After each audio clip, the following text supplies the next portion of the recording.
Good morning, everybody. Assalamu alaikum. Good morning. Morning.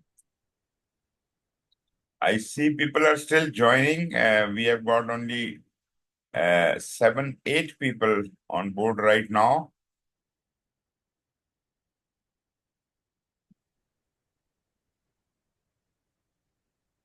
Let us wait for Abdul Rahman to join. Yeah. Right. So here we are. I suppose we can start now. While the other people are joining, we can still start. And I will request you to please switch on your cameras, especially those ladies who do not want to switch on their camera. That is all right with me. But at least everybody else should switch on their cameras as if I can see who all is attending.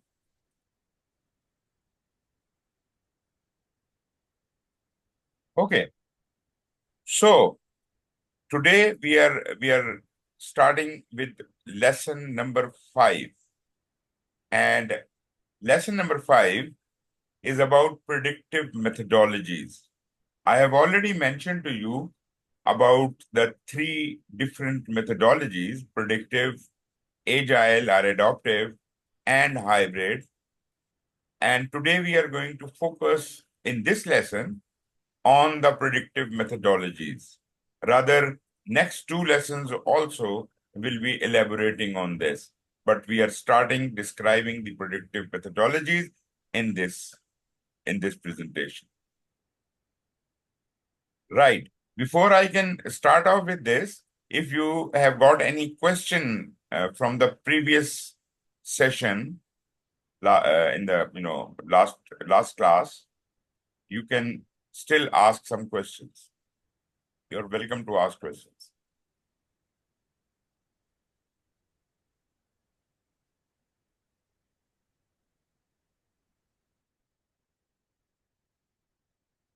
I still see there is only one person with her camera on. Everybody else has switched off the camera. That is not going to be very interesting when we are discussing something.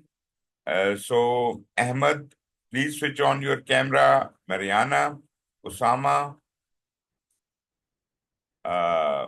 Anis, Taima, and Abdul Rahman.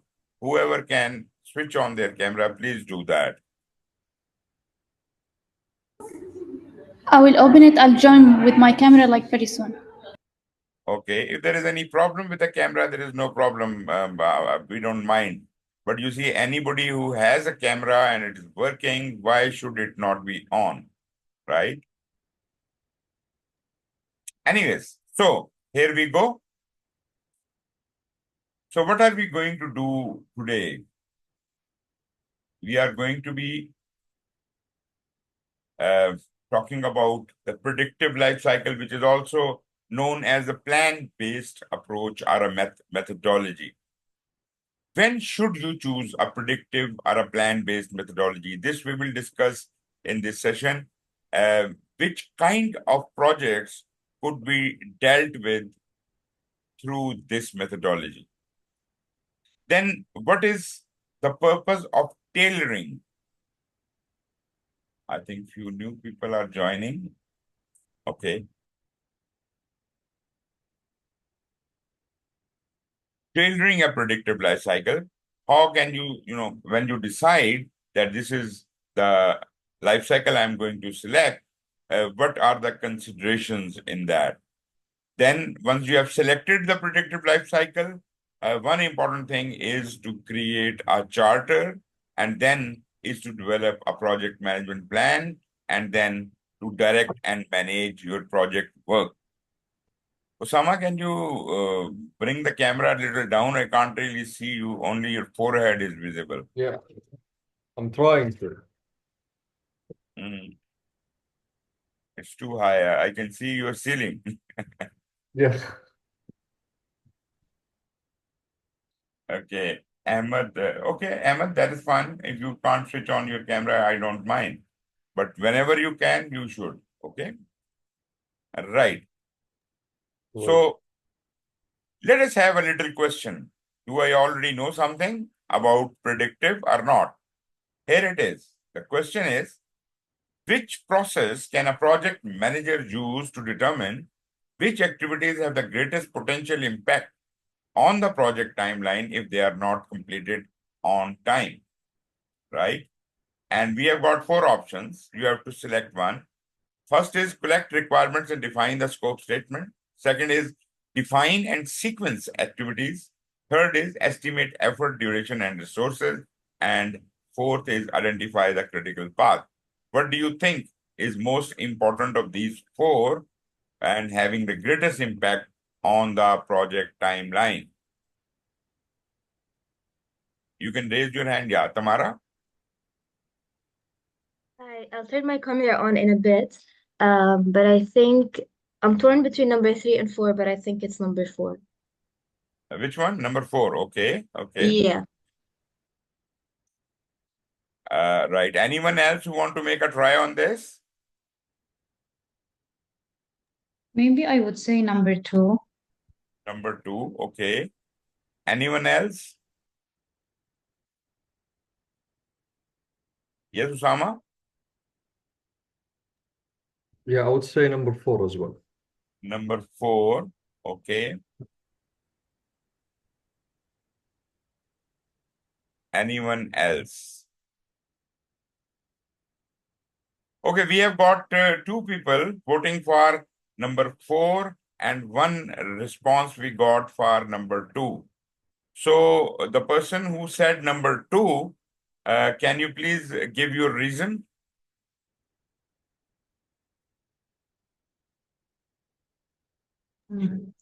Okay, I would say maybe if we define the activities and we'll see their effect on the other ones. I mean, like if you have delay like in one activity, it will surely affect the other ones. So you will affect the whole sequence of the project activities. Okay.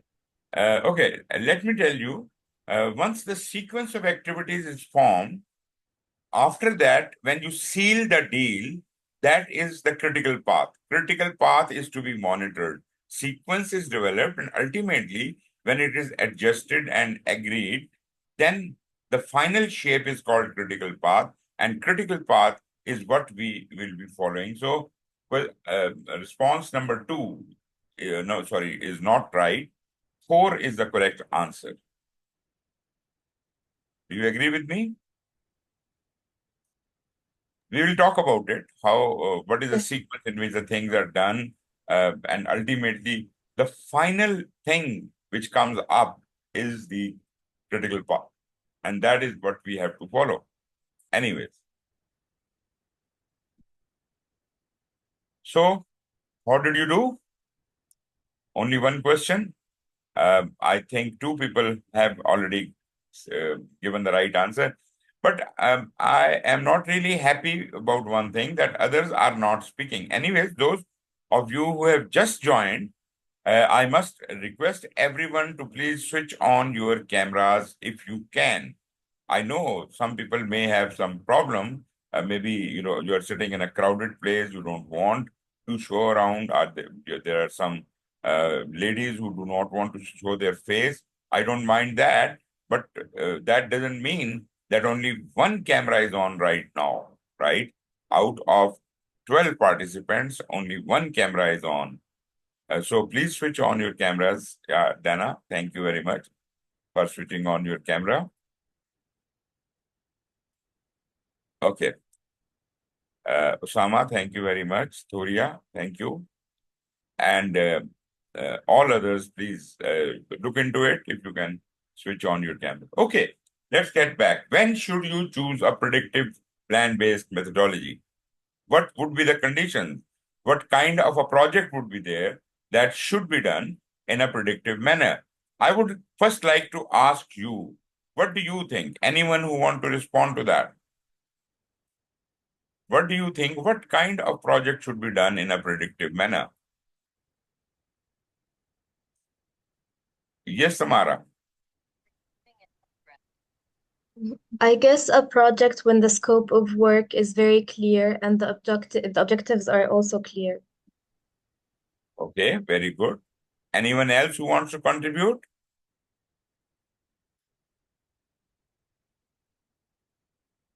Surya, will you like to?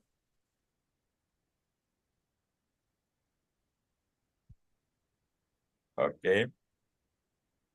Thank you, Sama. Surya, are you there?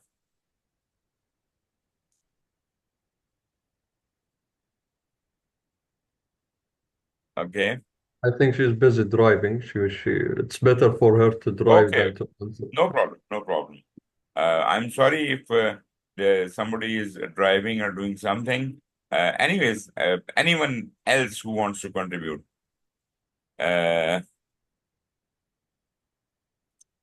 Sarah, do you want to tell us something about it? What kind of project should be done in a predictive manner? Yeah, good morning, everyone. Good morning. Sorry for joining so late, but what was the question? This is the question that you were asking? Just on the screen. When should you Yeah. choose a predictive plan-based methodology? What is your thought about it? To be honest, I just woke up on the screen, so I was No a problem. bit. No, So yeah, if you can give me a little bit of time to no, understand the whole situation. no problem. Okay, No problem. thank Okay. you. So I will go with the answer we have got already, and that was correct. That when the scope of the project is very clear, when you know most of the details are known to you, naturally, everything cannot be known in any project. Some of the things may be uncertain, may not be known. But yes, most of the things are clear. Scope of the project is clear. Then probably we are going for a predictive method, right?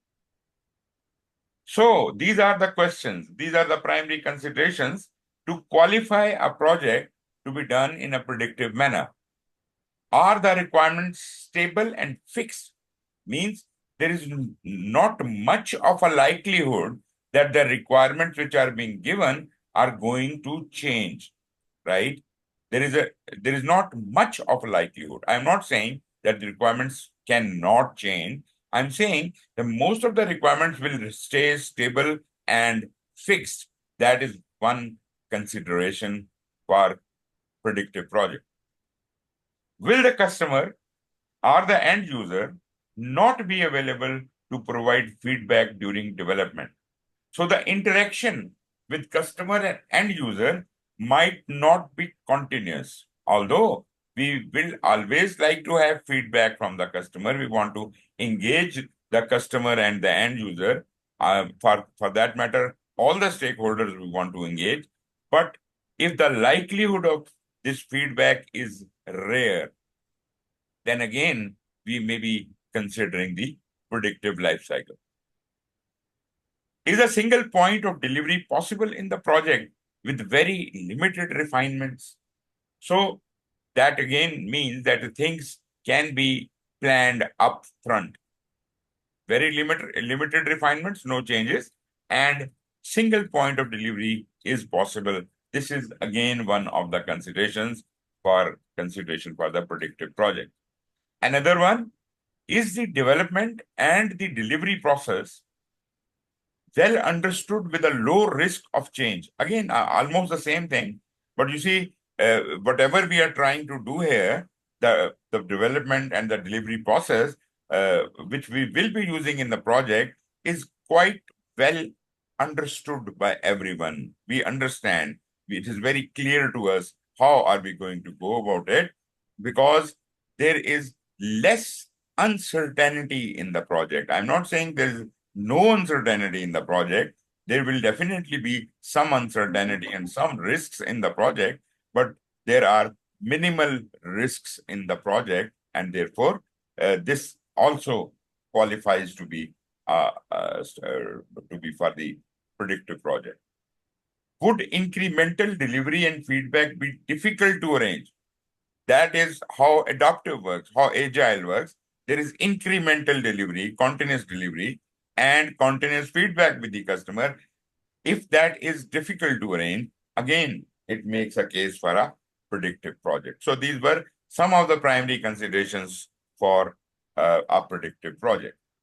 Now,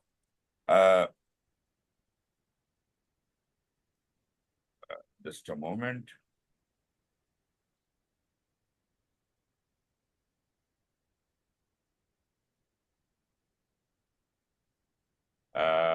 Yeah, we have covered that.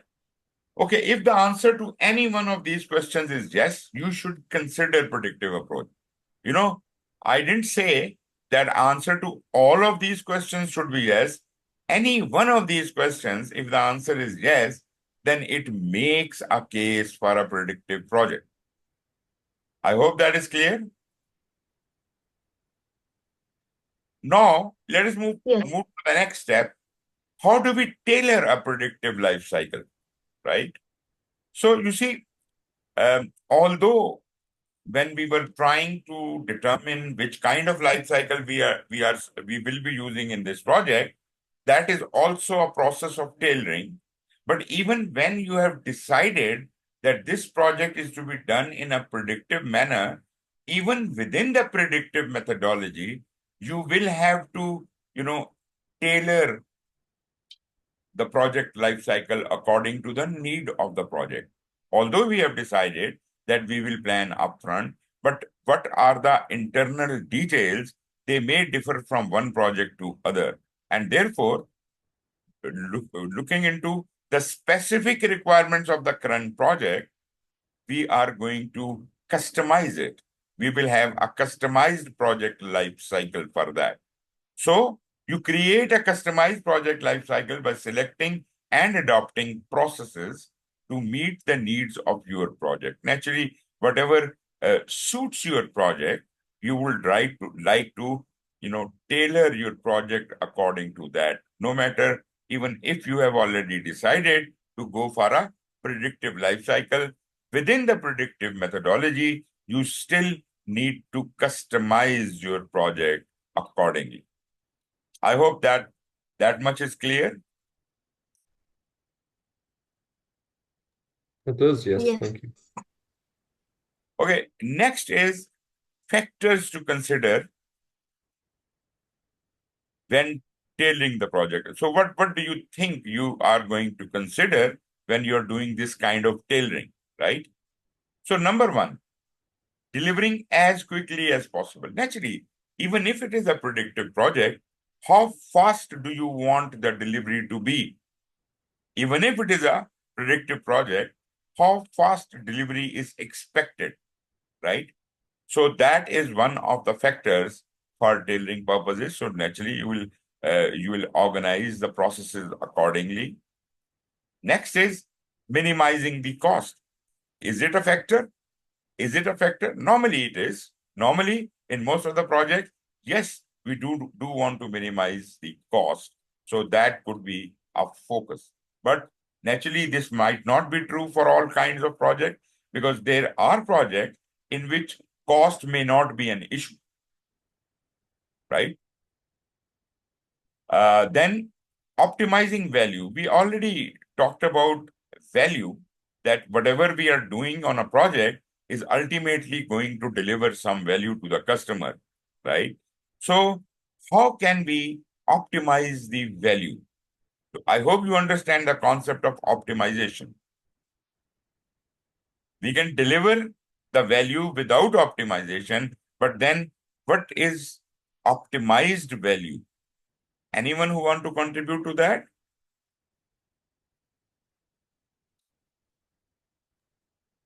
I think Yes. it's, Yeah. yeah, I think it's more enhanced value that can be more clear to for implementing the project. Very good. Very good. So, Tamara, what do you think? When I hear the word optimize, I think of basically producing the best value possible using, let's say, less resources or Exactly. less time, like in the most effective way that we can. Of course. Actually, um, uh, There are two terms, as you have just mentioned, effectiveness and efficiency. Now, effectiveness and efficiency, effectiveness means whatever you promised, if you can fulfill your promise, you are effective. You have effectively met all the requirements. Effectively does not mean optimized. So please correct yourself when you use the word optimize. That does not describe effectiveness. That describes efficiency. Efficiency is where we are, economizing on various resources, time, cost, money, everything. So we are economizing on them, and still being effective means still meeting the same targets. Then we will be efficient. So efficiency is a level above effectiveness. Effectiveness may not be optimization, but when you are effective with saving of resources in any way, that means you have optimized the value. Good enough? Next point is creating high quality deliverables. Naturally, whatever we deliver, it has to be, number one, according to the needs and requirements of the customer. Whatever the quality customer wants, we want to deliver that. Number two, whatever the quality policy we are using in our organization, we also have to comply with that. No matter if the customer is asking for a lower quality, as an organization, whatever is the policy of the organization, we are never ever going to produce anything with a lower level of quality than that. Even if the customer does not mind, but we have to comply with the quality standards of the organization. I hope you understand that point. So that ensures that we will always be creating high quality deliverables. Understood?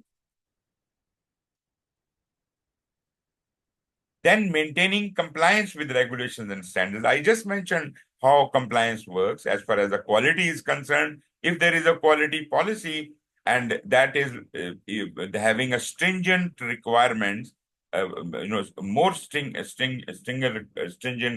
requirement than the customer requirement, even then we have to comply with them. And it is not compliance is not only about quality. It could be for compliance to any of the regulations or standards of the organization, or for that matter, maybe of the government regulation and all. You have to follow environmental policy or security policy or safety policy or whatever. So complying with all those regulations and standards is a mandatory requirement for everyone, whether it was needed in the project or not.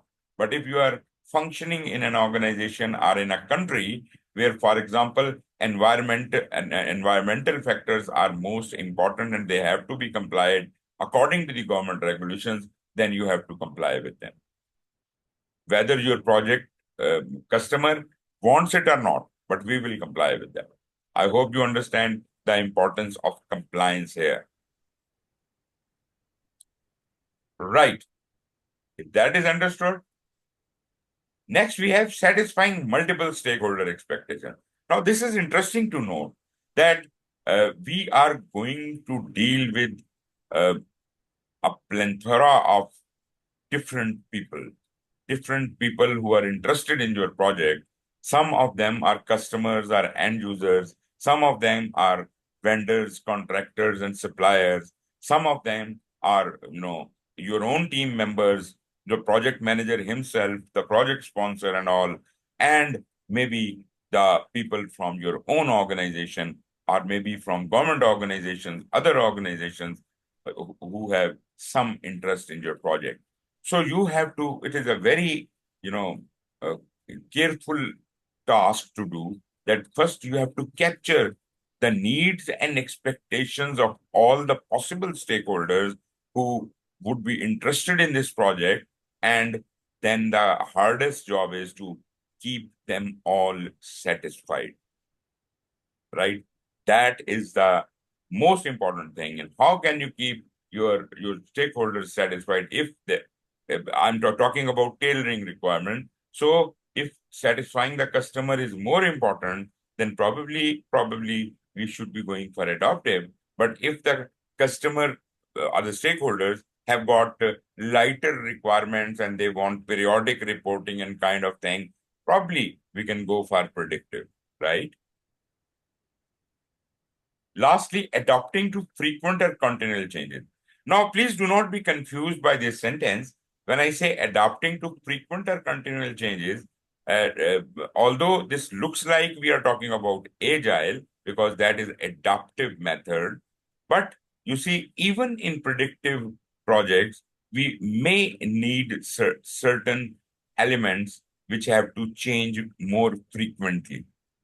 Now, there are two ways of dealing with it. Number one, we still keep doing everything in a predictive manner, but at the same time, we try to deal with a change control mechanism which is more flexible, right? We allow more kind of changes, but still we are adhering to the predictive mindset. But if at all we somehow adopt some of the agility, some of the adaptive features of the adaptive life cycle, then probably we are getting into the domain of hybrid. That is a combination of predictive and adaptive. Got it? So far, so good? All clear. Yes. Thank you. Let us look at an example of a tailored life cycle. What do you do in a predictive project? Number one, we create a project charter, right? I'll discuss who creates the project charter, who is the person responsible for writing this document. But right now, it is enough to say that before a project can physically start, we must issue a order for the project manager to start the project. And that order, that document is called a project charter. So the first level of tailoring starts from there. As soon as we develop the project charter, there are elements mentioned in the charter which will tell how much the project can be tailored. Then comes the team, build the project team. Naturally, the project manager, when he takes on the assignment, he gets together a team to work on this. And then they together work on the creation of the project management plan, which is the most comprehensive plan because it is a predictive project. It is a very comprehensive plan and it has got many subsidiary plans like, scope management plan and schedule management plan and cost management plan. You remember the 10 knowledge areas we discussed in the previous lecture, the 10 knowledge areas. So the plans would be created for all of them and they would be called subsidiary plans. And when they are all put together, they will form the project management plan, right? So this is another element and it is where a lot of tailoring would be required because the specific needs of project will be catered in this project management plan. And then we get into the execution of that plan which we have just created. Naturally, once the project management plan has been finalized and approved by the bosses, that is the time when we can seriously get into the execution of the project. Until and unless your project management plan is not approved, is not baselined, your bosses have not given you a go-ahead, you should generally not get into the execution of the project. Then you start directing the project, managing the project. This happens during the execution. So what practically you are doing is, whatever you have planned in your project management plan, you are now executing it, right? You can't really change anything at that stage. You are supposed to follow what is written there in the project management plan, right? You can't change anything. If at all you have to change anything, yes, of course, we are open for any change request, but there is a change control procedure, a very rigid and strict procedure which have to be followed. There has to be the change request must be approved by the steering committee, and only when they approve it, the changes can be brought into a predictive project. So manage the project scope, cost, including schedule, risk, and issues. If you remember, I did mention there are three things in a project which are called the project objectives. That is scope, time, and cost. There are other constraints as well, like it is mentioned risks, issues, and a lot many other things, quality, and many others. But you see, if we can control the scope, time, and cost, everything else will be covered in it. Because if there is a risk of happening something, that effect will be either on the scope or on the time or on the cost. Similarly, if there are issues or if there is a procurement problem, if there is a communication misadventure, anything in any of the knowledge areas, if it goes wrong, it is ultimately going to impact these any one of these three, any one or more than one of these three project objectives: scope, time, and cost. So you have to manage this. And if there is any impact on the scope, time, and cost, that is a genuine case for a fresh change request. If anything is trying to impact your project scope or cost or time, that is a genuine case for creating a change request. I hope you got that. And ultimately, once you have gone through all this, you have monitored and controlled the project, you have taken out reports and change requests have been handled and all that, everything is done and dusted. That is when you close your project. And when you close your project, and same philosophy is used for the phase as well. Phases and projects both are considered to be done in the same manner. I mean, the same process flow is going to be there, the process groups, all the process groups like initiation, planning, execution, monitoring and control, and close, that will happen in every phase also. It is not only applicable to the whole project, but if there are 5 phases in your project, every phase will be initiated, it will be planned, and so on and so forth until it closes. So ultimately the project or the phase will close down. Okay, now let us talk about the life cycle sequence. You see, we don't want a project to be going in a long, elongated battle in which we can't see what is happening in between.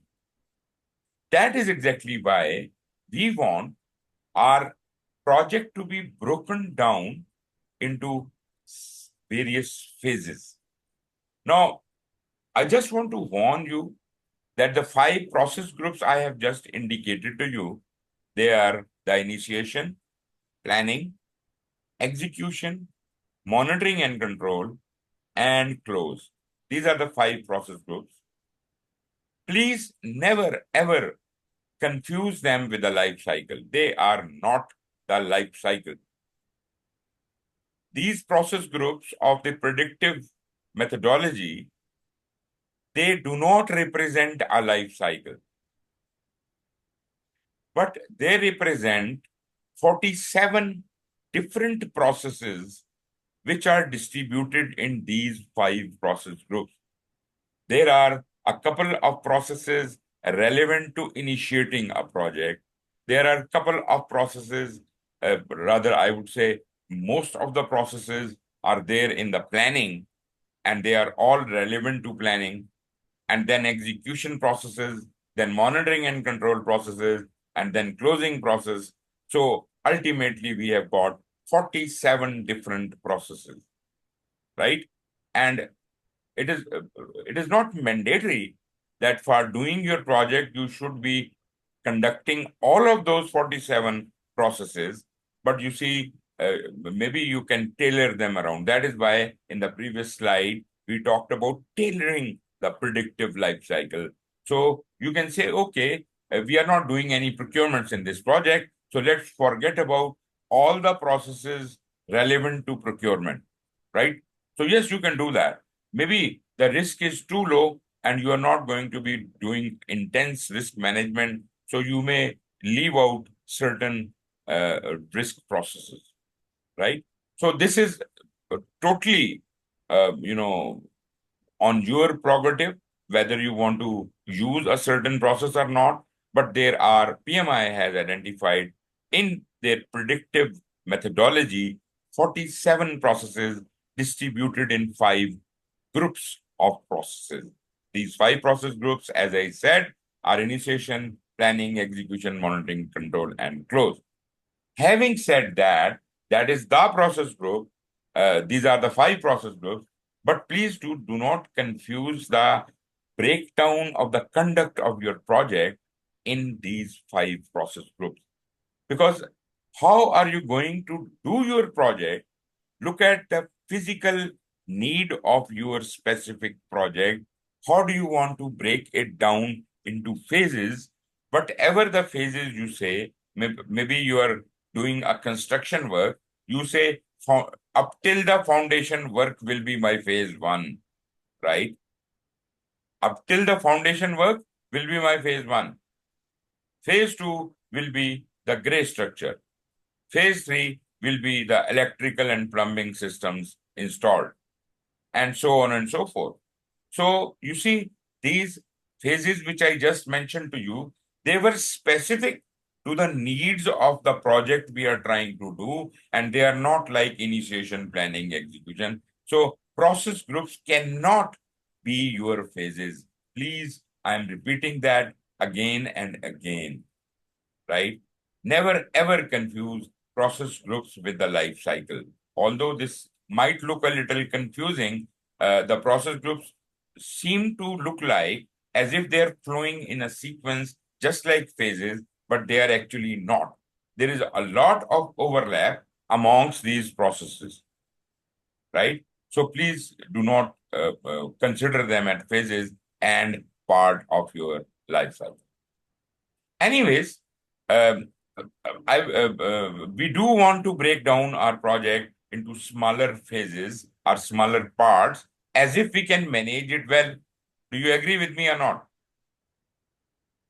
Do you want to break your project down into smaller parts as if you can deal with them easily? Yes. Dana says, okay. Anyone else? Because if we don't do that, that will be Yes. a big problem. This whole project will eat up a lot of money, and it will reach nowhere. By breaking your project down into major phases, I'm not talking about iterations like adaptive. These are not as small as iterations. Your phase could be 3 months, 6 months, or 2 years long, a single phase, right? And each phase, the phases are all of different duration. They are not supposed to be of equal duration. So whatever, say, the foundation work is complete, and that takes 3 months. So 3 months is the phase 1, and the next phase might take 1 year, right? Maybe the gray structure is more intensive, it takes more time. So you see, that is how you would definitely like to develop your nominate your phases, break down your life cycle into phases, and then we can move ahead with it. So naturally, we don't want to do a project without breaking it down into phases and properly describing our life cycle. Okay, next thing is developing or creating a project charter. Okay, what is your assumption? Who should be responsible for creating the project charter? Anyone? The project manager? Project manager, that is one response. I Any think other like ideas? Yes, please. maybe project management team, not just the manager in general. The project management team. Okay, okay. There's the second response. Anyone else? Dana? The sponsors of the project. Say again. Sponsor, you said? Yes. Then I didn't get you. Please say again. The project sponsored in collaboration with the project manager. Okay, okay, good, good. Actually, as I said, project charter is a kind of a order. It is a kind of authorization given to the project manager to mobilize resources for the project. That means the project manager may be nominated in the project charter and project manager is being assigned. If project manager was not non-existent before the charter, how could he be the person creating the charter? And moreover, you said project team. Project team is also non-existent. If the project manager is not non-existent, project team is also non-existent. How can they contribute to the project charter? Now, who gives the order to the project manager to start the project? That is usually the project sponsor, and that is the right answer. Now, I really like your answer because you said project sponsor in collaboration with project manager. Now, this is interesting. Why in collaboration with project manager? Basically, the responsibility of creating the charter is it lies squarely on the shoulders of the project sponsor. Project sponsor is the author of the project charter. This is the person who writes it. And usually, because the project manager is nominated at that point in time, so generally we see that project manager has no role in creating the charter. But having said that, we do understand that in most of the projects, even much before the project has started, we do have a project manager assigned already. Somebody is in the mind and that person is involved, right?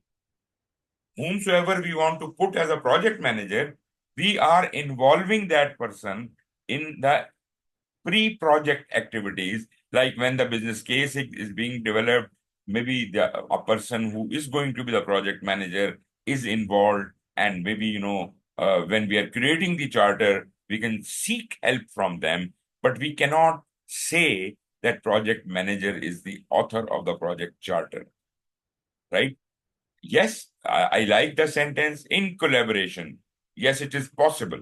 It is possible that if someone is already assigned and that person can help the project sponsor in development of the project charter, that would be a great help. So I like that. But at the same time, who is the author of the charter is the project sponsor. And who is the signatory of the project charter? I would say project manager should not be the signatory. Project sponsor and the steering committee members could all be the signatories, or the steering committee may have delegated the authority to the project sponsor to sign the document. So I have seen charters in which the whole steering committee signs, or I have also seen the projects which are signed by the project sponsor. Now, some people ask me, do the project manager not sign the charter? What is your answer? In what condition the project manager will sign the charter? And why?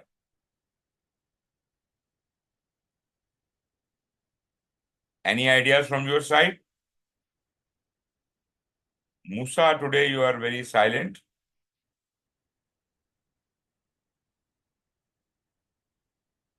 Are you there? Mariana, Yes. what do you say about it? Should the project manager be signing the document in any condition, the charter? Could you please repeat the question again?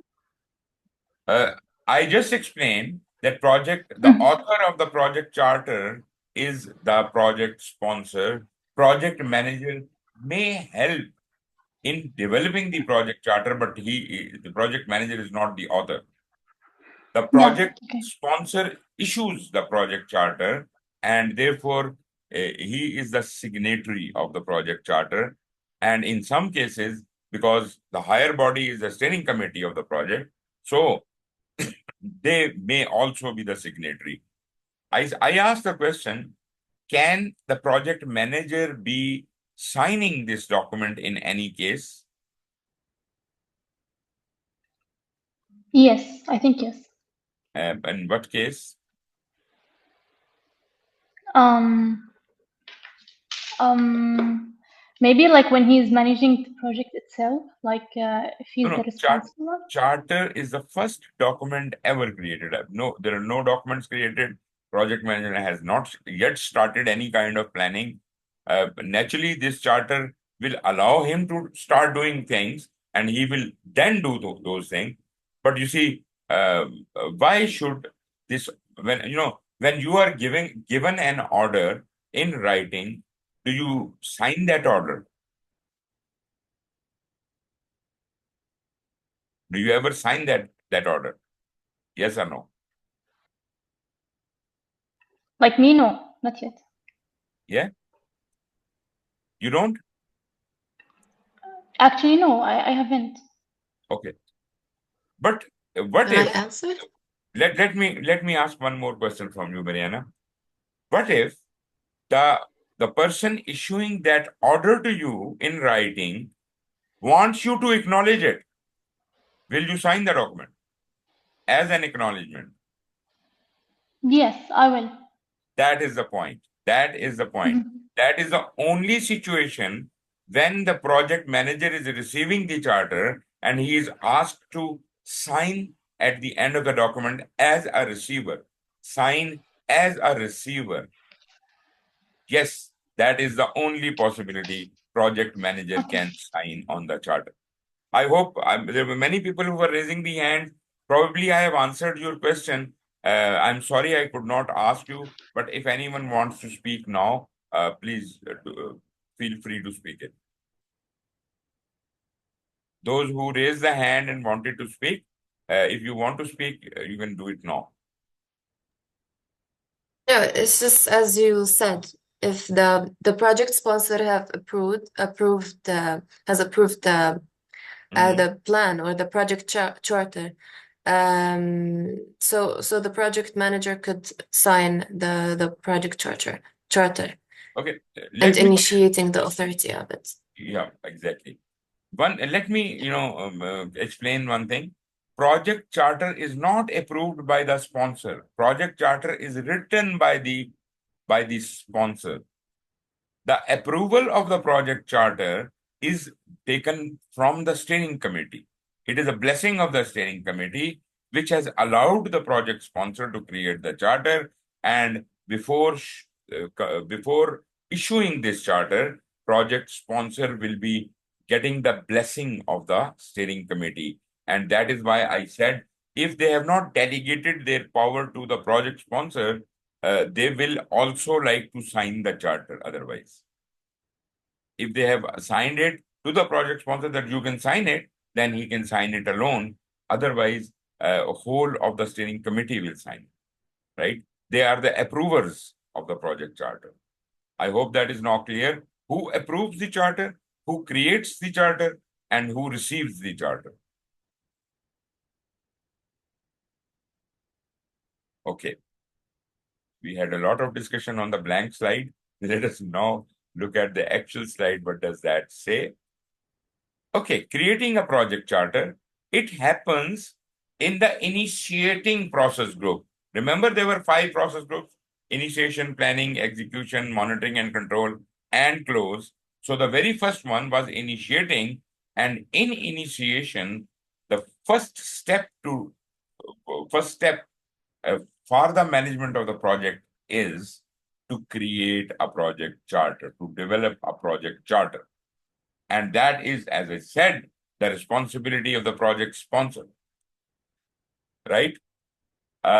So this happens in process group, and the performance domain is the stakeholders. Here we develop the charter. There is one thing we do in initiation, and the other thing we do is identify the stakeholder. By the way, the performance domain, there is another performance domain also involved here, which is called integration. It should have been, because develop project charter process belongs to integration knowledge area. Identify stakeholder belongs to stakeholder knowledge area.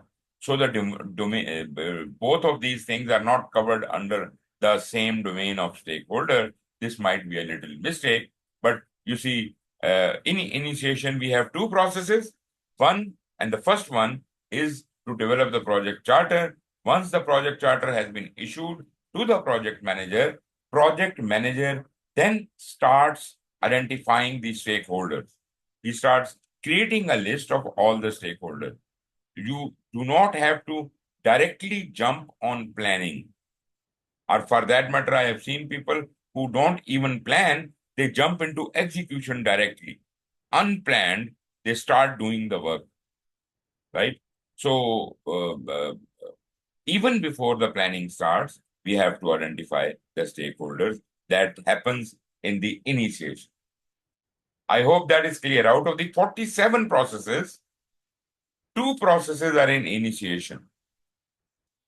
2 processes are in initiation. First, the project charter is being issued, and then the stakeholders are being identified. So, what is the definition of a charter? This will explain everything. A document issued by the project initiator. Who is the initiator? The sponsor. That formally authorizes the existence of a project and provides the project manager with the authority to apply organizational resources to project activities. That is exactly what I said. The project charter also describes the high-level characteristics of the project. I don't know why this W5 plus is written here. That might be a mistake. So high-level characteristics of the project. The project charter is not a detailed document, right? It is just like an order. Okay, this is the outline of the problem, and this is the job I'm giving you. So this could be kind of a verbal order or a written order, which could be written down in 1 or 2 paragraphs, or if the project is too complicated, maybe in 1 or 2 pages, right? But it is not going to be a very comprehensive document, a very detailed document. It is not supposed to be. It is just supposed to be a high-level document. I hope you are with me on that. Yes. Okay, why is this charter important? Yes, please. Sorry for interrupting you, but Ikram is waiting in the waiting room. So can you please approve her? Yep. Okay. So why is a charter important to us? First of all, you understand, we have just seen in the definition, because until and unless a charter is issued, there is no authorization for the project to start. Actually, I hope you understand that point. That is quite simple. Second, it lists the high-level project requirements. No, what is the background of this project? What are the basic high-level needs or requirements of this project? What are we supposed to do in this project? Very briefly, in a summary form, it must be described. That is why we say list the high-level project requirement, not detailed level, but high level. And then creates a shared understanding. I don't know what is W5 plus, but I think that must mean something. I'll dig it out and try to find out what it is. W5 plus. Okay. W5 means 5 Ys, 5 Ws, 5 Ws. 5 Ws, what are the 5 Ws? What, where, how, when, and so on. So when you are trying to, establish something, you ask when you're creating something new, when you're debating on something, and there is a discussion, these are the 5 questions usually asked. What, when, where, how, and when, something like that. So this is referring to those 5 Ys, 5 Ws, yes. Okay. And then after the after the charter has been issued, that is the point where we can now, as a project manager, I can now start identifying the stakeholders, right? Interestingly, when you are given the charter, it also contains some other auxiliary details, like if at all there is some major stakeholders are known to the project sponsor, he will list them down. If there are any major risks he understands are going to be in the project, he can list them down in the charter. If there are any assumptions at that point in time, he can list them down in it. So those things, though all of those things could be part of the project, but as I said, they are just the high level. But if they know it, if there are any constraints, any restrictions, any risks, any issues, so if they are known, they could be written down, right? Otherwise, this will be the responsibility of the project manager to go down in detail in all of those areas, explore and plan everything, right? So don't expect that the project sponsor will know everything already when the planning is yet not done. So what best the project sponsor can do in this charter is a high-level project requirement. Once this charter is available, only then we can start digging more stakeholders in addition to whatever the stakeholders have been told to us in the project charter. We can explore more and more and more, right? So project manager during initiation, after the project charter has been issued, this is the only activity for the project manager to do. And after that, the initiation is complete. So describe how the project links to ongoing work and aligns with the organization's mission and goals. This is, I think, by far the most important thing, that once you understand, as a project manager, when you understand the need of the project, you should be able to link it with the ongoing work, the operations of the organization's mission, vision, goals, objectives, and organizational strategies. You should be able to have that kind of business acumen, as if you can link these things with the organization and the mission of the project, right? So this all is made possible because the project charter was available. Okay, how does the thing start? When we want to create a charter, who is responsible for that? Who is actually creating this?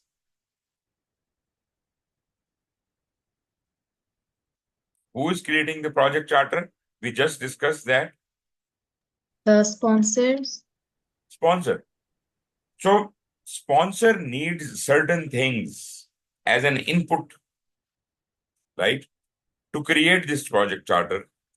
And those things are the business case, or I would rather like to say the business documents. Actually, when I say business documents, it means two documents. One is the business case, and the other is the benefit management plan. So I suppose that is a better input.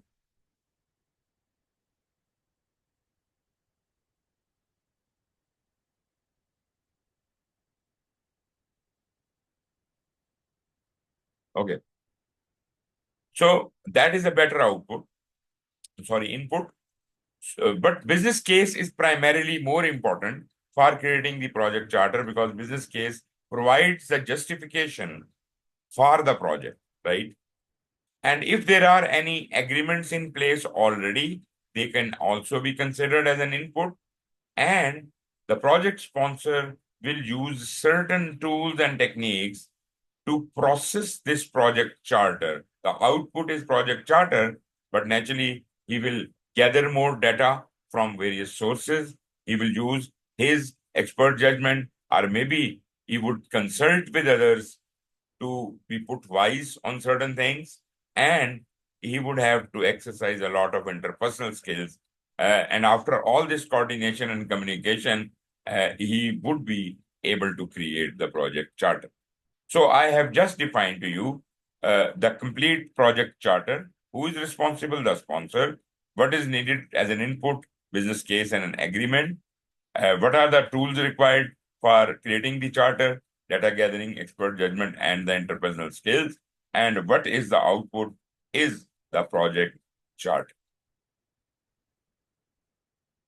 Okay, how should that be written? Well, I am not going to suggest a template or a format to you, because PMI doesn't like to do that. PMI says that it may differ from organization to organization, and we do not want to suggest a format for that.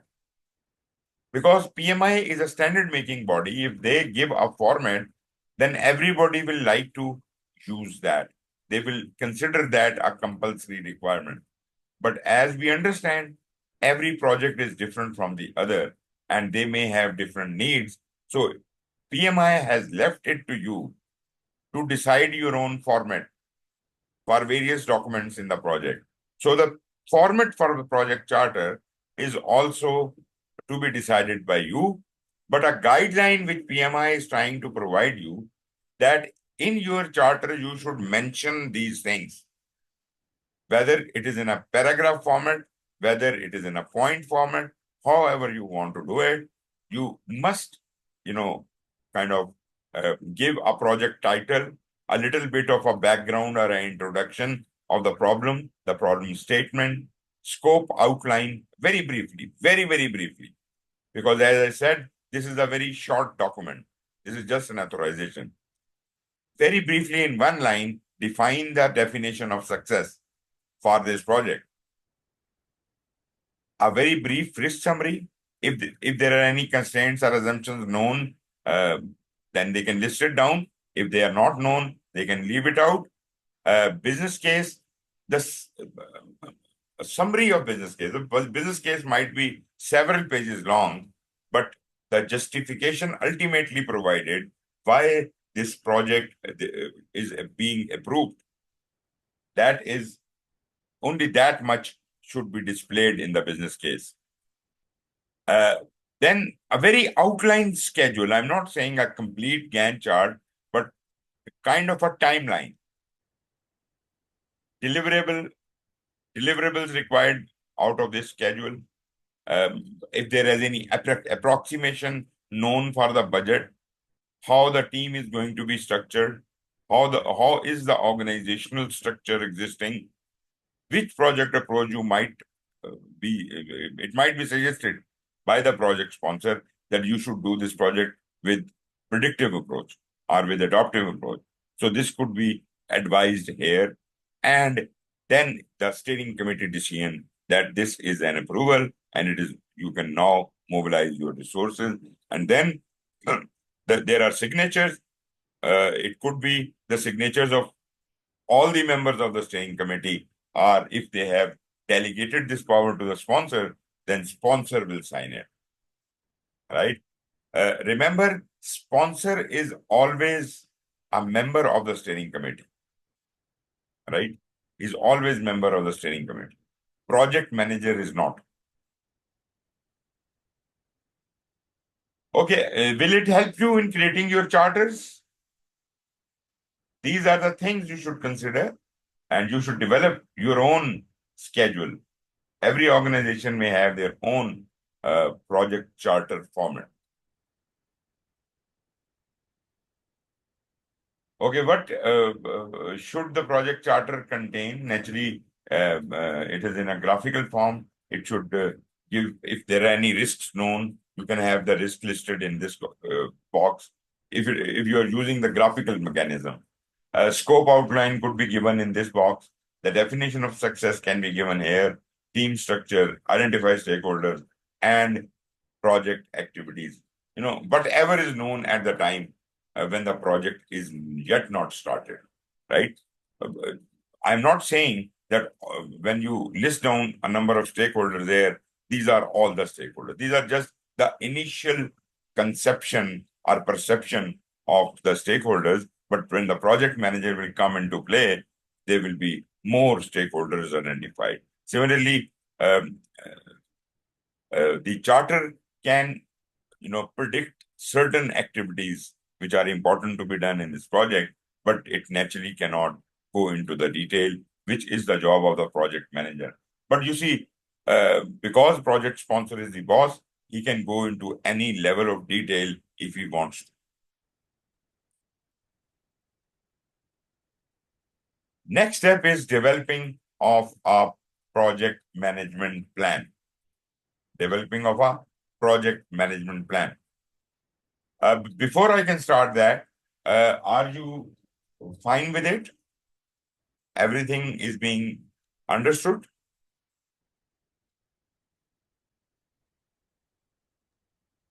Yeah, everything is clear. Okay, good. Okay, I would like to give you a break for about 10 minutes. And in these 10 minutes, you can recap and you can come to, come to the present scenario as if we can move on with the project management plan. You can have some tea. So I am putting on the clock timer for the break.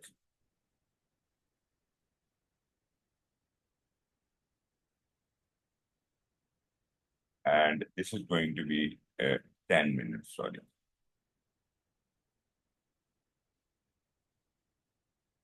So here is a timer, and we are starting the break. After 10 minutes, we will move on with the project management. Thank you very much.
I'm sorry I'm a bit late. Are you guys there?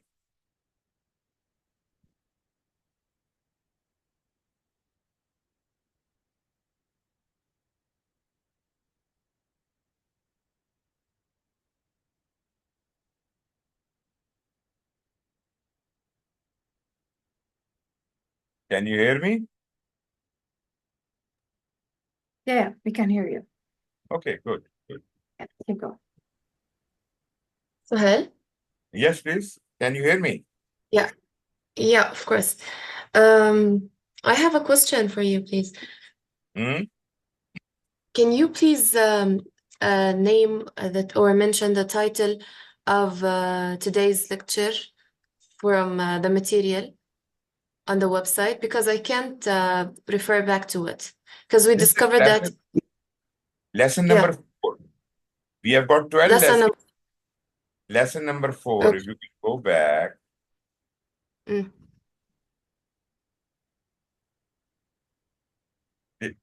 Sorry, just want to go back to the first slide.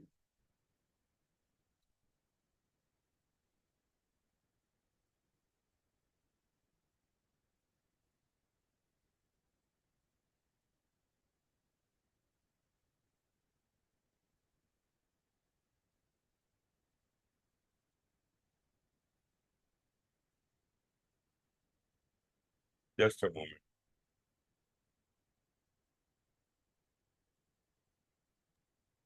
Development approach and life cycle. That's it, right? Yep.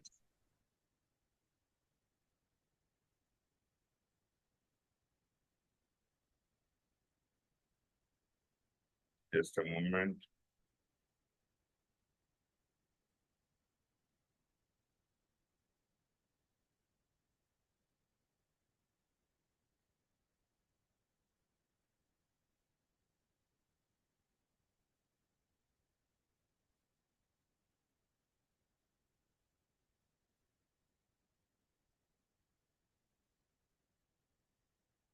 Yes, this was the title. Can you see this?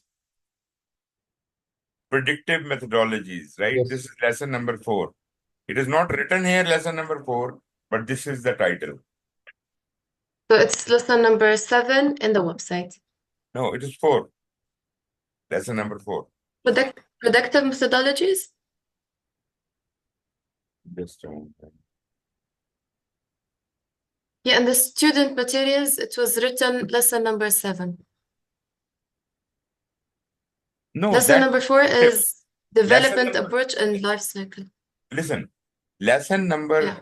This is lesson number 5. Did I say wrong? It is lesson number 5. You mean 4 in the lessons website? we have already done. Lesson number 5 is predictive methodologies. Lesson number 6 is project work and delivery. Lesson number 7 is adaptive approaches. And what you are referring is adaptive approaches. Adaptive approaches is lesson number 7. This one is lesson number 5. Okay? Mm. And 8th It lesson was, would be an yeah. overview of adaptive frameworks. Is it so? No, it's not as you mentioned. The numbers is not as you exactly Okay, mentioned. tell me the numbers. Lesson start from lesson number 1.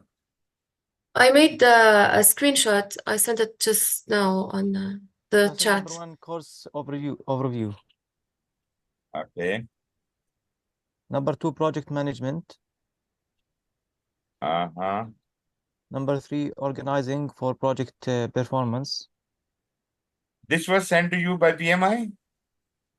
Yes, Uh, in the it's website. listed in the materials section in my courses. Okay, okay.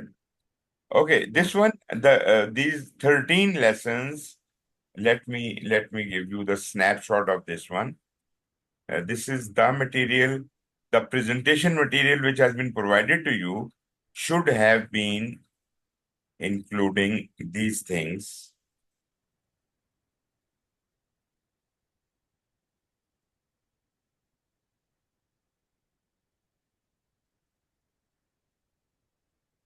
I can understand the confusion. It is almost the same, but you see,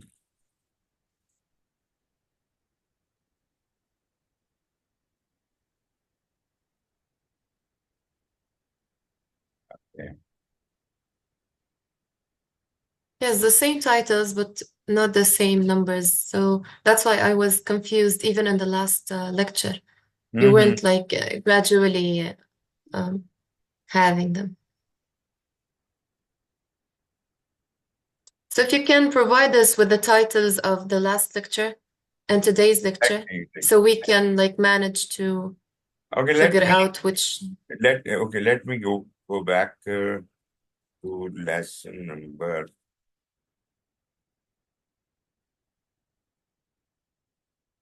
1.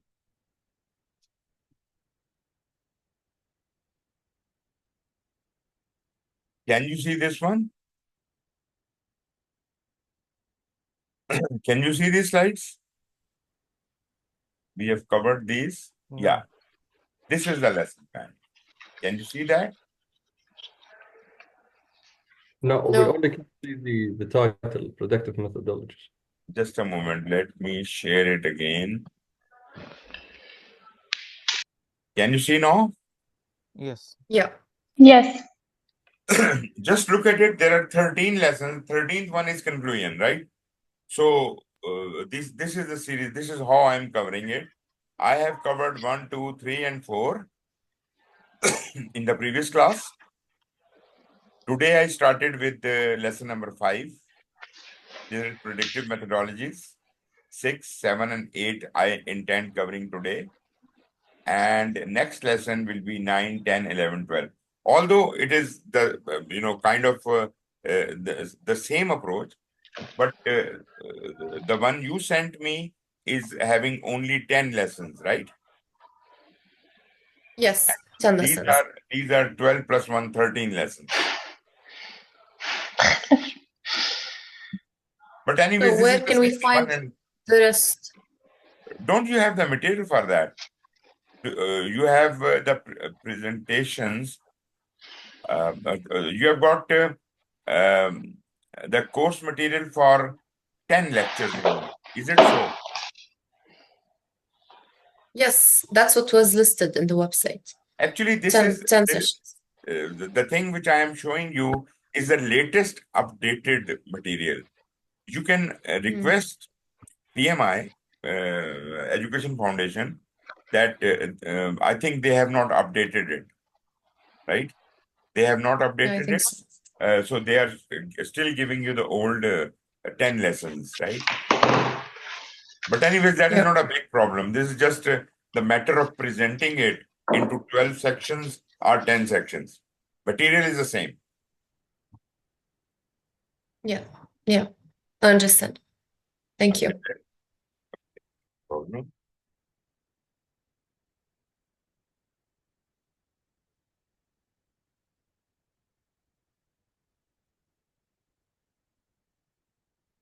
Okay. Let me again get back to slide.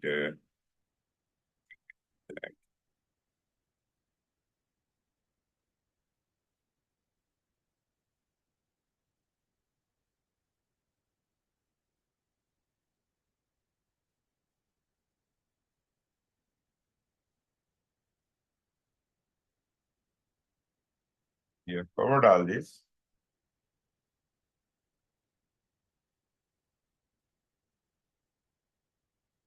Yeah.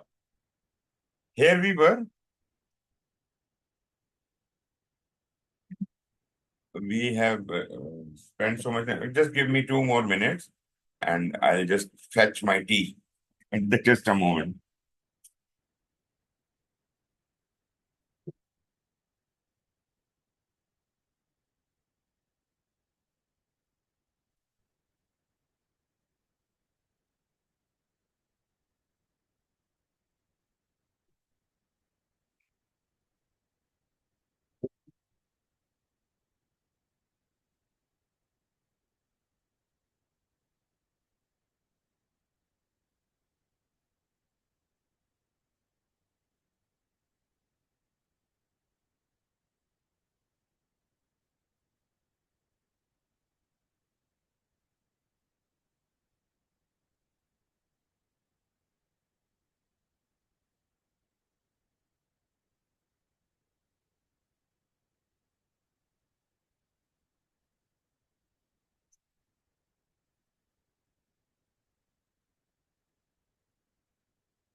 I'm sorry, I'm back. So, we have got half more hour to complete these 20 more slides. Um, uh, Next topic is developing a project management plan. This is the continuation with the charter. We have developed the charter once the charter has been issued, and you have uh, as a project manager, you have received the charter, and you have in initiation you did another activity that was identification of stakeholders. Once that is done, you now can move on to the planning. And in planning, in nutshell, what you will be doing is you will be creating a grand project management plan, which will be having many ingredients. And there will be a lot many processes happening. And I think there are about 24 different processes in 10 knowledge areas, which will be happening ultimately to complete the project management plan, right? So in planning, our performance domain is development approach and life cycle planning. And the processes, the most significant of them, otherwise there are 24 processes, the most significant are these: collecting the requirements, defining the scope, creating the work breakdown structure. Then out of the scope, we define the activities. Then we sequence those activities. Then we estimate the duration of each activity. Then we develop a schedule, plan quality management, plan resource management, identify risk, and plan risk responses. There are other processes also, but the most important ones are listed here. As far as the project management plan is concerned, it is supposed to be a document that describes how the project will be executed, monitored, and controlled and closed. Now, before I can explain that, I must tell you that there is a difference between a plan and a management plan.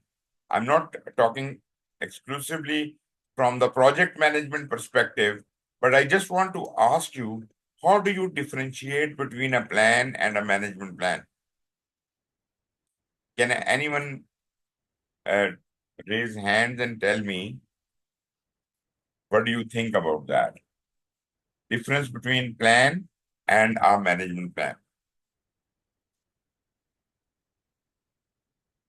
Yes, please. Ikram, today I have not listened to you. Can you contribute?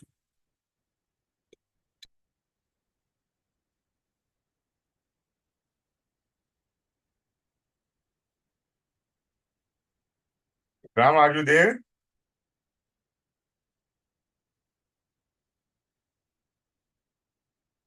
Okay. Yes, we're here. Again, the difference between plan and what? And a management plan. Plan and a management plan. Okay. Okay, Osama, what do you want to say? Well, I believe the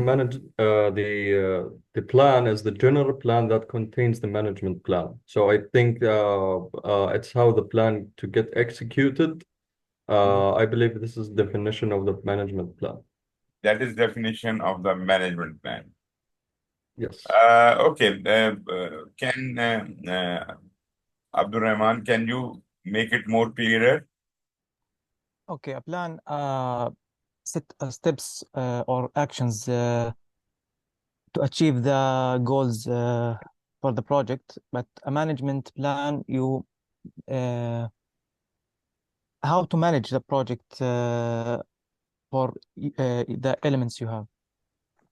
تقريبا. How to, okay. Anyone else who wants to contribute? Maybe I can say something. Maybe plan is how I want things to be or to be done in general, but the management plan is I would do to like manage things if maybe some things like will not go well. Okay. I'm not sure, but Does that this came to mean, my mind. okay. Does that mean that you want to say that management plan is more detailed in nature than the plan? Taima is nodding. Yeah. Yes. Ikram, Yes, you I want would say that. Like the plan is in okay. general, Okay. Ikram? like the expected one. Yes, Ikram, you raised the hand. Sorry, I was muted. Yeah, I wanted to say that yes, I think that the management plan could be like more detailed in terms of timelines, like detailed tasks, assignees, deadlines, and maybe all of that. Like even it would include risk management and all communication and all of that. But maybe like the plan is more general about the phases. Right. Well, this is the general understanding. Yes, Dana?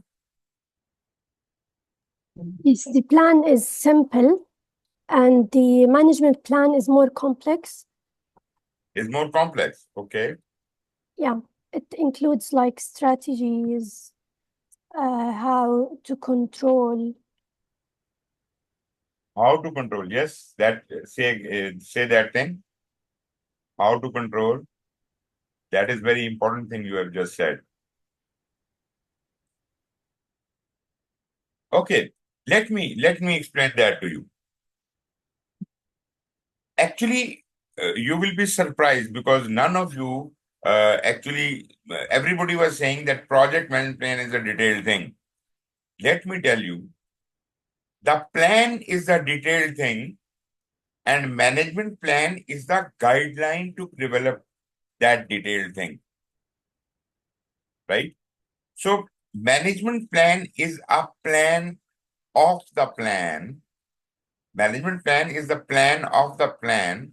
That means it tells us, it sets out the guidelines that if you are trying to, say, identify the activities, what are the major guidelines to identify the activities? An activity should not be larger than this size and smaller than this size, and that kind of thing. So these are the guidelines provided to you, which are necessary for you for planning, for execution, for monitoring, for control, for closing the project, right? These are the generic guidelines.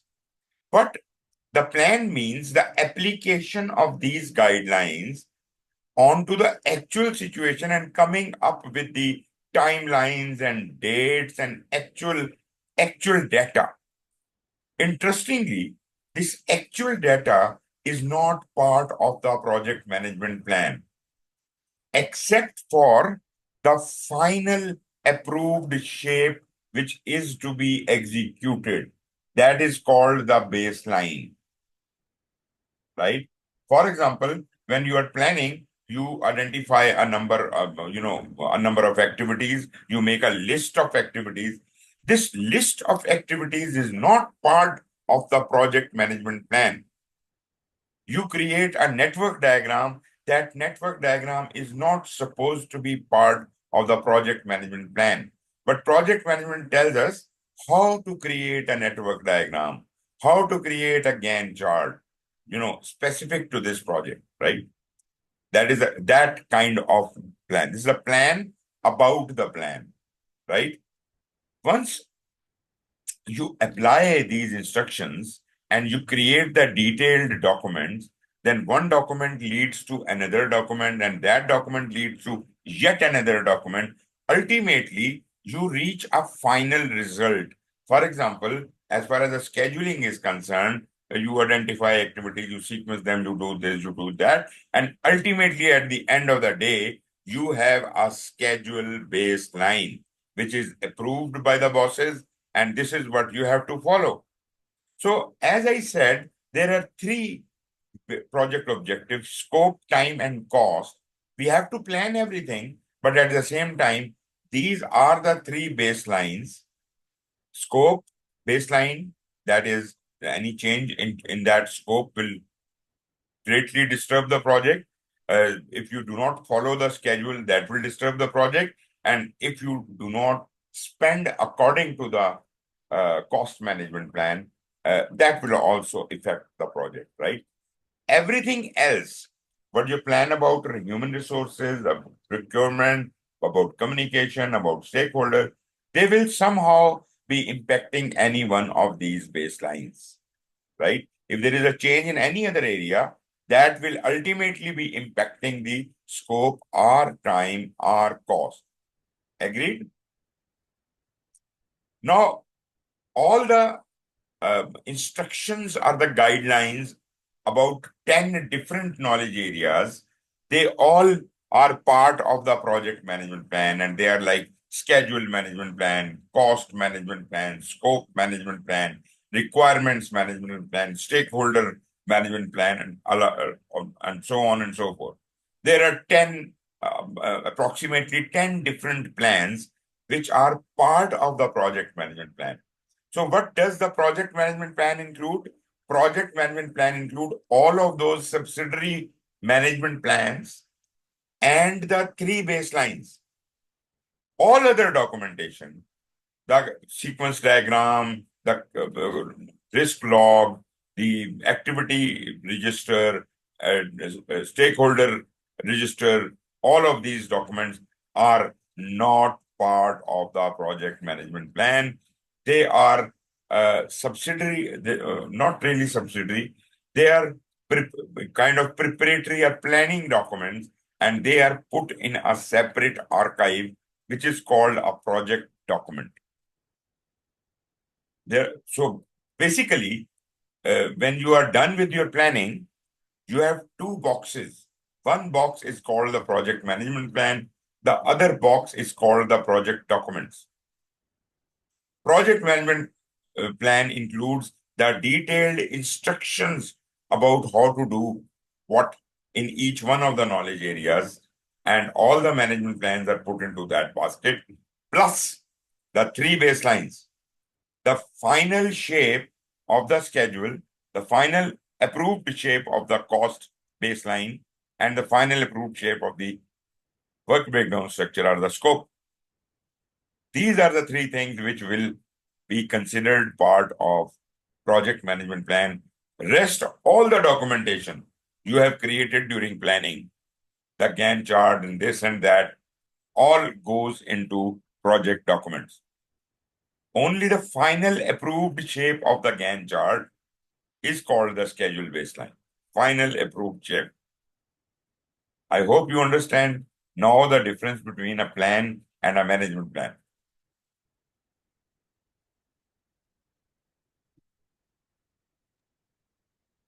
Yes, thank you so much. In case you have still a doubt about it, you can think about it and tell me if you have any problems, right? Because I am very clear, but maybe, I may not have been able to convey what I mean, right? So in case there is anything which is not clear, you can always refer back to it, and we can discuss that. Okay, once we have talked about the project management plan, which encompasses everything, let us focus now on scope. Remember, scope is one of the main project objectives. What are the 3 project objectives? Who can tell me that? Hani, can you tell me? What are the 3 project objectives?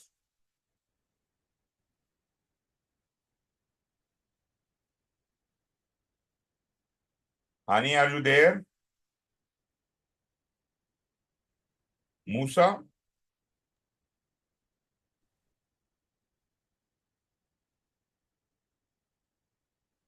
Musa, are you there?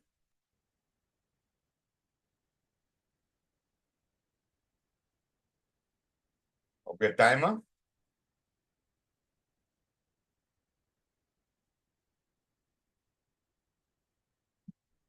Very simple. Okay, anyone who wants to answer.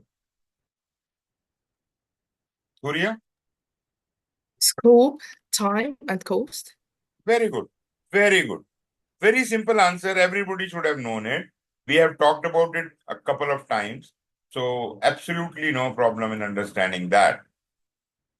So Scope is one of those objectives, and this is very important. So even immediately after we have set up, starting the project management plan, the very first thing we encounter is developing the scope. So within the project management plan, the first thing is scope, and even for the scope, for establishing the scope, we need to collect the requirement.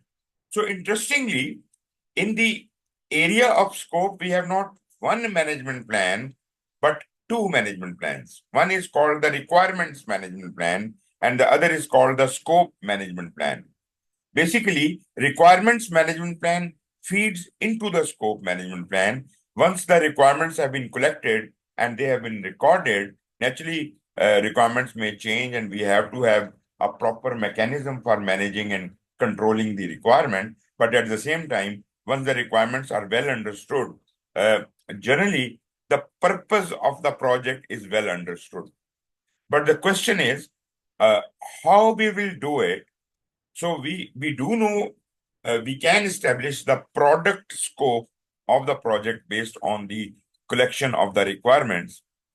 But after we have the product scope, what we need to deliver to the customer, we need to develop the project scope. What all is the work required to be done to accomplish that product scope?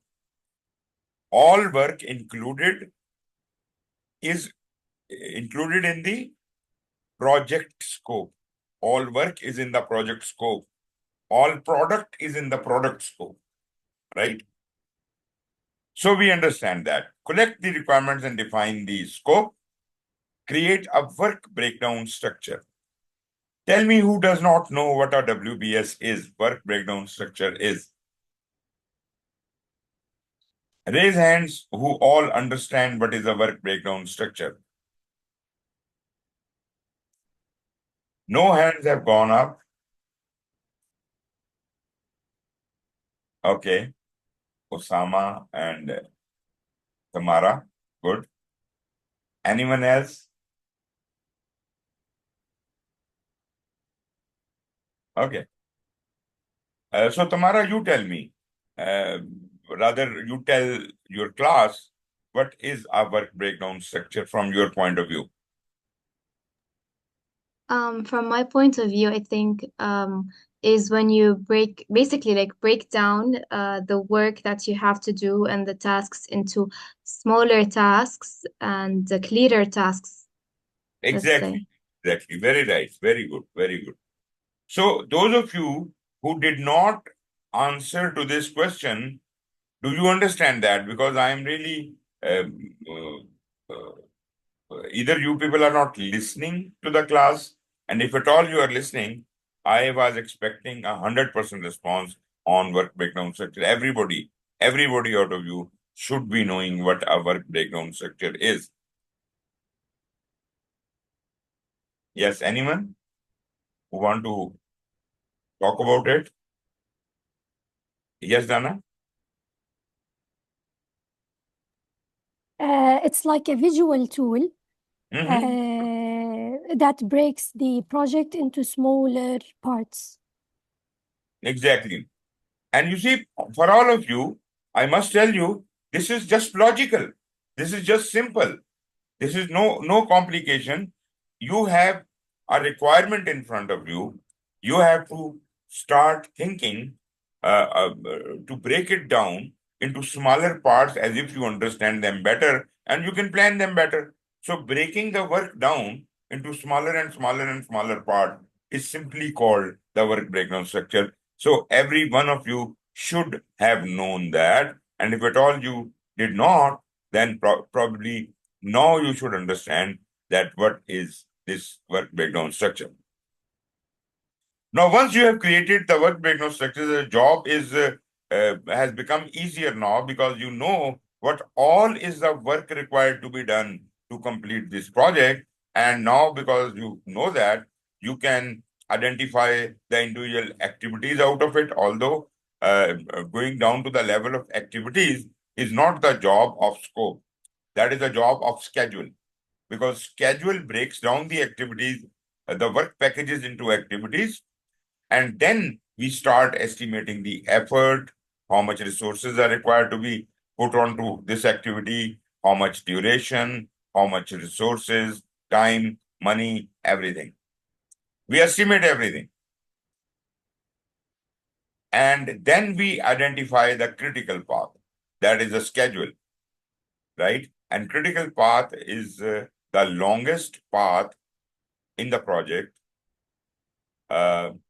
which cannot be delayed any further, right? We can talk about that later. And ultimately, we have a final schedule which we get approved, and it becomes the baseline. So we have a scope baseline, we have a cost baseline, we have a schedule baseline. These are the three baselines which are developed during the project management plan. As far as collecting the requirements and defining the scope is concerned, this effort will lead to a scope statement. Now, what is a scope statement? After you have collected the requirement, the first step is to have the requirement. After you have collected the requirement, you can summarize that into a scope statement, which is a brief and to the point statement of what the project, the scope of the project is, which should encompass the whole scope of the product and the project. So basically, scope statement is a document by itself. Just like, you give a background, you give an introduction, you give things like that.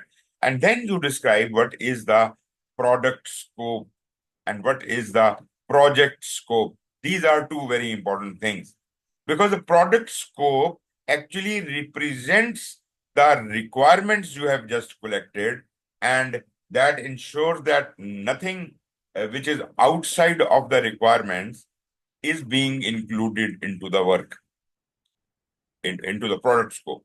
Product scope will only represent what was the requirements, and the project scope will only represent the product scope, and all the work required to be done to accomplish that product scope would be considered the project scope.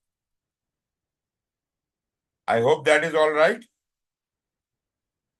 So, scope statement is a formal document signed by the stakeholders that provides the basis for making all project decisions. So, this is the basic document on which whole project planning is going to hinge on. If the requirements change, your product scope change, your project scope changes, and everything, your schedule changes, your scope changes, your everything changes if there is a change in the scope. That is exactly why scope is very important. Scope is my most important baseline, and after that is the schedule and the cost. It ensures all the product, service, and results to be provided, because it encompasses the product scope, already encompasses the complete requirements of the project. All the requirements are encompassed into the product scope, and then I have defined the project scope, and ultimately it ensures all the product, services, and results to be provided. It also ensures customer satisfaction and is the basis for avoiding scope creep. Can someone tell me what is scope creep?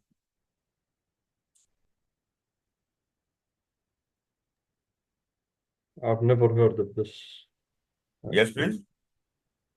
Guys, I'm telling you, I've never heard of scope creep. Never heard of it. Anyone who has heard about it?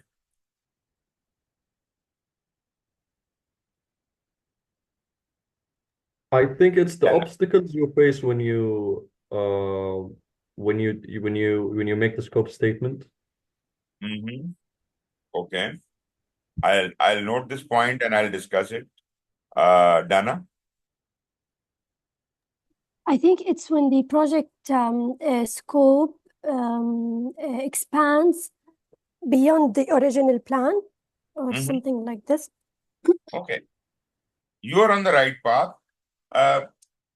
You see, the first answer was not right.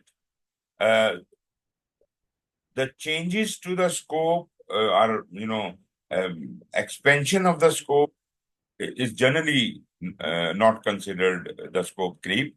But Mariana, what do you want to say?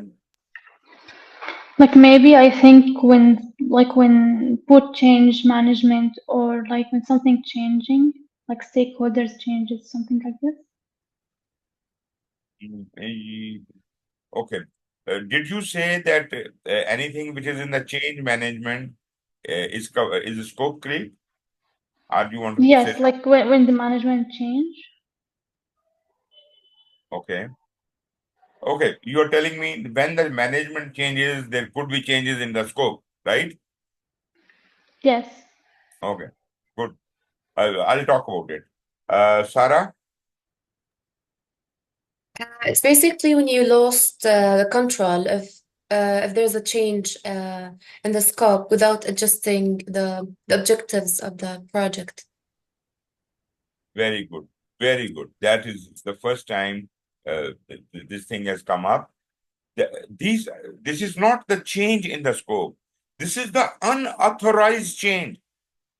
Without any permission, there are certain changes to the scope which have been made, which has caused somebody was right in saying the scope expansion, but that is an unauthorized scope expansion. That is called the scope creep. If it is through proper change request, it is not called scope creep. So sometimes when you are running a project, there are changes to to your project which you did not allow.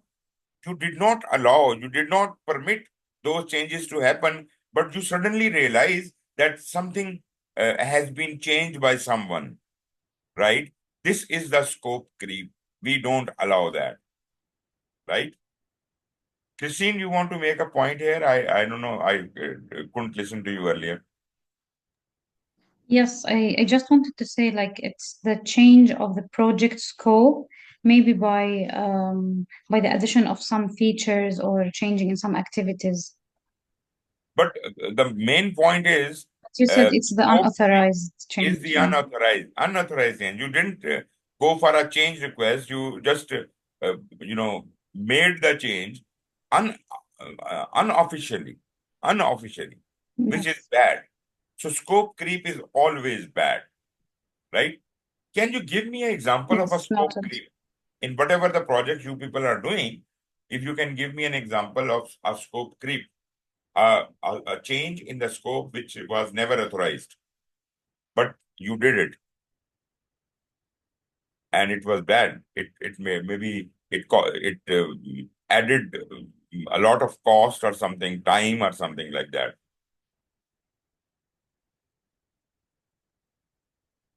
Yes, please, Abdullah, Abdul Rahman. I'm not sure, but I think when the clients ask for the extra features not included in the original plan. Features not included in the original plan, and what is The happening? scope creep. You add this features So, and this scope creep. customer is trying to add new requirements, right? That's what you need to say. And you have accepted those requirements on the face value without officially amending the scope statement or the product or project scope. You understand my point? That will be Yes. unofficial. That will be unofficial, right? And definitely, if you change something in the scope, it is going to impact time or cost or something, and even the scope will be increased. For example, you are constructing a house of 3 bedroom and you end up building 4 bedrooms. Why?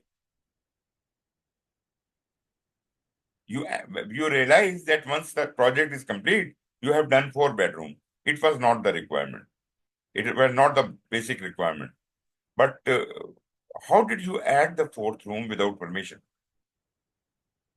That is the scope creep. Who will provide the funding? Because you see, when the customer is saying that I need the 4th bedroom, they will allocate funding for that as well.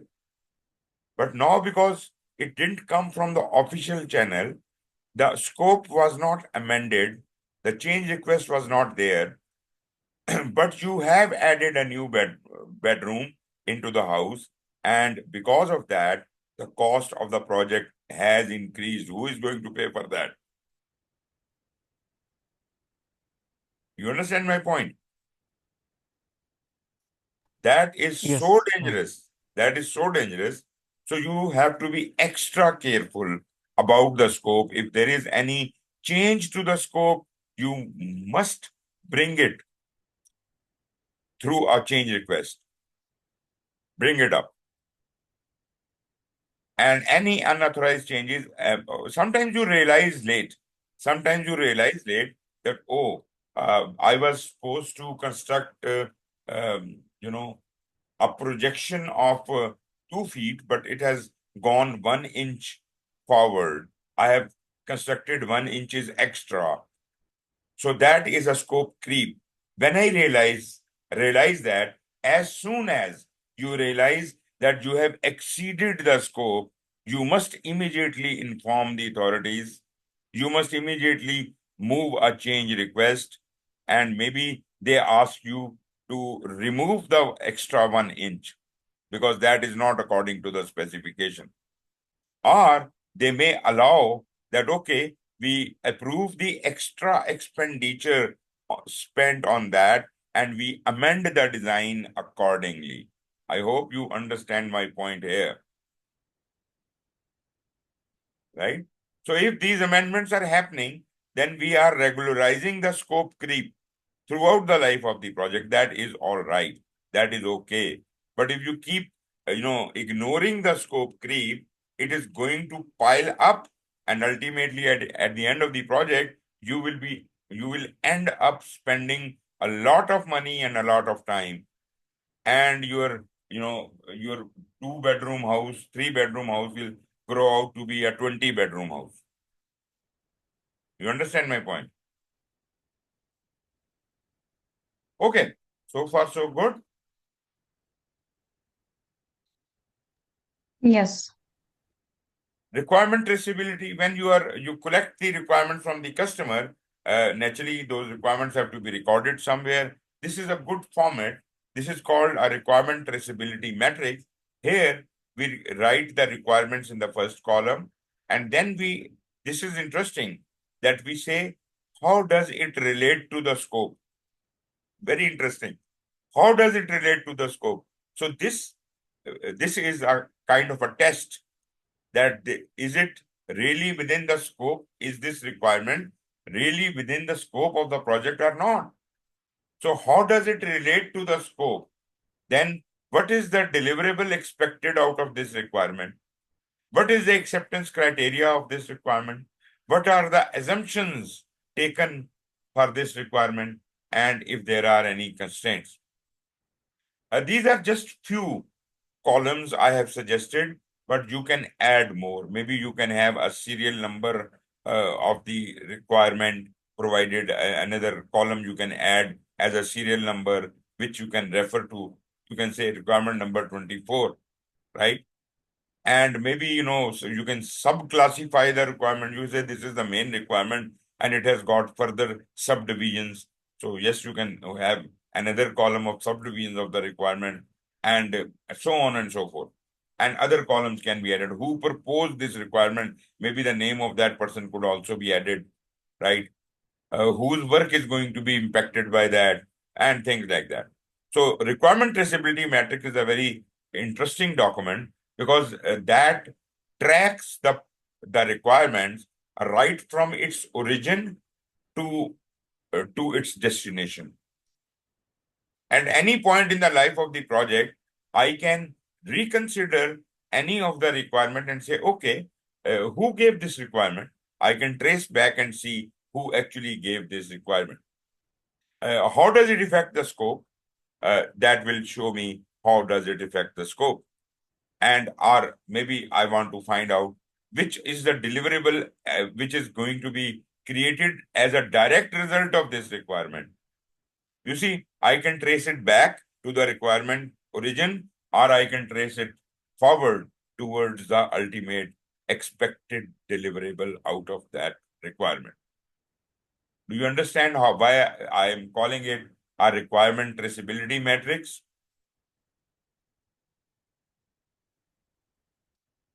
Yes, please, Osama.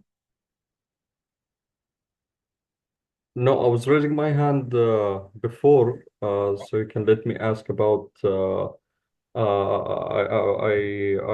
was going to ask about the scope creep. Can you give me like Sure. a definition, like a clear definition of what a scope creep can be in one statement? Mhm. Scope creep is an unauthorized change in the project. Unauthorized simply means that this is not through the proper channel. Suddenly you realize during the life of a project that you have exceeded the scope, right? You did not make it, intentional change into the scope, but something has happened during the project. Maybe the stakeholder has forced it down your throat. Maybe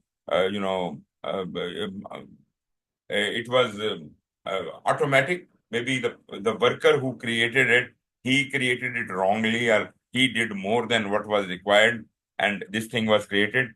So scope creep must be, and as soon as it is understood, it is captured, we must immediately analyze it and move a change request to regularize it. That is how it comes into the gambit of the scope. Otherwise, it will keep piling. More scope creeps will keep coming up, and ultimately you will end up doing a lot of damage to the project.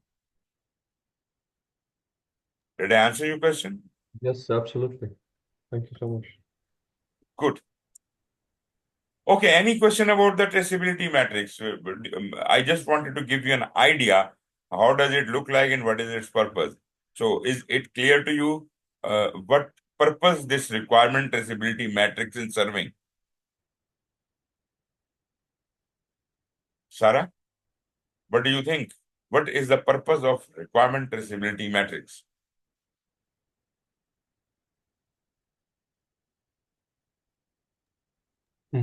To provide clarity, maybe. As it is clear from the definition, it provides traceability.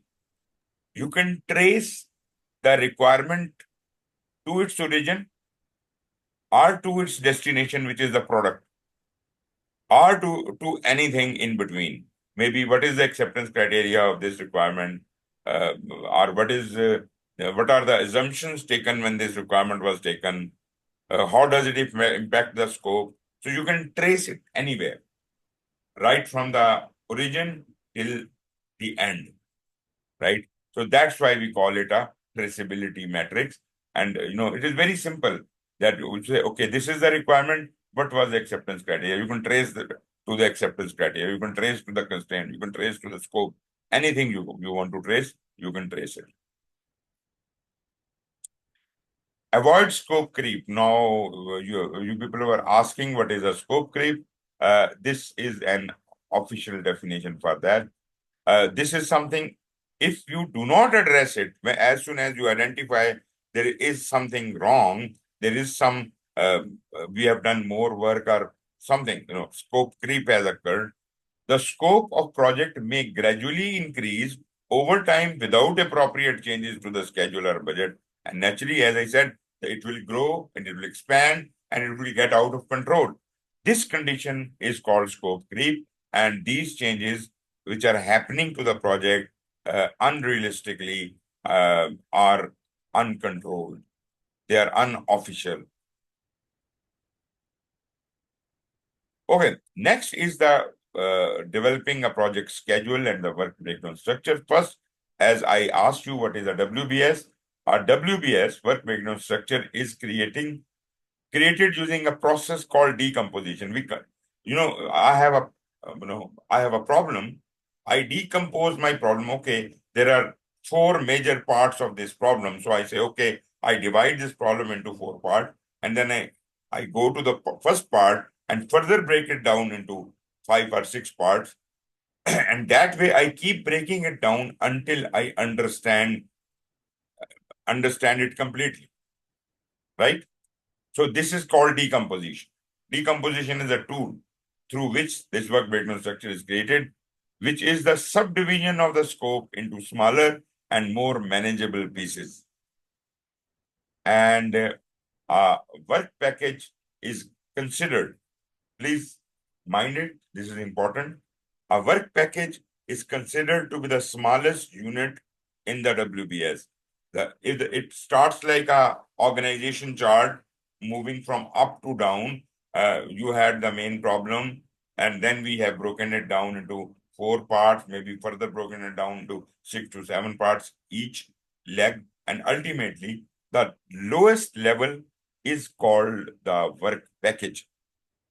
Interestingly, I am not using the word activities because at the project level, we want to break the things down to the work package level and not to the activity level, because work package may include more than one activities in it, but that is the business of scheduling to identify those activities and plan them.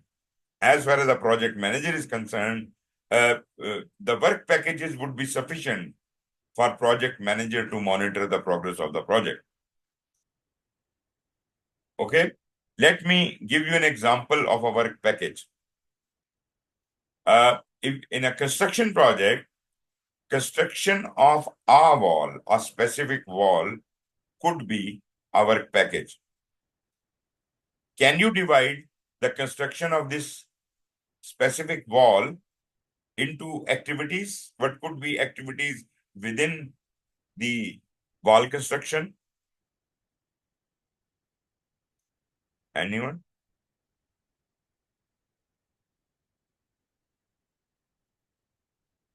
What could be activities within the wall construction?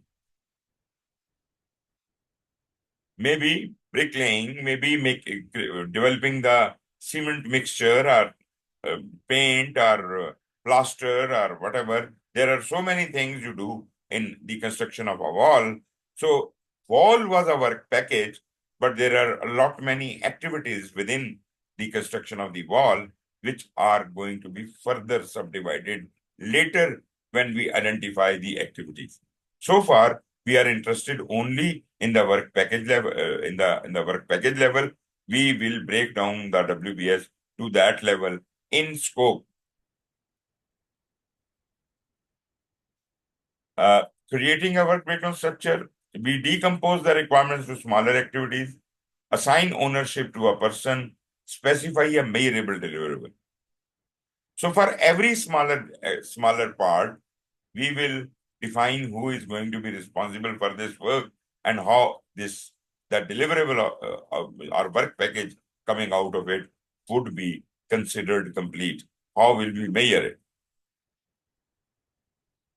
And on the top right corner, you can see how a WBS might look like. Can you see this tree? ABC project, and it is divided into 1, 2, 3, and a proper numbering system has been provided to it. 1 has been further divided into 1.1 and 1.2. 2 has been further divided into 2.1 and 2.2, and so on. So you can provide a numbering system to it, which is very important and instrumental in identifying these work packages and these breakdowns from the perspective of accounting purposes. People who are taking account of things, who are allocating funds for various activities and for various work packages, they would not like to know the name of that work package. They would rather refer it by 1.1. On to 1.1, we have provided the funding of this much amount. Developing a project schedule, naturally, now we are talking about developing a Gantt chart classically. So before we can develop a Gantt chart, we need to further break down the work packages. What was the work package? The smallest unit of the WBS, of the work breakdown structure. We started with a project, maybe phases, maybe something else, and ultimately the smallest level was what? The work package. Now, when I am trying to develop a schedule, I will have to further break down the work packages into activities as if I can sequence them or put them in an order and then try to calculate their timing and duration and resources and all that, and ultimately come to the conclusion what would be the exact schedule on Gantt chart to do these activities. I hope you understand my point. In the first step of schedule development, you need to identify all activities necessary for the delivery of every work package and what are the schedule components. First, we will have the activities naturally, and once we know all the activities, we will try to develop a sequence, what is to be done first, what is to be done later, and then we will try to establish a time estimate for each one of those activities, right? So these are the components here. Developing a schedule, we have identified the lowest level activity, that is the activity identification or definition. Then we have estimated the time required for doing this activity. We have then determined a logical dependency, what is to be done first and what is going to be done later. So how does this activity relate to others? Okay. How does activities relate to one another? What is the nature of deliverables here? Right? Can you make a head and tail out of this this slide? Anyone who wants to explain to me what does that mean? Yes, please. Anyone?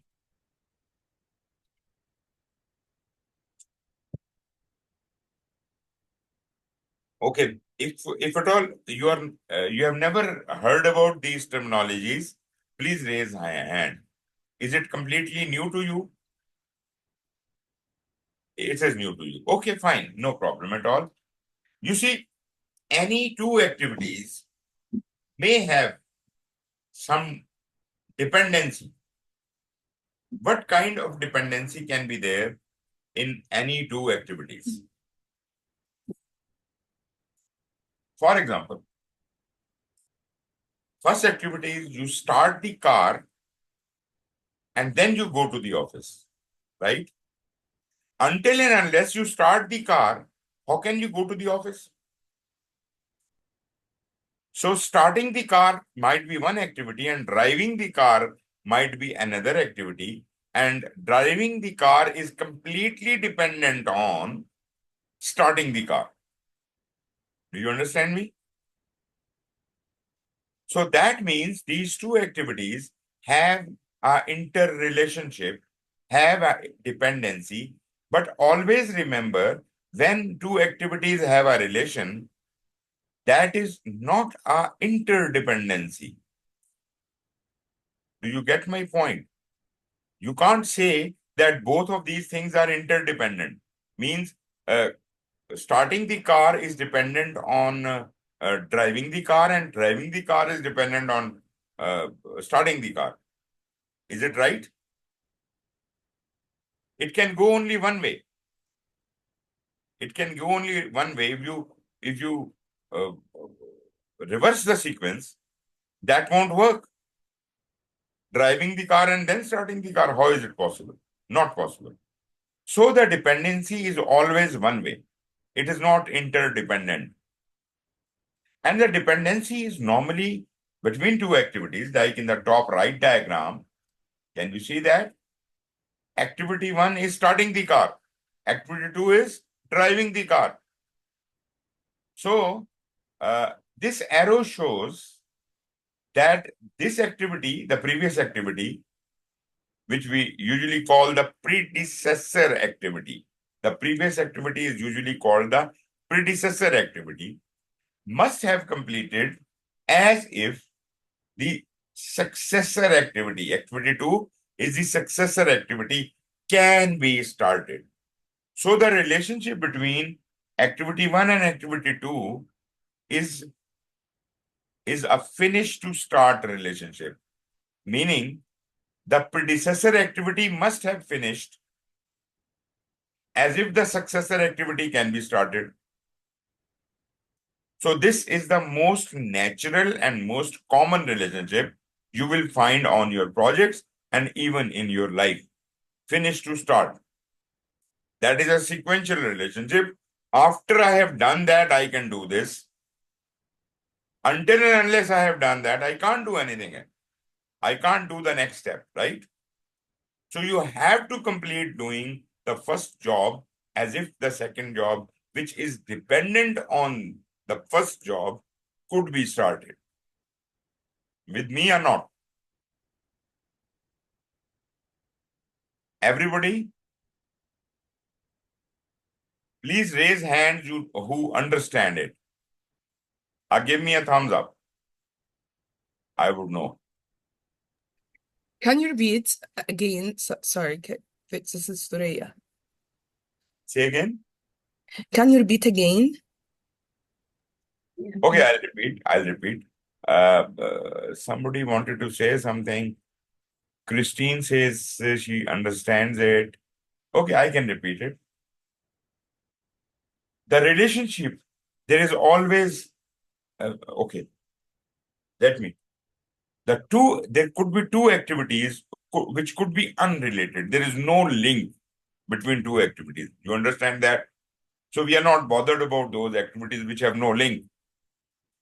For example, you going to office and I drinking coffee. What is the link between these two activities? No link. Until and unless any one of these two activities is influencing the other activity. So there is no link. But some activities will have a link. Until and unless this is done, this cannot be done, right?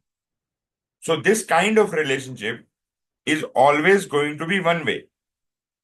There can be no two activities which are interdependent on each other. Do you agree to this point? That there cannot be interdependency, but there can only be one-way dependency between two activities. And that one-way dependency is on the activity which we are depending on, right? You know, starting the car, until and unless the car is started, it cannot be driven. So we are depending on starting the car. So starting the car is the predecessor activity because this is the predecessor. This is the activity on which we are depending on. And what is the subsequent activity or the successor activity that is driving the car? So when the condition 1 is completed, the car has started, only then the subsequent activity, which I call the successor activity, can be started. So the relationship here is activity 1 should have finished as if the activity 2 can be started. Agree? So between activity 1 and 2, there is a relationship of finish to start. And if you want to show it, I will put a F here and S here. You can see that. So the relationship between activity 1 and 2 is finish to start. Agree? And the direction of flow shows where the tail of the arrow is touching, that box, activity 1, is the predecessor. Where the tail of the arrow is, that is the predecessor. And where the head of the arrow is, that is the successor. Activity 2, that box is the successor. Are you with me on that? Everyone understand that? Okay. Because activity 1 must finish as if the activity 2 can be started, therefore this relationship is called finish to start. Right? Because this arrow is originating from the finish point of activity 1 and entering into the start point of activity 2. So this arrow is getting out of the finish and entering the start, right? That's why we call it a finish to start relationship. Can someone tell me what kind of relationship is this?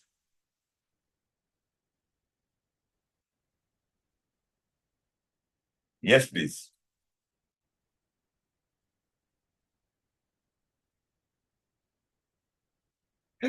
What kind of relationship is this?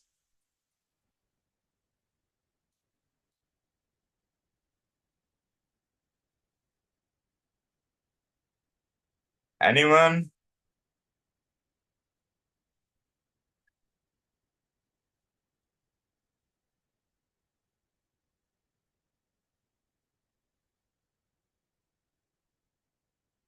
You people are not really catching up. What is this relationship? Start to start, like This is when the when we okay. start the first activity, we could start the another. Okay, very good, very good, very good. But the thing is, then yes, you are very right in saying that when we start the first activity, the condition is always the predecessor puts the condition. Activity 1 should have started. Until and unless activity 1 has started, the next activity cannot start. I'm sorry, the numbering system is wrongly written here. This is activity 1, this is activity 2. Similarly, this is activity 1, this is activity 2. I'm sorry, this is a mistyping.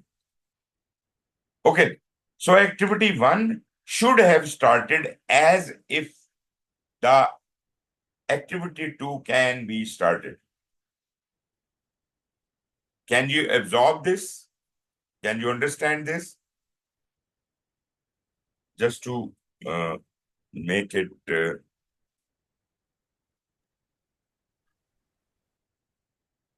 clearer for you, let me correct it. Just give me a moment to correct it.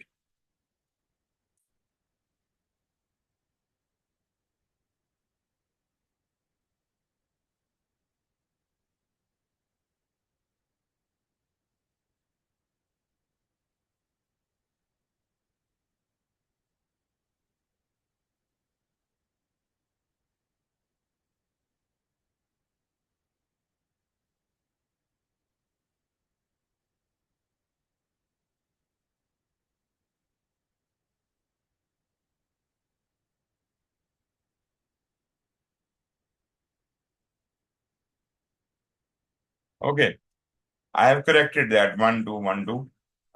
Now, start to start definition is right, but one thing which I want to make clear, just a moment. I think that is not yet shared to you. Let me share this. Now, can you see that? Yeah. Okay, you see, what I mean to say is, it is not necessary in a start-to-start relationship that both activities must start together. No, that is wrong. That is absolutely wrong. They can start together, but activity 2 cannot start before activity 1, but it can start anytime after activity 1 has started. So start to start dependency does not mean that they will always start together. They can, but it is not a condition. They may not always start together. But activity 1 should have started as if activity 2 can be started. It can be started 1 day late, 2 day late, or 20 day late. We don't mind. But activity 2 has no permission to start before the activity 1 has started. Are you with me on that? Okay, someone who can define the finish to finish relationship. I'm sorry, Dana, I could not see your hand. If you want to explain this one. Yes. Yes. So activity 2 cannot finish until activity 1 has finished. Good, good. So in my words, it would be activity 1 should have finished as if the activity 2 can be finished. Means that activity 2 has no permission to finish before activity 1 has finished. I don't know when activity 2 started, when activity 1 started, but both of these activities are simultaneously happening. But we cannot give the permission to activity 2 to finish until activity 1 has finished, because activity 2's finish is dependent on the finish of activity 1. So again, I would emphasize that this does not necessarily mean that both activities must finish together. No, that is wrong statement. The both activities can finish together, but activity 2 can finish 1 day late, 2 day late, 20 day late. It can finish any time after activity 1 has finished. I hope you understand my point. Although I understand the start to start and finish to finish relationships can be a little confusing, but if you bend your mind around it, you will be able to understand it. But the most difficult relationship ever is the start to finish relationship, because this challenges the way of our thinking. It is an opposite way of thinking, right? So, can someone tell me what does that mean? Start to finish.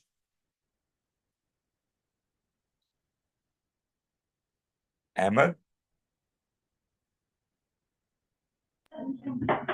So when you start the activity 1, you could finish the second activity. Good. Now, this is very simple to say, and this is very rightly said. Activity A, because that is a predecessor, must have started as if the activity 2 could be finished. Now, remember, the start of activity 2 is not linked with the activity 1 at all. But activity 2 is supposed to finish any time after activity 1 has started.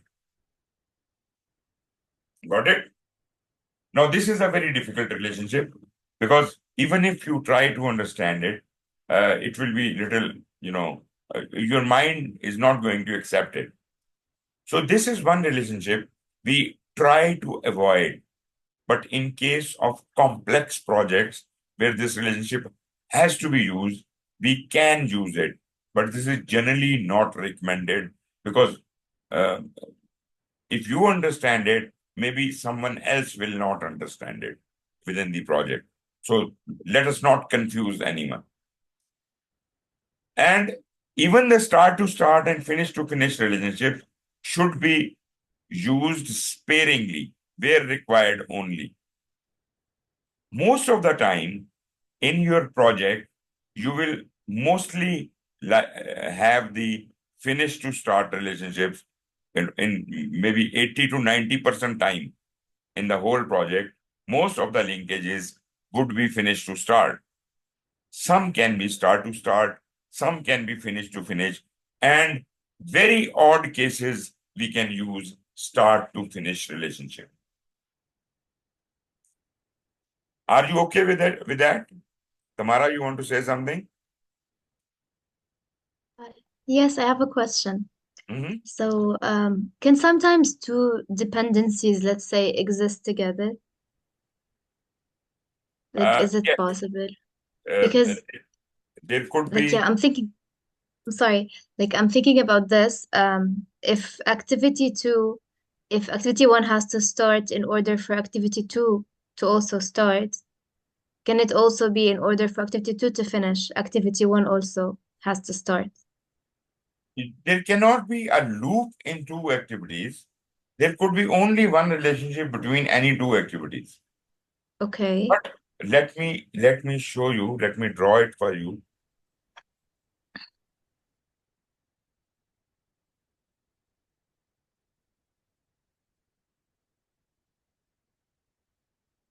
For example, this is one activity, this is another activity, and this is another activity. Let us call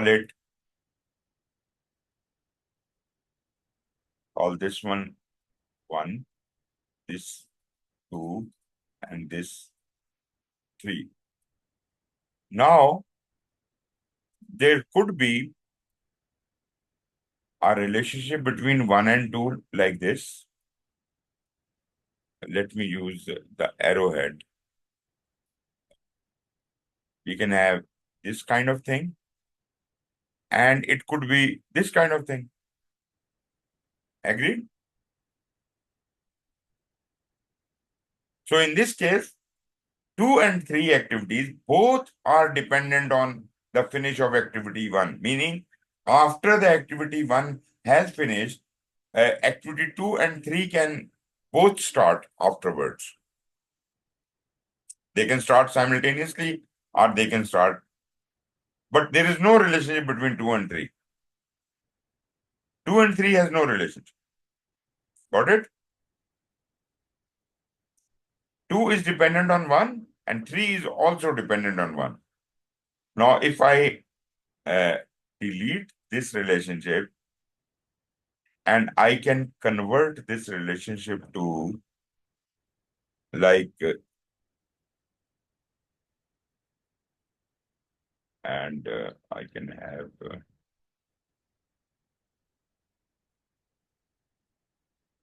what has it become now? Between 1 and 3,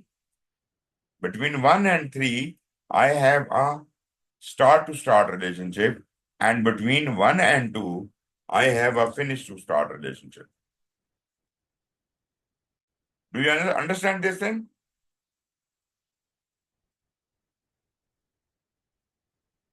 So, yes, and there will be a complete network of activities when you will create the whole network diagram. There might be, this could be another activity, this could be another activity, and this could be another activity. And there might be a linkage like this here and this here, and there might be a link here. And let me create an interesting link here, and that is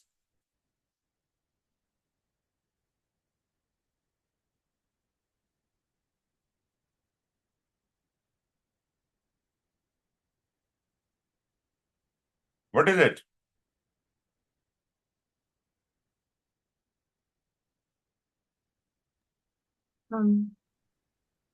What exactly? What is this relationship? This is finish to finish. Finish to finish. And this Yeah. one is finish to start. Finish to finish. Yeah. And that way, your diagram can keep growing up till it reaches the end. So this is the network diagram. It must start from a single point of origin, and therefore, I will put a circle here, and I will link an arrow from this circle to the very first activity. And once the project is completed, I will again put a circle there. For example, this is the end of the project. And what should be the terminating activities? Maybe it is kind of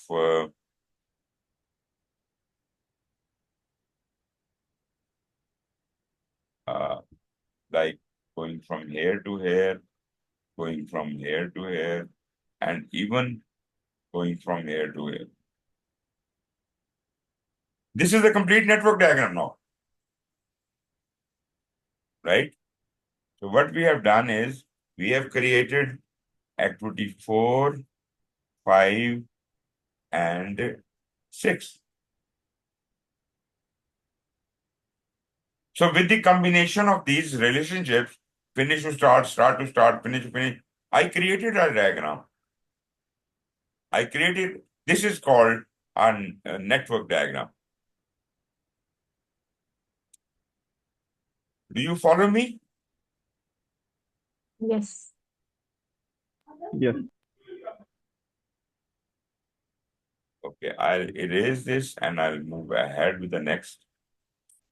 Okay, once you create a relationship, you can establish a table. For example, it says A is first activity, that is find location.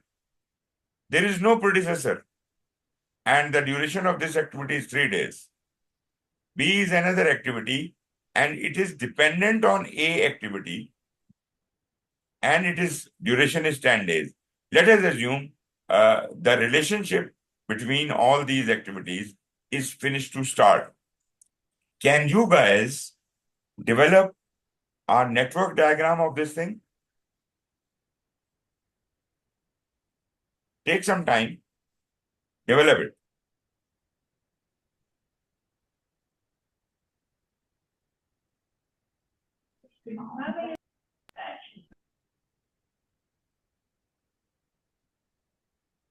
Yes, please.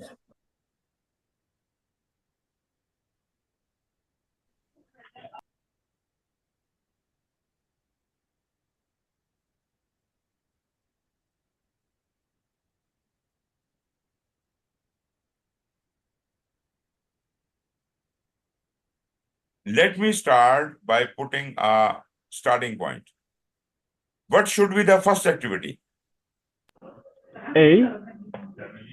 A should be the first activity, and should there be only one first activity or more than one?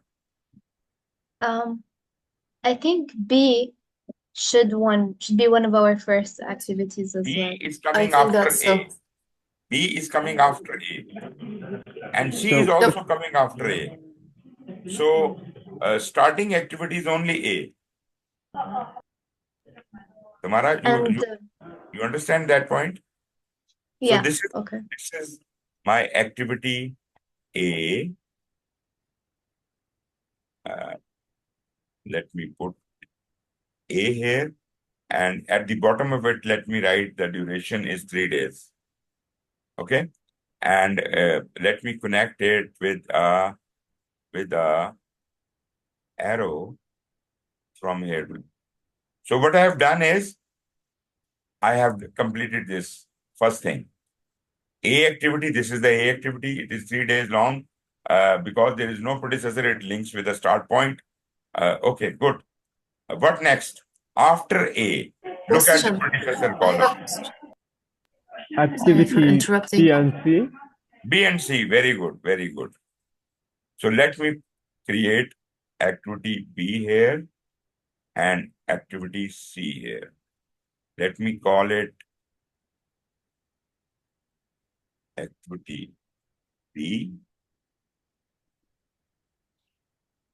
And how much is the duration of activity B? 10 days. 10 days.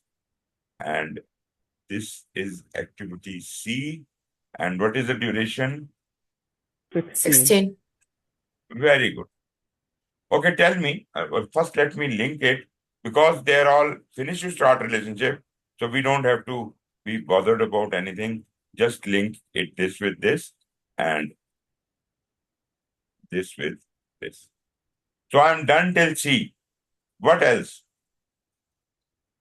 Where should I draw D? D should be after. After C. D should be after C. Everybody agrees? This is predecessor Yeah. is C. So I will put D after C. Right? So this is D. And how much time does it take? 1 day. And I must create an arrow from C to D. Done? Okay, what next? And then we have E, which is like get a permit. E comes after? D. D. Yeah. E comes after what? After D. Yes. So this is E and its duration is 10 days. 10. And it is linked like this. Okay, what else? Yeah. F. F comes after? After E. B Yeah? and E, يعني Uh, it's the final stuff. okay, F comes after E. E. Yeah. Predecessor is E. So this is straight away going here. And this is F. And that duration is 2. 2 days. 2 days. Yeah. Are all the activities covered? Nothing left? Let me put an ending point here. This is project end.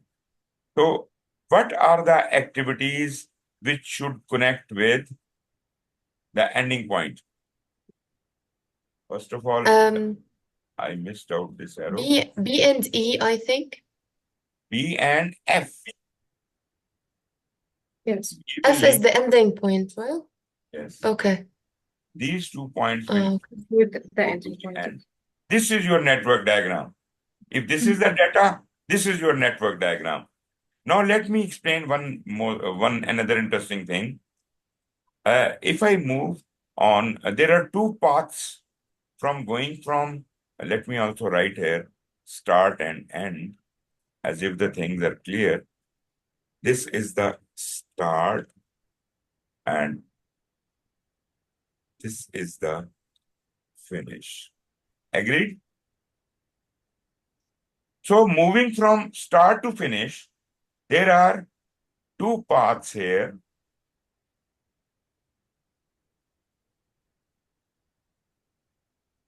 What are the 2 paths?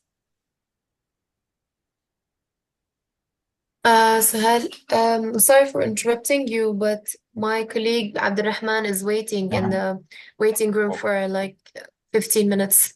Okay. Sorry. Right. So what do you see? There is one path starting from start, going here, A, B, and finishing here. The other path is A, C, D, E, and F. Agreed? How much Yeah. time the upper path has taken? A and B. Timer? How much time the upper path has taken? Like 13 days. Good. Very good. And how much time the lower path will be taking? I mean, much longer. Yes. So you will 32. add up. You will add up 3 plus 16 plus 1 plus 10 plus 2. Yeah. Right? Mm. So it will take, this path is going to take 32 days to complete, and this path is going to take 13 days to complete. Which is the longer path? The lower 32. path. Yeah. The lower path is the longer path, and the longer path is called the critical path. Critical. Right? Why? Why is it critical? Normally people think that because the upper path is shorter, we can do A and B and let us finish the project. No, we can't finish the project because project doesn't have only A and B activities. Project has got all of these 6 activities. All of these have to be done. Until and unless all the activities are done, project cannot be declared complete. So even if you have done A and B in 13 days, you still have to wait for C, D, E, and F to finish. Right? And project can only be finished when the longest path is accomplished, is completed. So the duration of this project is minimum 32 days. This project cannot be done before 32 days. Although on the upper path, these people will be free after 13 days and they will be resting for this period. They will be resting for this period because they have nothing more to do. Agree? So what they can do is, maybe B activity says, I have a lot of time to rest, so why don't I start late? It says, no, I will not start after 3 days, I'll start after 20 days. If it starts after 20 days, that is the sweet will of the bee, whenever it wants to start, because it has got a lot of float. How much float is there in B? If you can subtract 12 out of 13, what is the answer? 19. 19. So this path, let me use a different color to indicate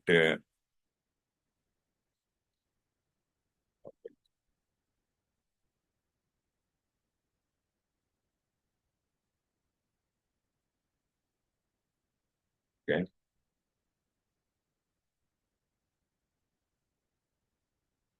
This path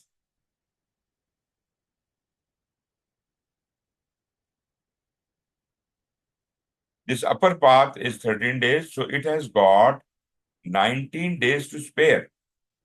19 plus 13 would be 32. So while A, C, D, E, F are going on, B activity can have a flexibility of 19 days. This 19 days is called the float for B activity. This B activity can start 19 days late or can finish 19 days earlier. You understand my point? Agreed or not agreed?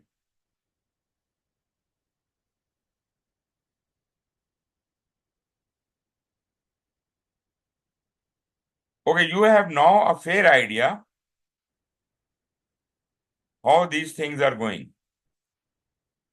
So you can create the critical path. The longest path is a critical path, because to declare this project complete, all of the activities of the project should have been complete, right? So I have to wait for A, C, D, E, F. Now, what are the critical activities? All the activities on the critical path, right from start till finish. And what are those?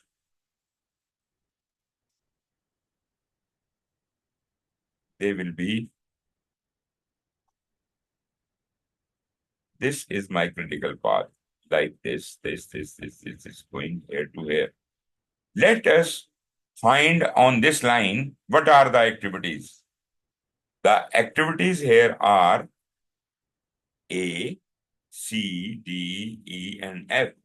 All of these activities, A, C, D, and E, and F, are critical activities because they are on the critical path and they have no float. They cannot get delayed by even 1 day. On the other hand, this B activity, the ABCDF has got zero float. Critical activities always have zero float. But this B activity has got a float of 19 days. This float is also called slack in some schools of thought. You can use the word float or slack.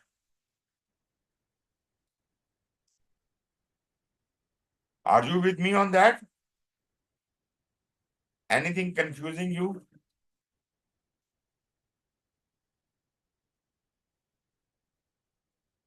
Okay, I think we have spent too much time here. Let us quickly move ahead.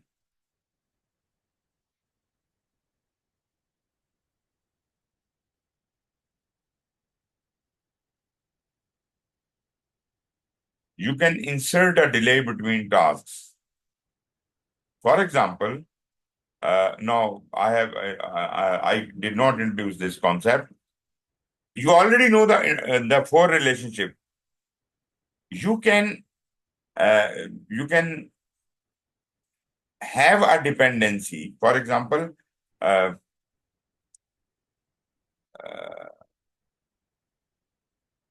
if there are two activities, this, and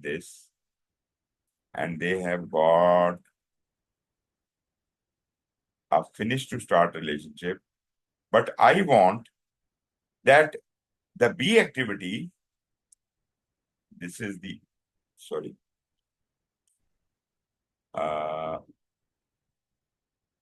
this is the A activity, and this is the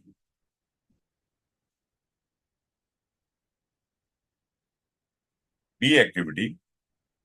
But I want, although the relationship is what? Finish to start. But when I say +2, what does that mean? With our delay of 2 days, B activity can only start after 2 days after the A activity has finished. And if I say, I put a minus here, if I say fs -2, what does that mean? Anyone who can talk? That mean activity B should start before 2 days finish from activity A. Exactly. Before the start date of A is known, finish date of A is known according to the schedule. For example, that is 10th of October. B activity can start on 8th of October, the earliest. 2 days earlier than that. So this fs -2 is called lead. We are overlapping the activities. That is called lead. And when we are using a positive sign, that is sign of lag. We are causing delay between two activities, right? So yes, with all those 4 relationships we have studied, we can use the concept of lead and lag anywhere. So far, so good? Yeah, it's clear.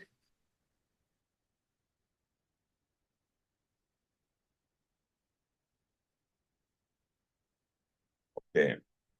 Estimate time and resources. You have got the activities. Now you can, in the early stages of the project, you calculate a comprehensive budget and a scheduled estimate to provide information for approvals. In this step, you will work with the project team to estimate the time and effort required for each of the individual activities, then roll them up. Once you have got all the time and effort calculated for every task, then you can sum it up for the whole project. How much time is required for the whole project? So I have told you the way of calculating the total time. The project, in this case, was 32 days long. Duration of the project was 32 days. It is not a simple addition of all the durations. It is actually the addition of the duration of the critical path. But as far as effort and cost is concerned, resources are concerned, they can be simply added. There are 3 types of estimation techniques, and whether it is duration estimate, it is cost estimate, or it is resource estimate, we will use the same 3 techniques. Analogous estimation means that I have a previous experience of doing similar kind of projects and similar kind of activities. And if I take an example from my previous project, I create an analogy that I did a very similar activity in my previous project, and that took 2 days, and I say, okay, it can take 2 days on this project as well. This is an analogy. You have created an analogy from a previous project for this project, and you have used estimate accordingly. But interestingly, it is not necessary that if it took 2 days in the previous project, you are not bound to use 2 days. You can say, okay, this time is double the strength. So I will give it not 2 days, but 4 days. So proportionately, you can use the analogy of a previous experience, and you can have the same figure, you can have a larger figure or a smaller figure, but this is just an analogy. This is analogous estimate, and this is more of a guesstimate. Parametric estimate is kind of a bit more perfect. You have been constructing houses for quite some time. If you take whatever the total cost which was spent in the construction of one house, if you can have, say, X amount, X million dollars has been spent on the construction, you can calculate how much square foot land is being constructed. Divide that amount on the square footage. So if you have spent 1 million divided by 4,000, whatever is the answer would be the rate per square foot. Same can be done for the duration. Same can be done for the resources. This is called a parametric estimate.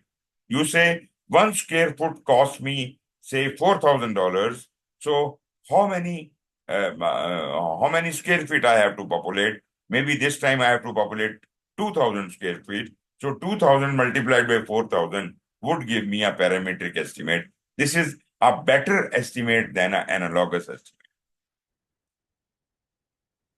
Third estimate is based on the standard deviation, the bell curve, and here we use 3-point estimate. Actually, we don't take analogy from a previous project. Rather, we want to take opinion of as many experienced people as we can. And then out of that, we do the statistical analysis and find the probability that how much time this activity is likely to take. So just to put the long story short, the formula for that is that whatever the readings, say you collected the data from 100 different people, most of the people would have an opinion which is very close to the center, whatever is the center. For example, most of the people have the opinion that this activity can be done in 3 days. But there is one odd case, a pessimist who thinks this cannot be done even in 10 days. So he thinks it can be done in 10 days. Most of the people think it can be done in 3 days, but some of the people think that it can be done in 1 day. Now, nobody is wrong. Everybody has got their own experiences.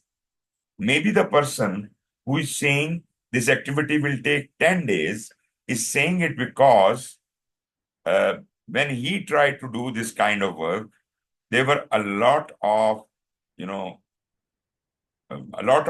threats, and all the threats affected him, and there was a lot of delay due to that.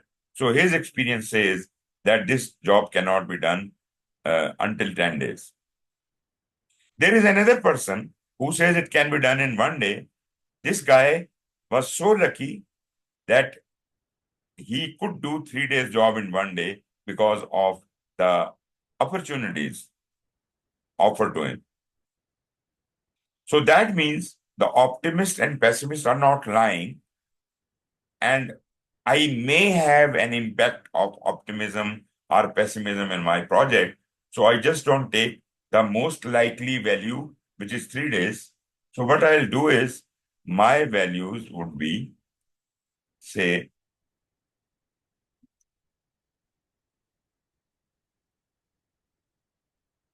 my optimistic value is 1 plus.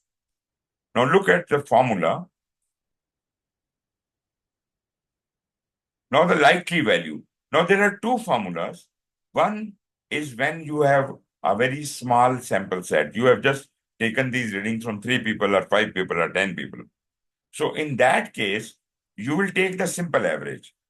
Optimist, likely, and pessimist divided by 3. Simple average. But in case you have taken a sample from many people, say 100 people, 50 people, then you will multiply the middle value with 4. And what was the middle value? 4 multiplied by 3 plus 10. And divide it not by 3, but divide it by 6. Because 4 values are dedicated to the most likely, 1 value to the pessimist, 1 value to the optimist. Agree?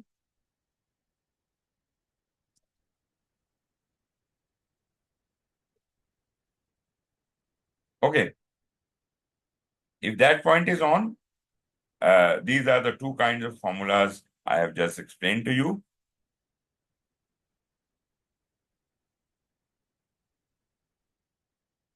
And this is the other formula. This is called beta distribution, and the previous one, this one is called the triangular distribution. Triangular distribution when the data set is small.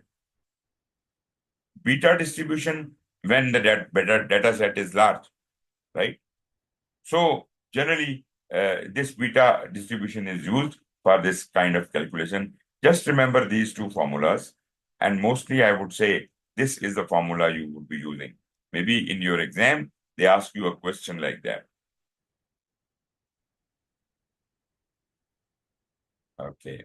The critical path we have already calculated. I have shown you, for example, this is the longer path. This is the critical path shown in orange, and the lower path is not critical. Painting and decorating is not critical, right? After the drywall, you can also start painting and decorating, but they take much lesser time than cabinets and flooring, right? Therefore, they have to wait for after they have done their job before the project would be declared complete, because the longer path is the above one. So I have already described to you that this is the critical path. And this path has got some slack. Now, this is called total float or total slack. This total float is the time period which is available to be utilized by either of the activities. For example, there is a time period of 8 days they can fluctuate. So they can say, okay, 4 days, painting has taken 4 more days, and decorating has taken 4 more days. The project will not delay, right? Or painting has taken two more days, and decorating has taken 6 more days. Project will not be delayed. But you see, if any activity on the critical path is delayed by 1 day, the whole project will be delayed by 1 day. If you agree with this, sorry.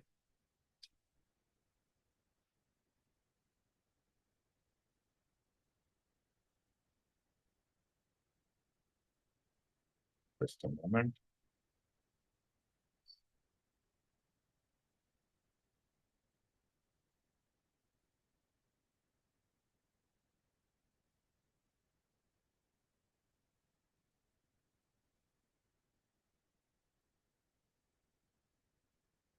Okay, now we are done with this.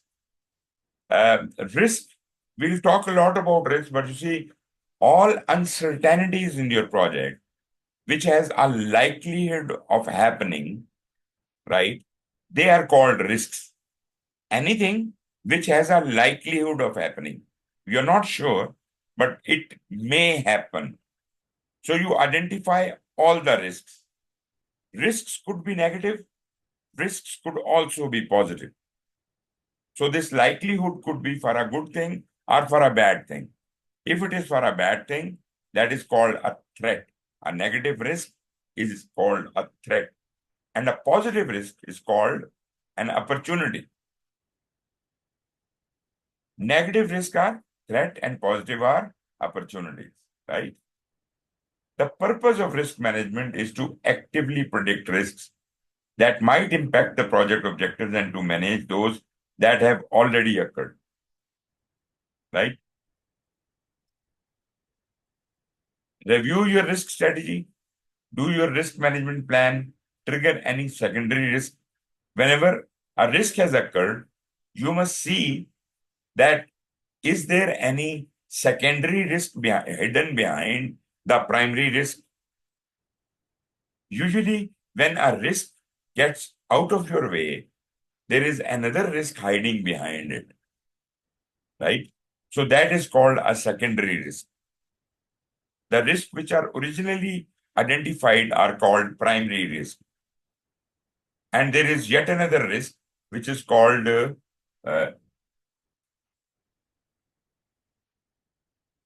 I just skipped my mind. Just called so remaining risk or something. We'll have that name somewhere. Residual risk. Residual risk. So when you do a treatment of a risk, you say, okay, this can damage me with a amount of $1,000. If I can spend $500, I can improve the situation and the impact of risk will be reduced from $1,000 to say $800 or maybe $200.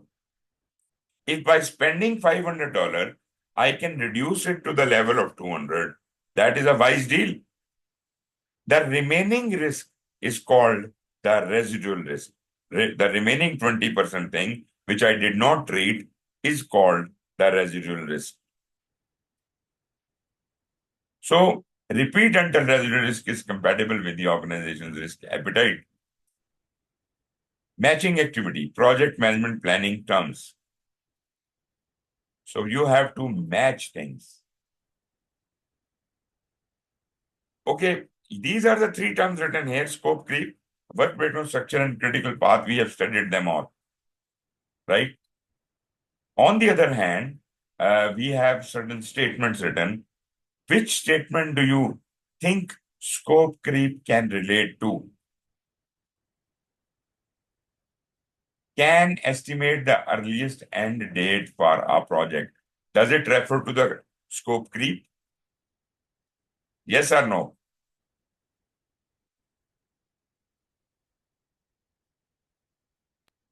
No? No? Can result in cost overruns and delays? Yes. Yeah, it's a scope creep, I think. Okay, let us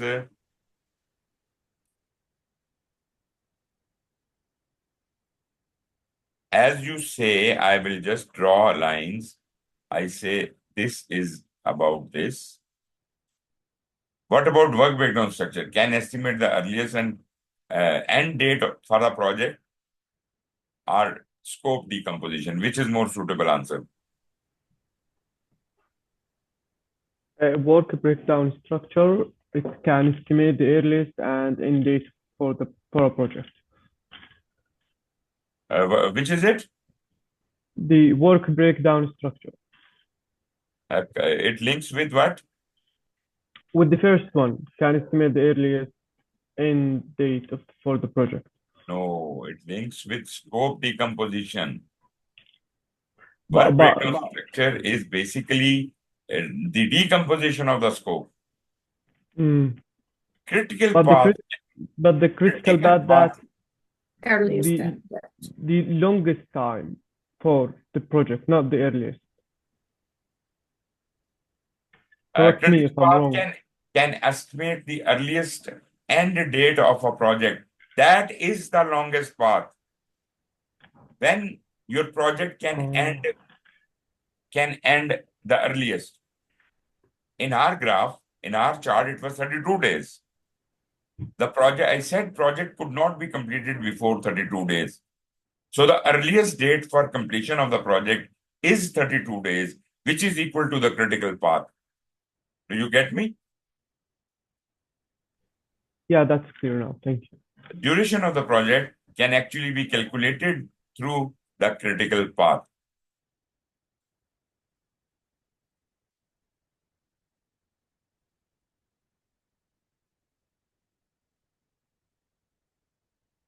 Okay.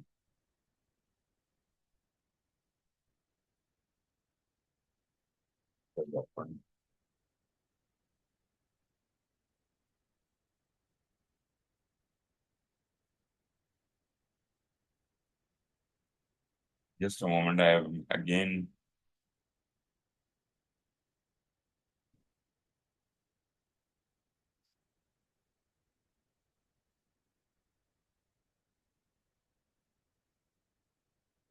Okay, so we are done with this.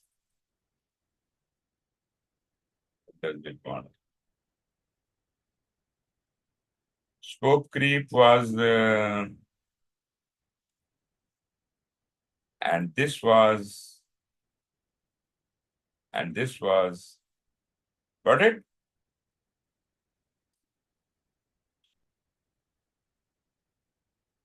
Okay.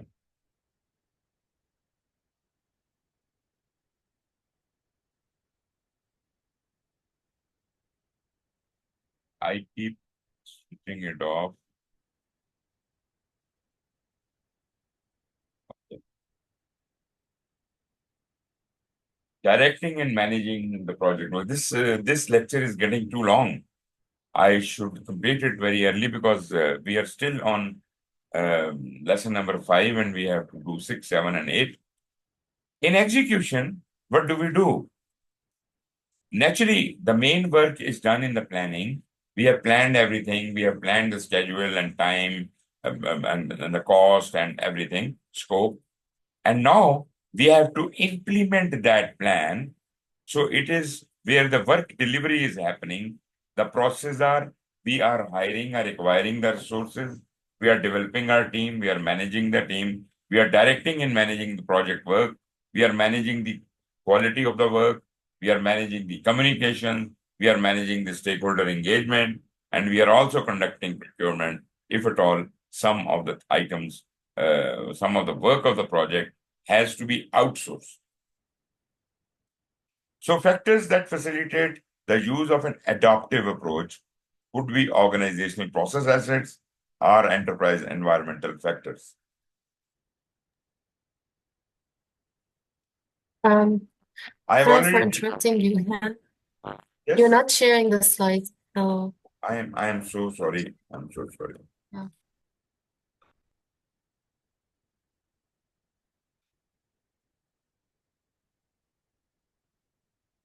Okay, can you see that?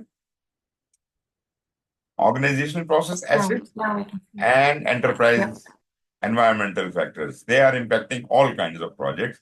And organizational process assets are what? These are the various documents or which could be, these are always organization process assets are always internal from the organization side. There are different protocols, different standards, different regulations, different templates and things like that, lessons learned, all of those things which are coming from the organization to the project to be used. They are the organizational process assets. Whereas internal and external uh, factors which could impact the project, those could be enterprise environmental factors. So enterprise environmental factors may not necessarily be some documentation, but they are conditions. Like, it is very cold here. That's why I can't work, right? So because it is very cold here, it is snowing. So it is difficulty in working and my work can be delayed. So this is a enterprise environmental factor. And what do you call it? An external or internal one?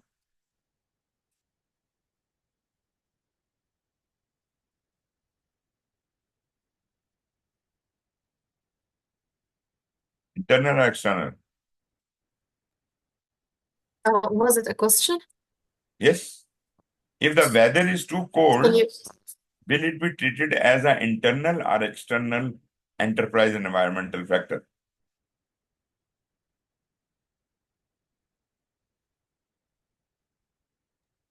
I think it's an external An external, environmental factors. because this is not Yeah. this is not posed due to our organization. It is coming from outside, from the environment, maybe from the government, maybe from some other kind of policy or regulation by the government of the country or whatever. So this could be political climate, this could be academic research, this could be market-based conditions, many more things. Internally, we could have the organizational policies, governance policies, IT resources, organization culture, structures, and things which are coming internally, right? So these are the enterprise environmental factors. I will like to skip that. Choose your team's way of working. This is the same tickets case study. Steve and his team are helping Tom and his team need to upgrade the tickets website and app to fix some known problems and improve the user experience.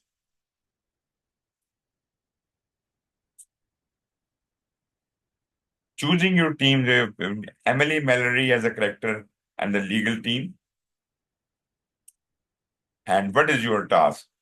Your task is to choose and justify the most appropriate approach for each team. What are you trying to do? You are trying to find the most appropriate thing. Emily and her team needs to make sure tickets complies with privacy regulations in all the markets in which they plan to sell the ticket. This is the legal team doing. And what is the other team doing? Steve and his team, they are trying to help Tom and his team need to upgrade the tickets. So they want to upgrade the ticket website and the maybe mobile app to fix some known problems. So what do you think? How should you go about it? In a predictive manner or in an agile manner? Any views?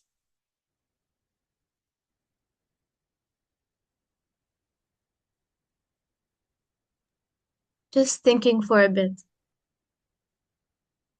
What did it say? I'm just thinking for a little bit. Okay. Anyone else?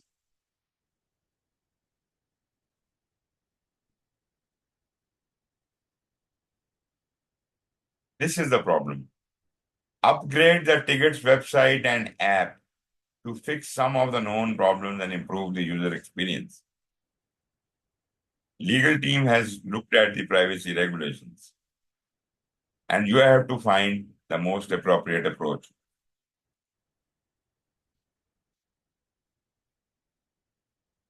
You can have your own opinion. I don't mind. There is no correct answer.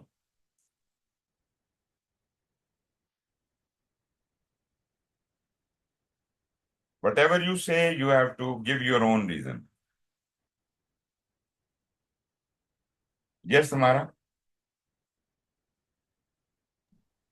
Okay, so I think that the predictive like plan-based method works best for the Tom's team or like the second team, because I think what they want to do is very clear. Like they already know what's wrong with their website or what upgrades they need to make.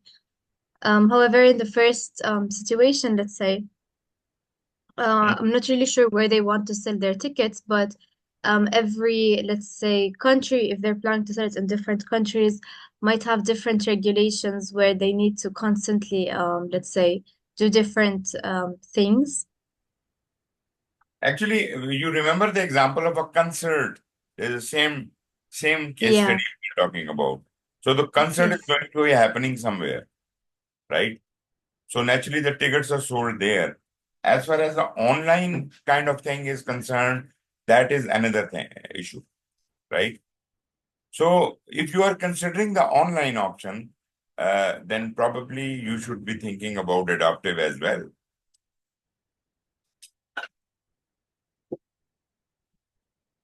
If it is a physical one place kind of a thing, then we can do it predictive. Yeah, maybe yes. Or maybe, you have a hybrid approach. So any approach can work here depending on the scenario. Anyways, let's move ahead. Okay, we are done with this chapter after a very, very long session. I think we took how much time? 3.5 hours, which is much more than what we actually planned for. Is it your lunch time already? I mean, it's very close to it, so I don't know what my teammates want. Okay, so it must be 12:30 at your place, right? Yeah.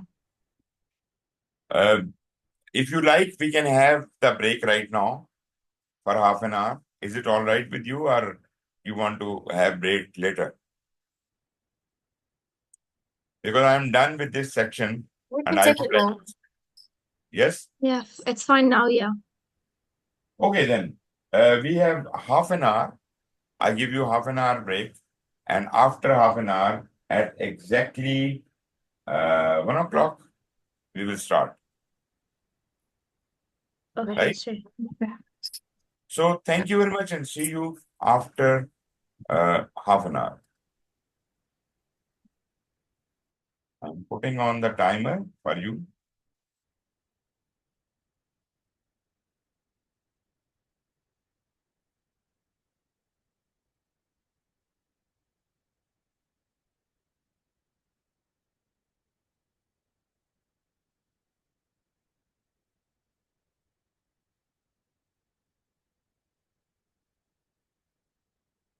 जल्दी से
Hello, are you back?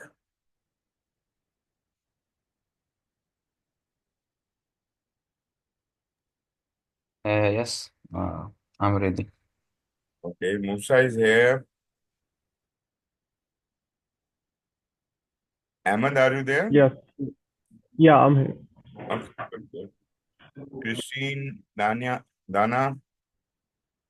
Ram. Yes, we're here. Okay, good, good, good. Right. So let us start.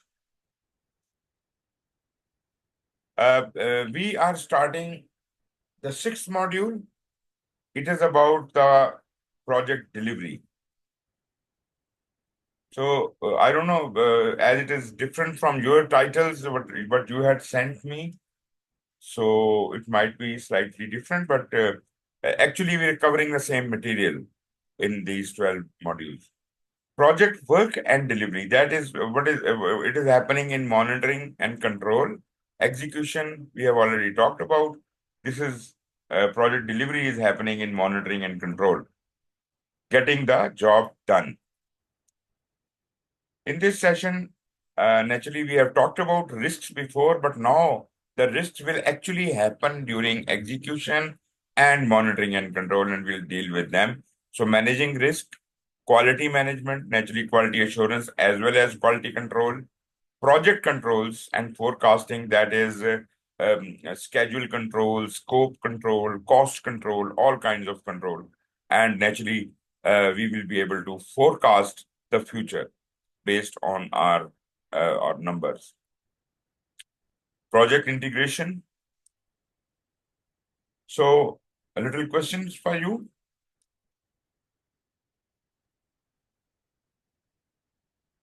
Ensuring that stakeholders accept and are satisfied with the project deliverables is a part of which project performance domain. Development approach and life cycle, stakeholder performance domain, project work performance domain, or project delivery performance domain.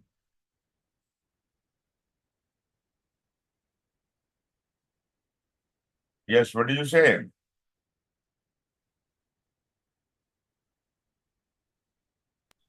I think the fourth one, project Fourth delivery one. performance domain. Okay, okay. Any other views?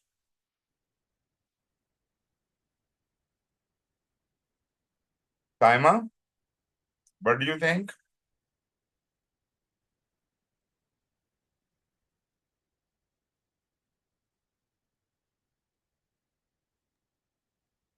Ikram?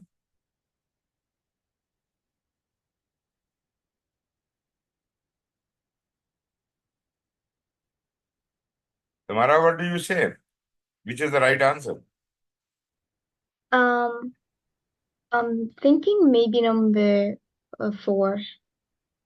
4. Right. So because nobody else is speaking, so 4 is, I'm sealing it, and 4th is not the right answer. It's 2. Look at the question And again. Ensuring that stakeholders accept and are satisfied. So this is to focus is on the stakeholders But with the it project feels like deliverables. Yes? when I hear it like the word stakeholder performance, it makes me think of Yeah. let's say what stakeholders have to do more than what the project is doing and the project deliverables, let's say. Yeah, exactly. But you see, all of these are performance domains except for, work performance means execution, right? Delivery means monitoring and control. Stakeholder performance is actually, which is relevant to this. And approach, we have already discussed. Okay, another question. A contract with a vendor includes a 5% decrease in contract payment for every week the project is delayed. Which approach to risk management are you using? What are we doing? Are we accepting the risk? Are we mitigating the risk? Are we avoiding the risk?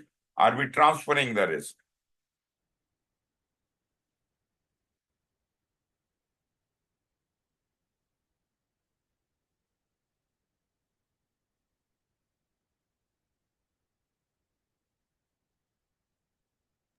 I think we're avoiding the risk. Avoiding the Maybe risk, two.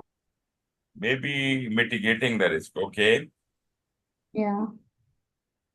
Anyone else? Mitigating, think number I 2. think it's transferring number 4. Number 4. Remember, when it is a contractor in between, we are always transferring the risk. Why are we hiring the contractor? Is because we want to give him our responsibility and we are penalizing him. We are by contract payments, 5% decrease in contract payment. So what we are doing is the loss for time we are bridging from the contractor. So this is basically transferring. Yes, Tamara? I'm sorry, why is it transferring again? Okay, let me take it from the beginning.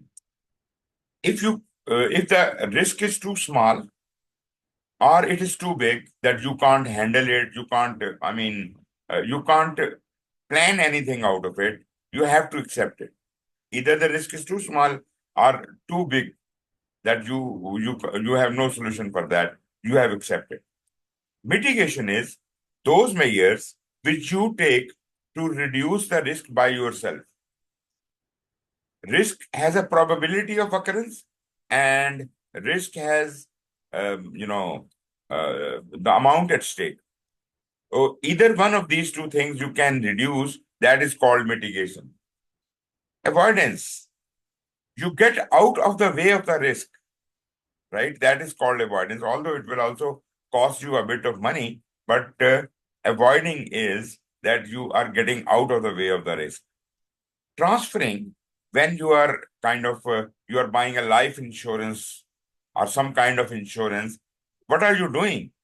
You are transferring your risk onto that company, onto that insurance company. Similarly, in a project, when we hire a contractor, we transfer all the risk relevant to that portion of work to that contractor. So that is transferring. Are you all right with that?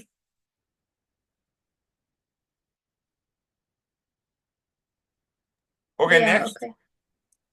Which graph shows the behavior of a process over time and whether or not it is stable and within expectations? Look at these four pictures and tell me which diagram shows you a graph which is showing the behavior of a process over time.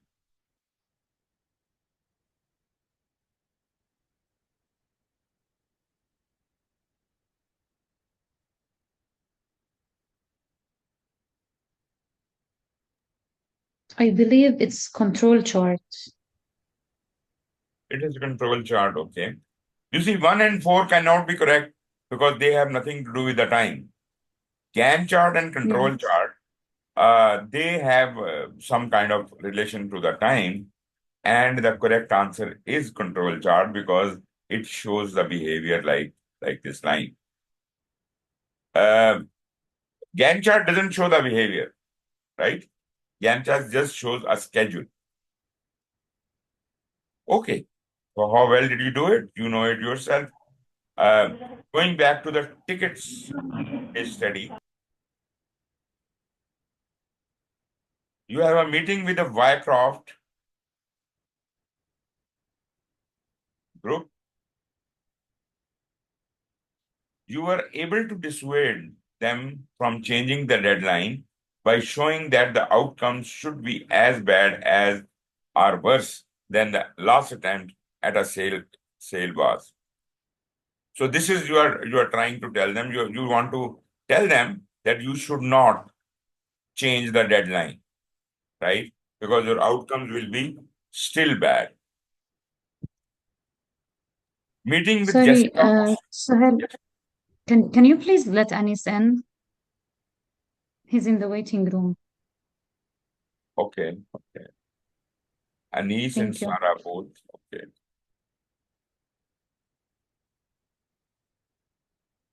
Okay, let me get back to the previous slide as if we can.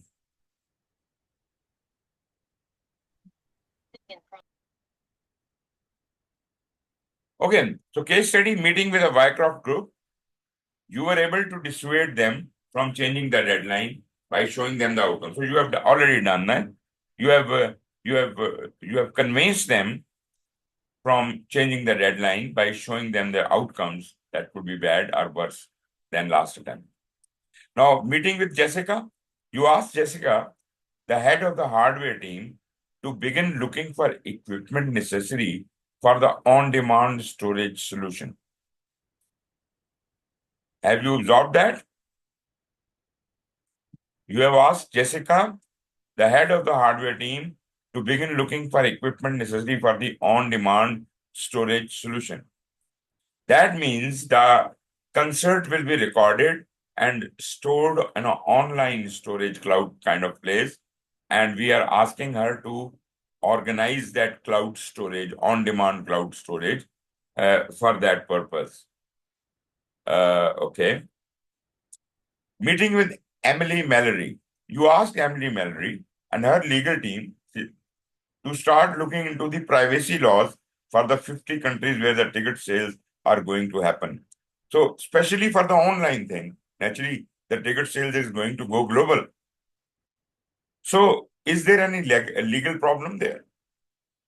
So, she will check on that. Meeting with Dana Bertolina. You asked Dana and her marketing team to help you more effectively get information on the project out to the stakeholders and the company at large. Right? So you have covered this ground also. Integrate plans to move forward. So all of these things, stakeholder, legal issues, and hardware team, on-demand storage, and not changing the deadline, all of these things put together, what are your views about it? If you integrate all the plans together to move forward, anything you want to contribute?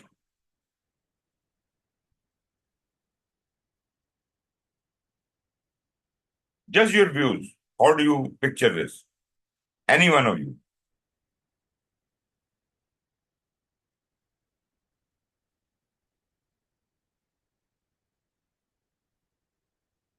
No idea? I'll again, go back and show you these 3-4 slides.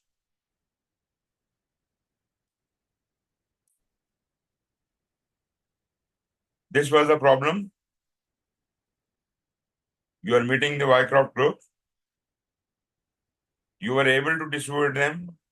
Done. You have convinced them that changing the deadline will not give you any benefit.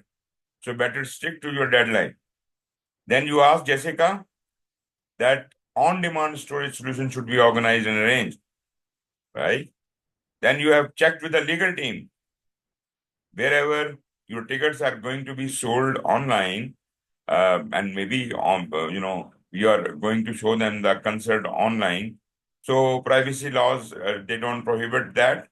So that ground is covered. And as far as the marketing team is concerned, you have asked them to reach out to all the stakeholders and the company at large for more effective information. So what do you conclude out of that? Anyone?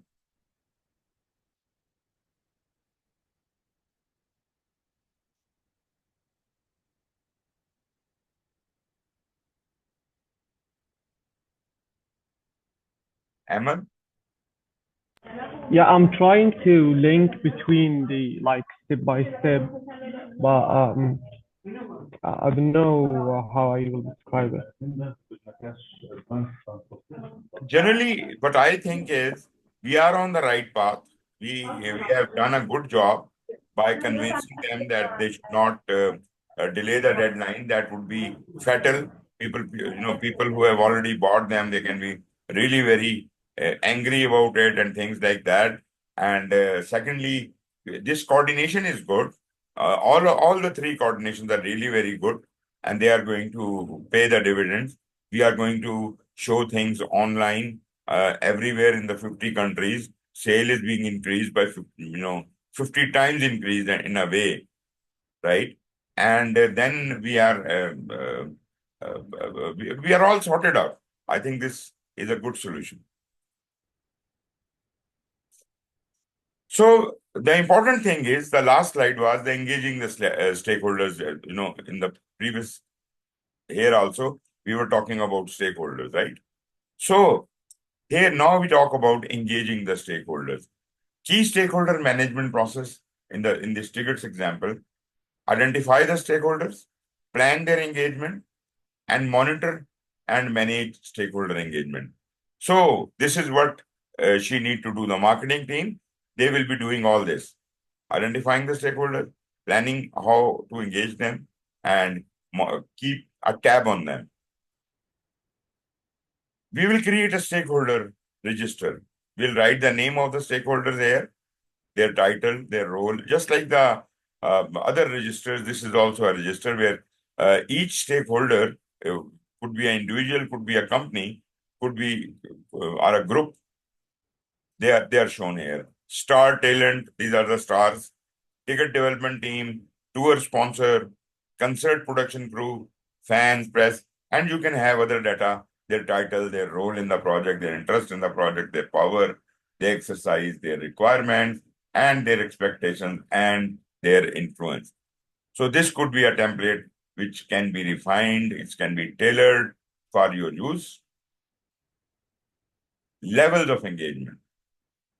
Now, when you identify various stakeholders, now stakeholders could be good, they could be bad, they could be big, they could be small. So there will be many stakeholders who have, although they are the stakeholders, but they have no idea what is happening. They are completely unaware. So for those kinds of stakeholders who are unaware, we have to make them aware, as if they can take a side, they can favor us, or they can oppose us. But until they are unaware, they have no views at all. Then there are stakeholders who are resistant. Naturally, if I identify a resistant stakeholder, I will try to make my level best effort to remove the resistance. Why this stakeholder is resistant? Why this person doesn't want to attend the online session, online concert? What is the problem? So let us make it more real for those people who are attending online, who are resistant to buying tickets for online sessions, because you can advertise to them the benefits of not traveling all the way to another country and be able to see everything live in their own place at a much lower cost. The ticket price could be decreased, much lower cost. Then there will be stakeholders who know what is happening, but they have no opinion. So try to convert them into friendly side. Then there are stakeholders who are supportive, who know what they are doing and they are favoring you. So they are good stakeholders. And the best is the people who are leading. They are your patrons. They are basically defending your cause. So you should promote them.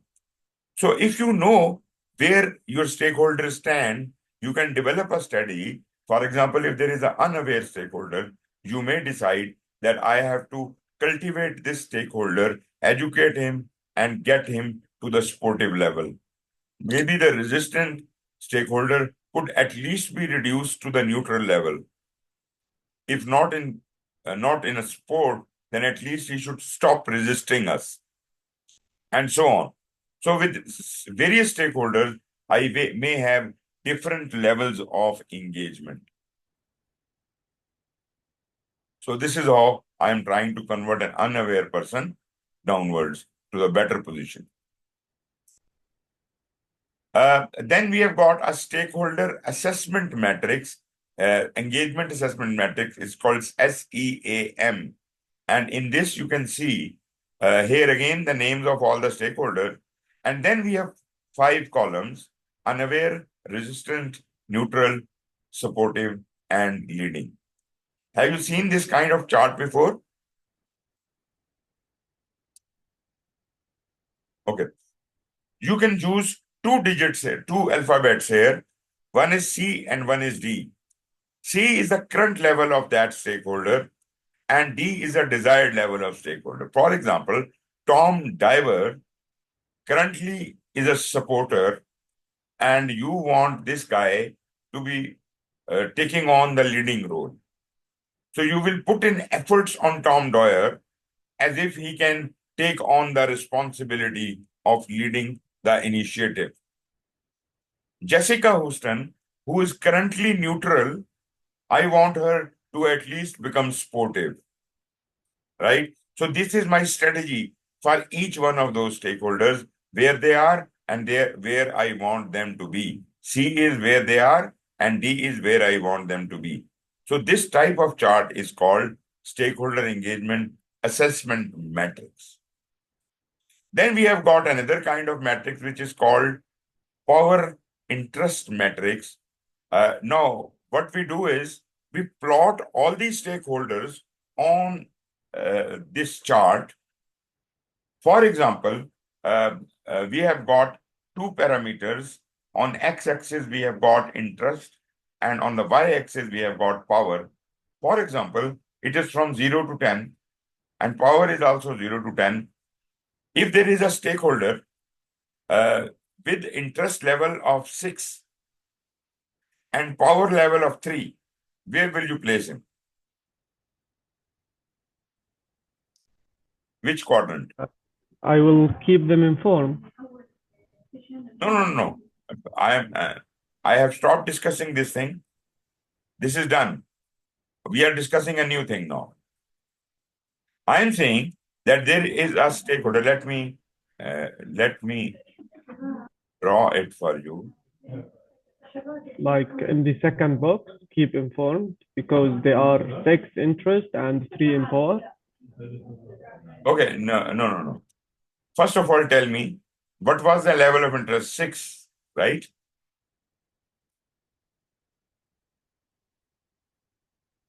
Level of interest was, this is 5, this is 6, right?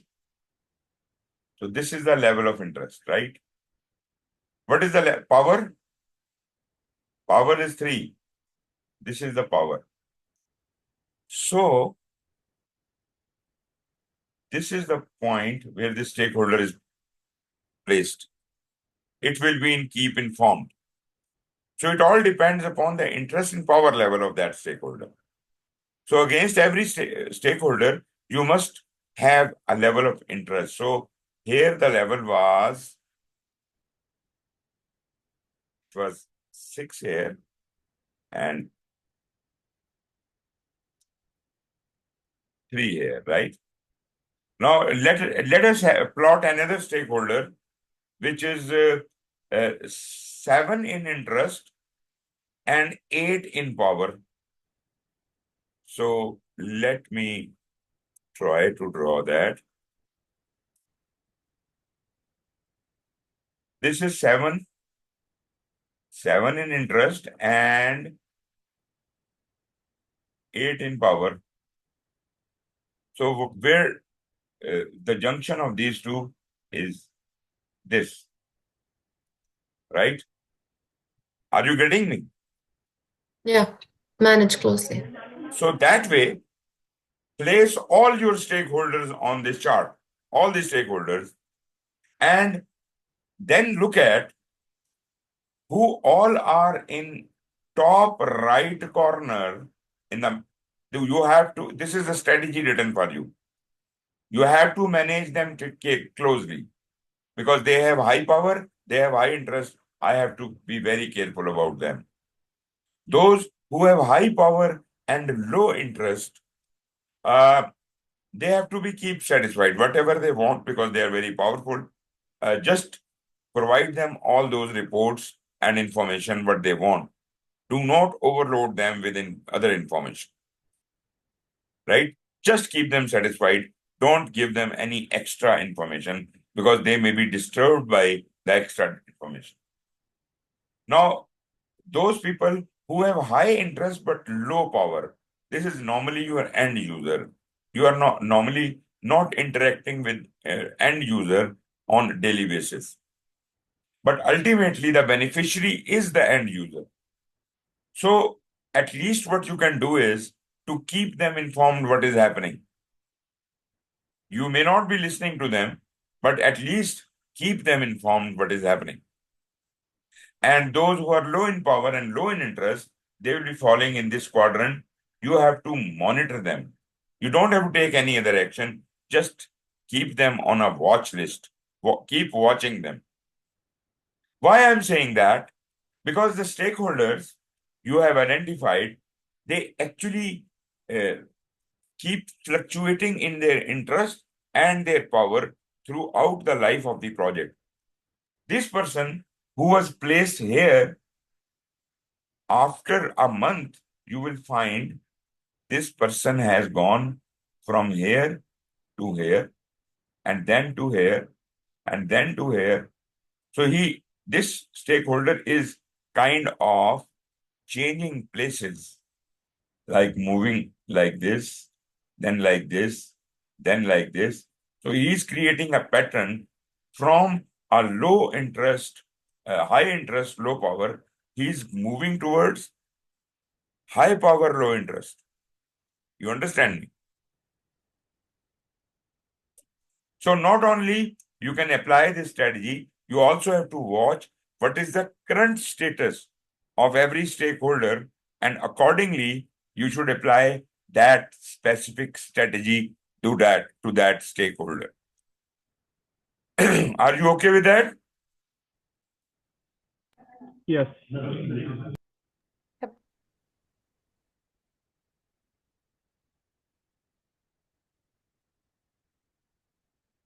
So categorize the stakeholders who have increasing power and interest in your project. Two variables, power and interest, power on y-axis and interest on x-axis.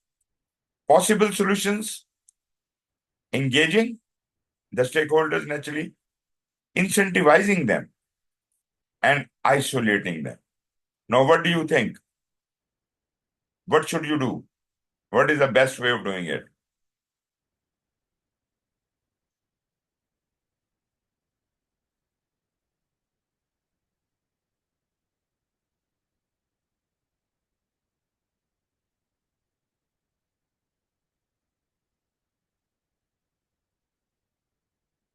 Sorry.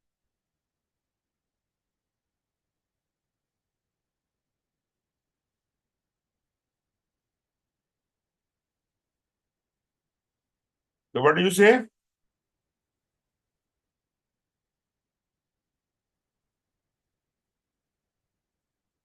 You can engage the stakeholders, you can incentivize them, and you can isolate them. What is the best option? Which option you would like to pick?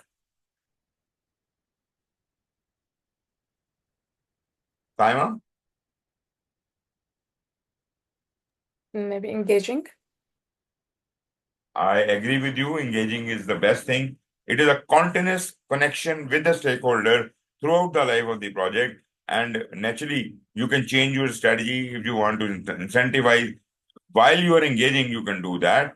But isolating a stakeholder is very bad. Don't ignore a stakeholder, no matter how negative that stakeholder is. Still, you should never isolate them. And if you don't engage them and only incentivize them, this is also, this may be good in certain circumstances, but this is not a permanent solution. Okay, you can fill out the stakeholder engagement assessment matrix as we have discussed, current and desired levels. Okay, again, back to the case study. Marketing team, lead Jessica Houston and Emily Mallory. First down. Steve. I don't know what is the question. There is no question. Oh, he wants us to develop a SEAM, SEAM, for these people. You can write the name Dana Bartolino, right? And what is the current status of engagement? And what is the desired level of engagement? Marketing team. Give me your guess. Quickly. Don't think a lot. What do you think? Marketing team lead, what is her engagement level right now?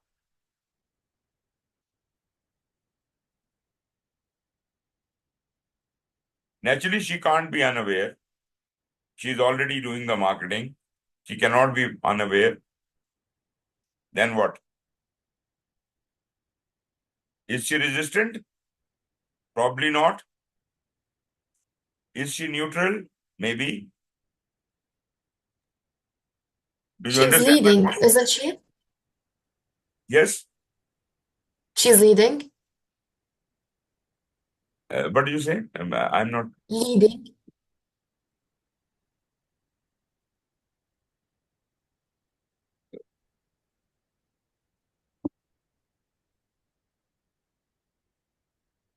Current level is?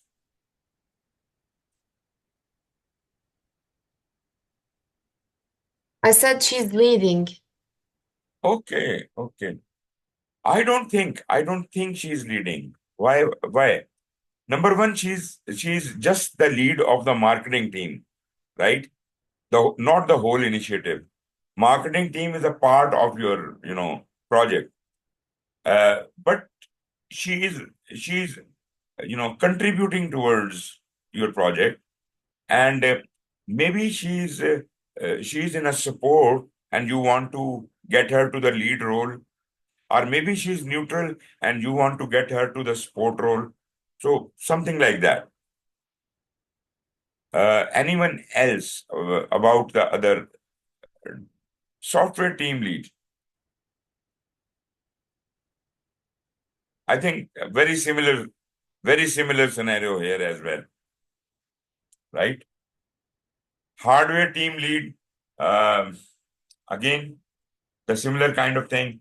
But I agree, in some cases, her current status might be in lead, but maybe we want to reduce her role to support. We don't want her to lead, because the next steps we want to take are no more relevant to the hardware. So we want to take back her lead role and give it to someone, maybe the marketing team or something like that. A legal team, naturally she is in lead in her own team, but she might be, neutral, and normally lawyers are neutral, and we want her more towards our supportive side, right? So this is how I can translate that. And the management of the fast on. Management may be unaware, maybe resistant, right? And you want them at least neutral, or maybe you want them to be sportive, or in some reasons, we can even say that we want them as in a patron role to lead the initiative. Okay. Steve, who is the software team lead?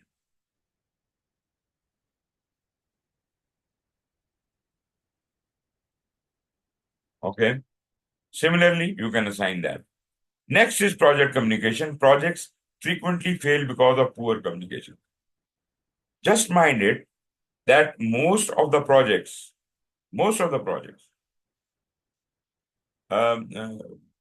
project manager role, 90% of his time is spent in communication with stakeholders and his team, right? Sorry, Communication Mr. is too Suhail. important. Yes, please. Sorry for interrupting, but Tureya wants to get in. She's in the waiting room. I don't get the whole sentence. What did you say the last?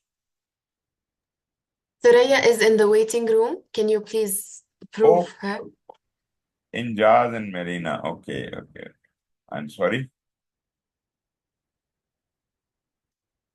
Okay. So as far as communication is concerned, I think we have already discussed about it, that project manager, most of his time is spent in communication, and poor communication is no option open to the project manager. That is a straightaway cause for failure of a project. Critical communication skills, what are they? Let us see. What is this? Active listening. Have we discussed that? No, I don't remember that we discussed Yeah, it. we discussed it in the previous Monday. Yeah. Active listening is, I did talk about passive listening, effective listening, and active listening. Do you remember that? So that is active listening, which we have already discussed. Then is questioning and probing. By the way, questioning and probing is a part of active listening. When you listen intently to someone for some time, you are supposed to put up questions to confirm your doubts or to present whatever you have captured. You want to present it back to the speaker as if he or she can confirm or reject that, and that way you will correct yourself. So questioning and probing is good to ensure better understanding, but I would say this is a natural part of active listening. Then we have got setting and managing expectations. Naturally, as far as the stakeholders were concerned, yes, that is a separate business, that we understand the needs and expectations of the stakeholders and accordingly engage them. But here, what I'm talking about is from the perspective of communication. So you should, as a communication manager, or for that matter, the project manager, you should set the expectations of all the stakeholders accordingly, right? They should be encouraged to communicate. They should be, encouraged to submit reports or whatever, which will keep them engaged in a way. So this is, in a way, interlinked with the stakeholder engagement, but this is more of a communication skill, setting and managing expectations. Next is motivating. And naturally, you understand the role of motivation to perform an action or provide encouragement or reassurance. That could be done through rewards or through encouragement, right? Then we have got coaching. Coaching to improve performance and achieve desired result. What is coaching? Why is it different from training? Can you explain why coaching is different from training?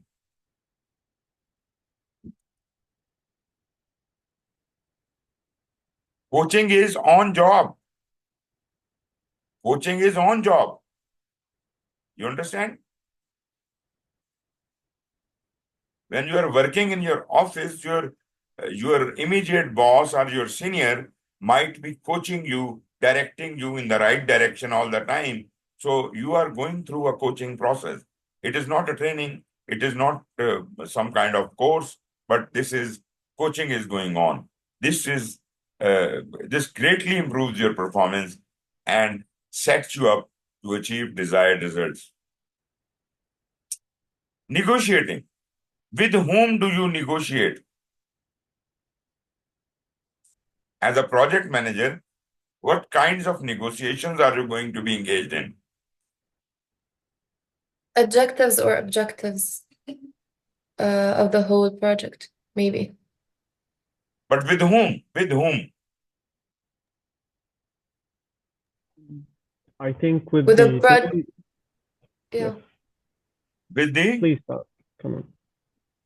With the? With the team members, maybe, or with the assigned people of each Why do you task. need to negotiate with your team members? Well, I think we will negotiate with the donor, with the stakeholder, with our partner. So we need to employ interest-based negotiation skills and principles to achieve the goals and objectives. Normally, we negotiate with those with whom we have got a kind of a relationship or agreement, contract. We have a contract with our customer, so we negotiate our deal with that. We have a contract with our supplier, our vendor, so we have to negotiate with them. As far as within the team is concerned, with your team members, you don't negotiate. You do the conflict management. That is conflict management, right? So negotiation is to achieve mutually acceptable agreements where there is a contract or an agreement between two parties. There we negotiate. We don't negotiate with our team. Then conflict resolution. This is internal to the organization. Within the team, difference of opinion and all, that could be handled through conflict resolution. And then summarizing, recapping, and identifying the next steps. I think this is also part of active listening in a way. First 2 points and this last point, this is all part of the active listening, by the way. But all of these skills individually, they are really very good and very important, and they will save you from poor communications or communication failures. Processes associated with communication management. You see, you have to develop a communication management plan upfront. When you develop the project management plan, a communication management plan is also developed, which actually describes what reports and returns and information are to be communicated to whom, when, where, and how. Manage communications. When you are executing the project, you are basically working according to the communication management plan. That means you are managing the company communications when your project is in execution. And during the monitoring and control, you are monitoring the communication. So this is pretty simple. Key requirements of effective communication: analyze communication needs of all stakeholders, determine communication method. This we have already talked about, the needs and expectations of the stakeholders. So when a specific stakeholder needs a specific report, what is the format and all, then determine the communication method, how he wants to be communicated, what channel to be used, how frequently that report is to be sent to that person, and to what level of detail should that report be prepared. All of this is associated with the need of the stakeholder. And then communicate that information and update effectively. So this is how you do the effective communication. And finally, confirm the communication is understood and feedback is received. Two-way communication. You have communicated, they have confirmed, and all are happy. Which group does it fit in? Motivating to perform an action or provide encouragement or reassurance. This is naturally a critical skill, which we discussed here. These are the critical skills, right? So here we discussed that. Sorry.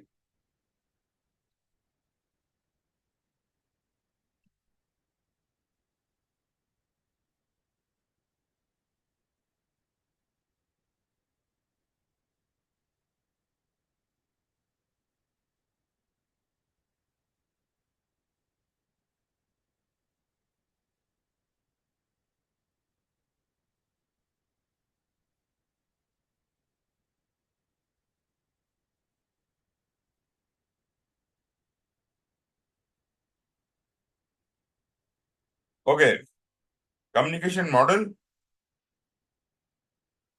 The basic communication model is very simple. There is a sender who sends the communication. There is a receiver who receives the communication. Then the message to be sent in between them, it is traveling from this direction to that direction, passing through certain medium. It could be telephone line, it could be online, internet, or it could be physical voice coming out of your mouth and getting to the ear of the other person, right? So the medium is air in between, or the noise in between for that matter. And naturally, wherever there is medium, there is likelihood of some kind of noise. This noise is the blocker. So whatever the message is, the noise is going to disrupt the message and pollute the message. Maybe, like I say, I couldn't hear you correctly. Please speak louder. Please repeat again. So basically, there is a blocker, right? I could not receive the whole message and I could not understand it. So those blockers have to be, the receiver will have to confirm. Number one, the receiver will have to tell me that he has received the message. And secondly, he has understood the message as well, and he can provide the feedback.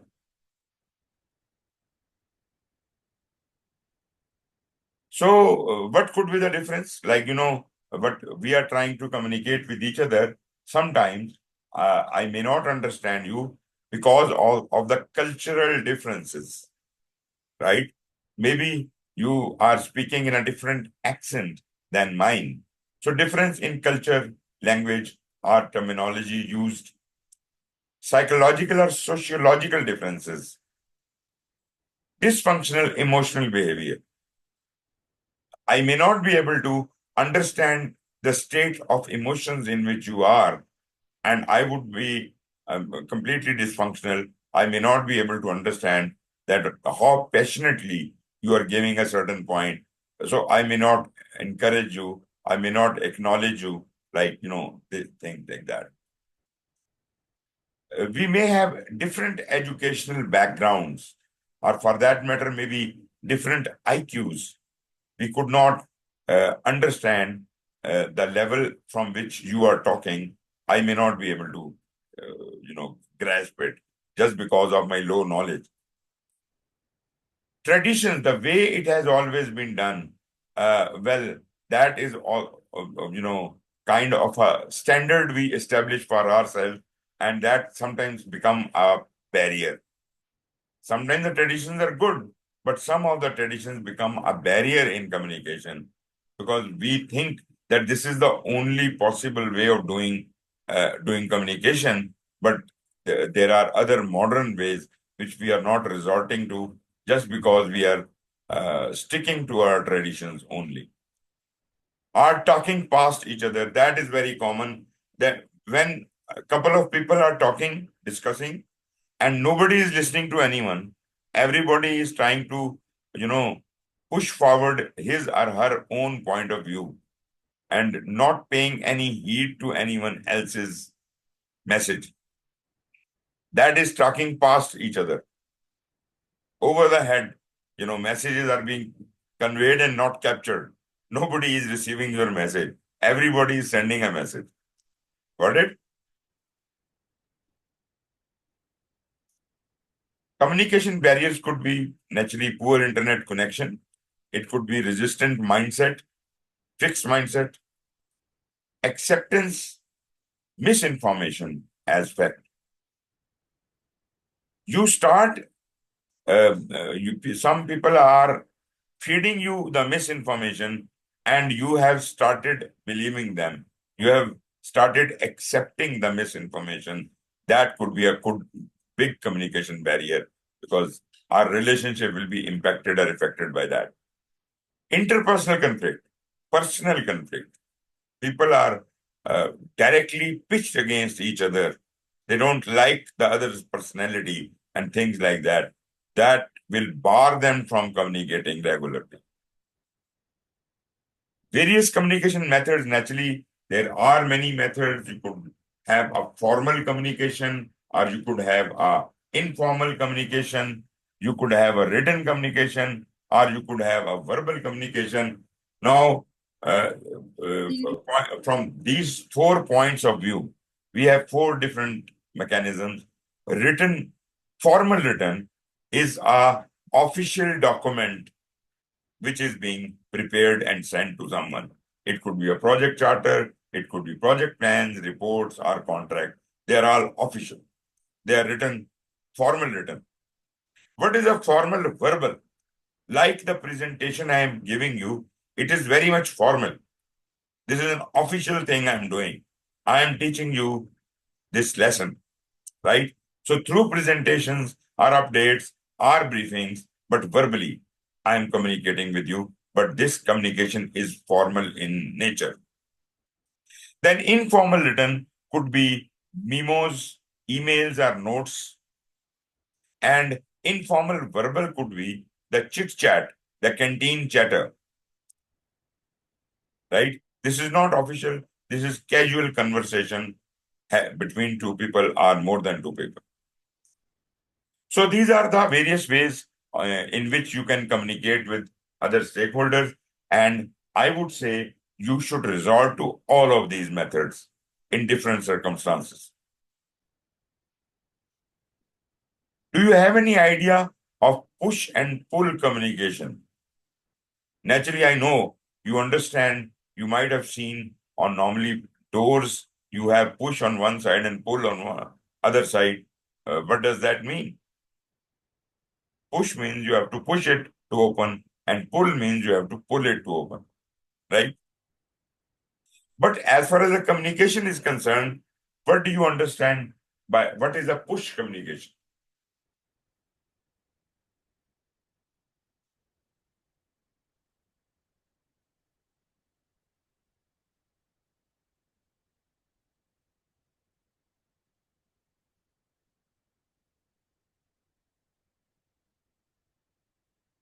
Anis?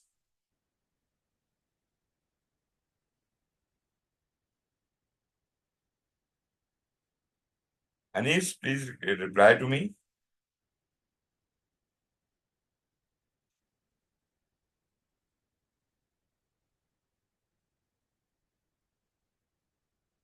Abdul Rahman?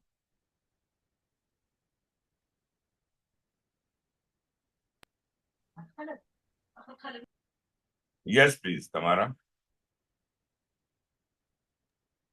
Okay, I'm not 100% sure, but I think push is literally when you're trying to, let's say, give information, push an idea, convince someone of doing something, while pull is kind of the opposite if you're trying to get out information from someone or, let's say, understand something. Okay, good. But you see, from the perspective of communication, if you see, when you send an email to someone, what you have done is you have written down something on in your email, and you have dispatched that email that has gone out of your mailbox, and that has gone into the mailbox of the other person. Got it? Just like physical mail. You write a letter, post it in the post office, and that gets to the house of that person, into the mailbox of that person, right? Now, you have pushed the information, you have pushed the communication to that level, but it is up to that person to read it whenever he or she feels comfortable. What is a pull communication? I am not sending you any private information, but I am putting all the communication in a central location where you are supposed to be seen on daily basis. And if there is anything for you, you can pick from there, right? What could be the example of a pull communication? Have you ever heard the concept of a bulletin board? Okay, notice board in your college or university. The SharePoint, for instance. What do? You have lost something, you put a notice there, and everybody who is in the university, they keep, watching the notice board. Everybody watches that, and they keep reading it. And that way, whomsoever is concerned, whomsoever has found or seen your key, that will inform you. So you have pushed the information, you have put the information onto a notice board, and the relevant person will pull it from there and take action, right? Cloud computing.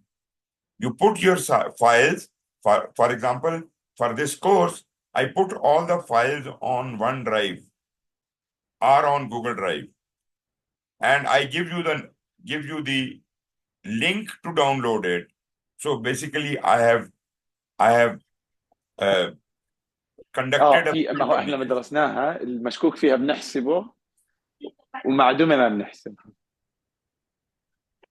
بس مش دائما، في شروط ممكن انه هم يكونوا حاطين شرط انه المعدوم ما نحط او Okay. Do you get what I mean to say by push and pull communication now? In Yeah. push, use for high priority information or high priority stakeholders, kind of like personal communication, like maybe personal and secret communication, confidential communication can be done in a push manner. But otherwise, you can put it low priority items, you can put them in a common place from where they can, pick that out. Do you have the concept of pigeonholes? Post office boxes, although they are obsolete things now. PO box. Heard about it? PO box is a kind of a they are like pigeonholes, the small little boxes for everyone, and you don't give your home mailing address, but your mail is dropped into that pigeonhole, and you have the key for that, and you go on a weekly basis or on a daily basis, and you collect your mail from there. Right? This is the pull communication. Right? Putting together a communication management, all of what we have studied so far, put it all together to develop a communication plan. Answer 5 critical questions here. There are called 5W plus. 5W plus. Remember that? We have that in 2 slides.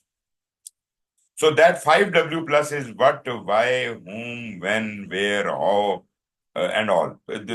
These could be more than 5, so it says 5W plus, right? But one of them is a how. But let us treat the W of the how to be the W, right? So there are at least 5 whys, and it could be more, where, when, and things like that.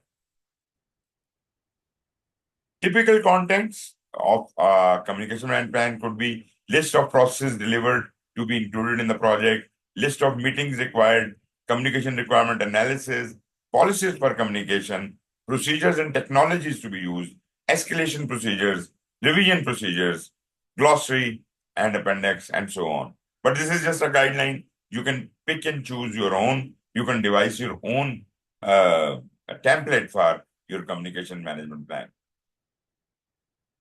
Which communication filter is it? Tom Dyer refutes recent reviews that found problems with his team's code. So what kind of communication is that? Language, culture, or terminology? Psychological or sociological differences? Dysfunctional emotional behavior? Educational background? Traditions, the way it's always been done, are talking past each other. Tom Dyer refutes recent reviews that found problems with his team code. Is it tradition? No. Is it educational background? No. Is it language, culture, and terminology? No. Is it psychological or sociological differences? Dysfunctional emotional behavior? Somehow, it could be. Talking past each other, where nobody is listening to anyone. Maybe. and psychological and sociological differences. So what do you think?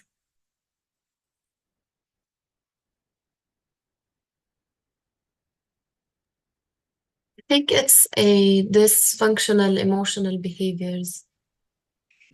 I don't have a clue of someone talking past each other. Yani, I don't know.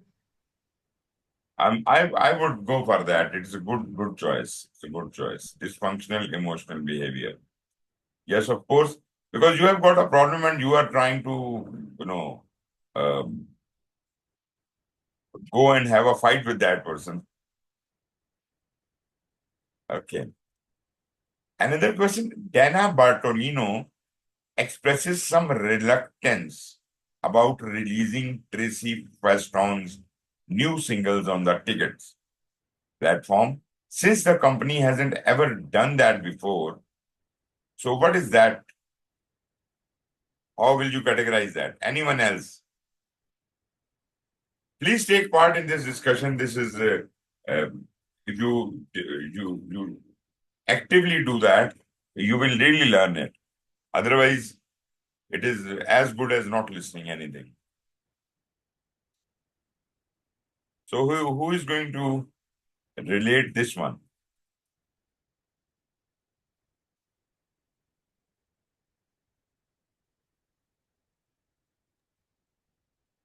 Can I answer?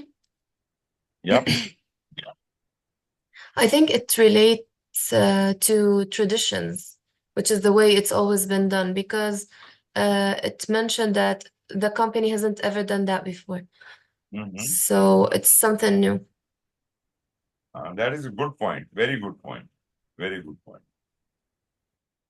Okay. Dana Bertino, the marketing team lead, is expressing some concern about customers complaining about the hardware team's failover strategies. Jessica Houston of the hardware team insists that tickets must have a failover strategy. Hint, when a server is overwhelmed by requests, it can be set up to fail over to a larger set of servers instead of simply crashing. So if nobody is listening to anyone, then probably not only there will be a failure at one end, but the whole of the system which is connected will come to a standstill. So it is talking past each other. That is bad. Managing risk. You plan your risk management plan, you develop that, you identify risk, you do the qualitative risk analysis, you do the quantitative risk analysis, then you develop the risk responses, and then implement the risk responses. And ultimately, you monitor the risk. Now, if you keep that 5 process groups in the back of your mind, when we are doing initiation, you remember at that place, we were only developing the charter and identifying the stakeholder. So none of the planning activities are there. So it starts with planning activity, plan risk management. So this is part of the planning process group. Identify risk is also done there. Then the analysis is also being done, both types of analysis, qualitative and quantitative, and then the risk responses are also created there. But during execution of the project, those risk responses are getting implemented. And monitor risks. During the monitoring and control, we keep an eye on which risk has occurred and which has not occurred. And we take appropriate steps to move ahead.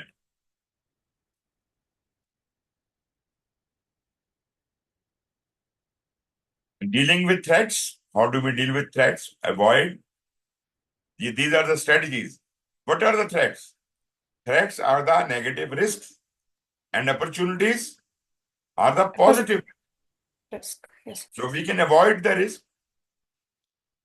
avoid the threat. We can transfer it. You know what is transferring? You can mitigate it. You can reduce the impact by reducing the likelihood of that thing occurring or by reducing the loss. Acceptance, when you have no other option.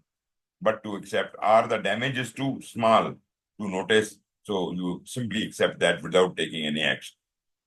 And escalate means you will, if some matter is bigger than your own domain, you you escalate that matter upwards to the next higher level, as if they can take their own decision.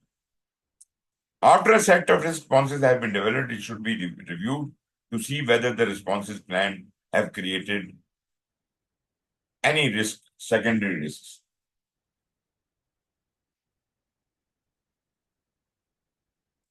These are the opportunities, and the responses are exploit the risk. Just try to compare this.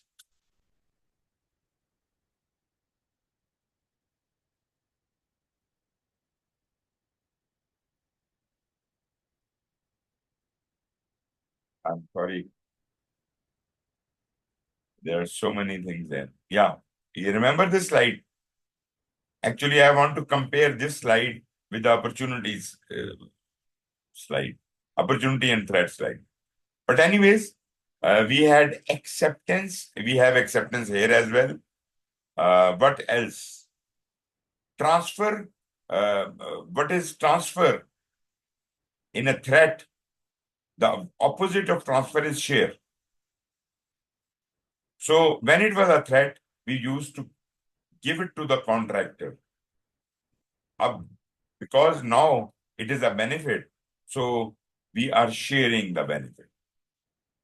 Escalation remains the same, acceptance remains the same, exploitation and enhancement. These are two alternatives for two other strategies. Okay, tell me whether it is a threat or an opportunity.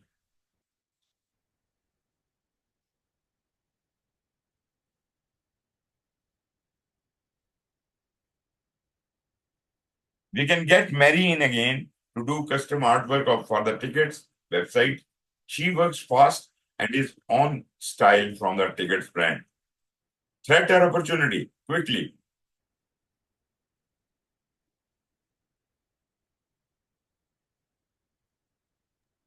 Opportunities. Opportunity. Good. Canadian Parliament is considering legislation to strengthen privacy protection for online purchases. That could be a threat.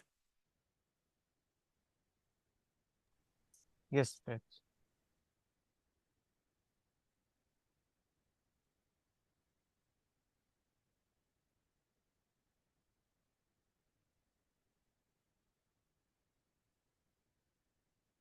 We can get Mary in again to do customs artwork, which we have done.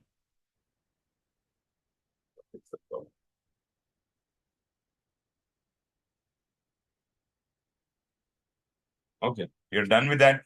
Then comes the quality management. Quality management is comparatively simple because we do develop a quality management plan in the planning. And during the execution, we do the quality assurance. And during the monitoring and control, we do the quality control. And as I have been talking to you earlier, quality is about two things. The quality of the process, I'm talking about within the project. I'm not talking about at the company level. Within the project, we have to monitor or assure, in other words, assure the quality. Through project audits, we conduct certain audits and see how the processes are going and are they of good enough quality or not, right? And quality control is not about processes, this is about the product.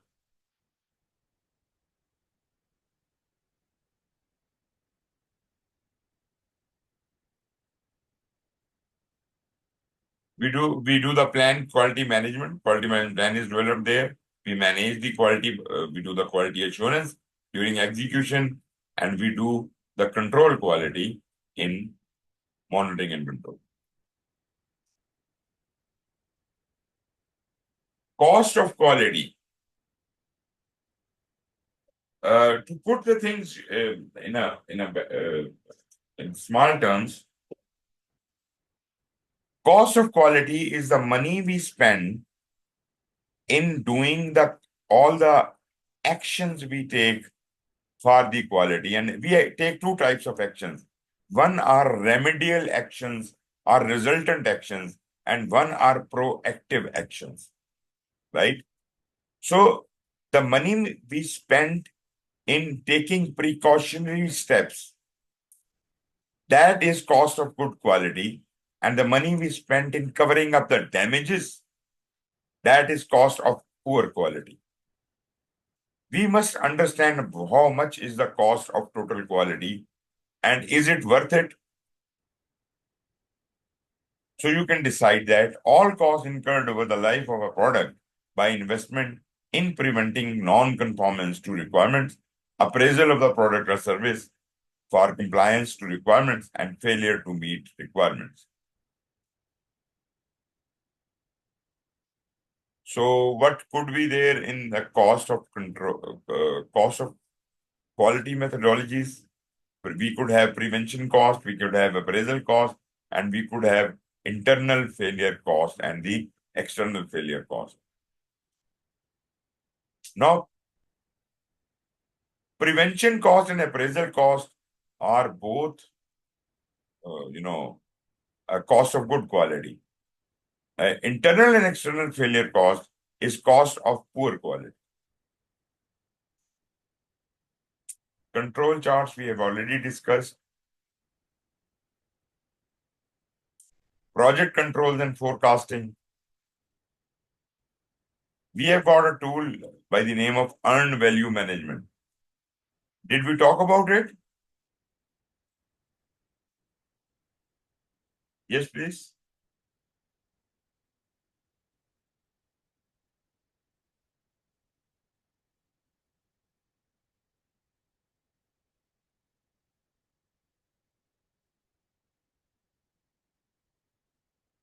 Are you guys there? Nobody is responding to me.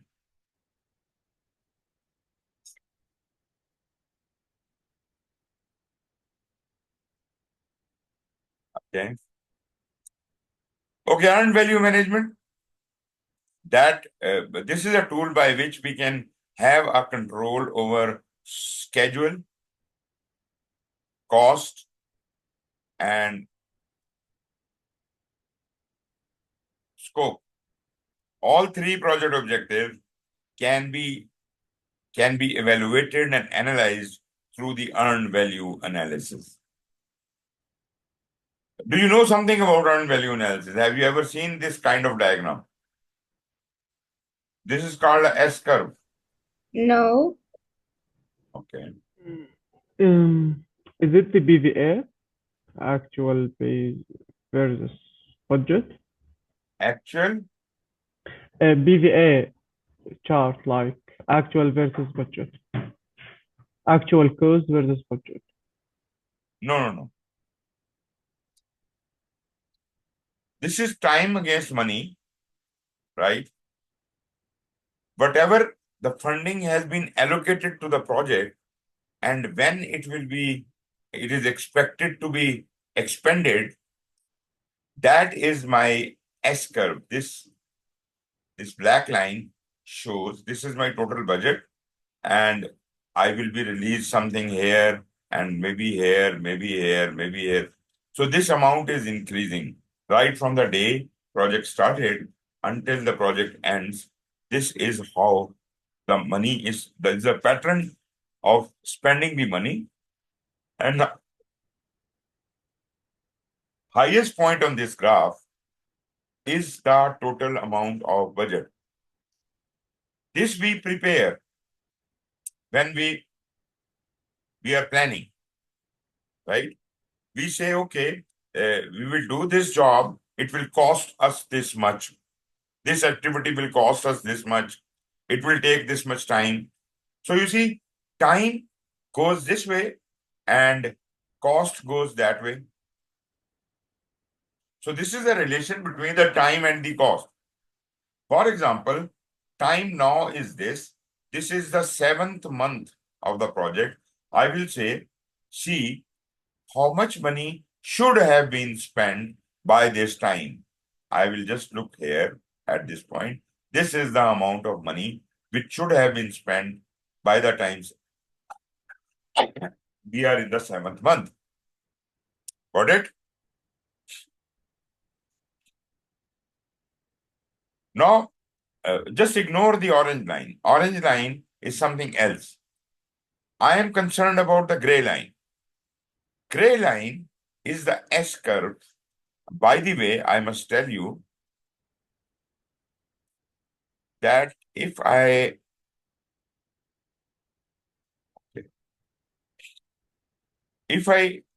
create a graph of this project, just a moment.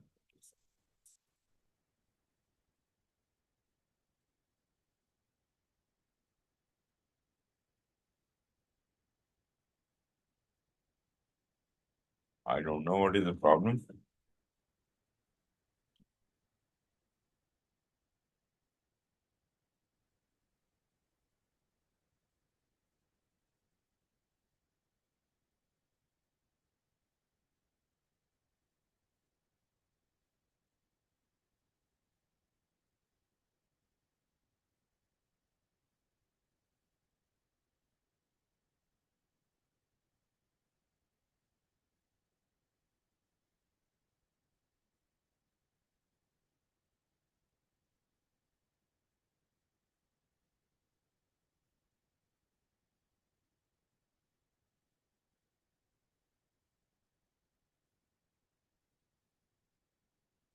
Yeah, I am unable to write anything on the screen.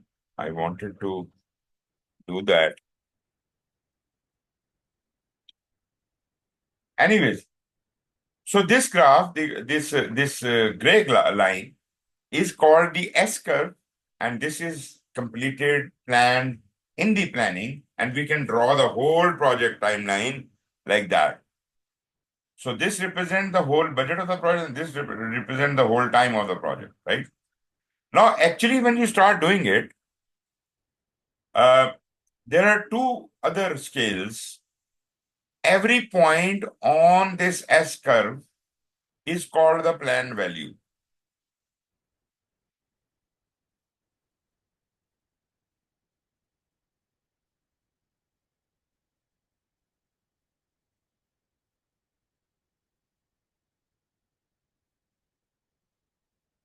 Every point along this line, maybe you put a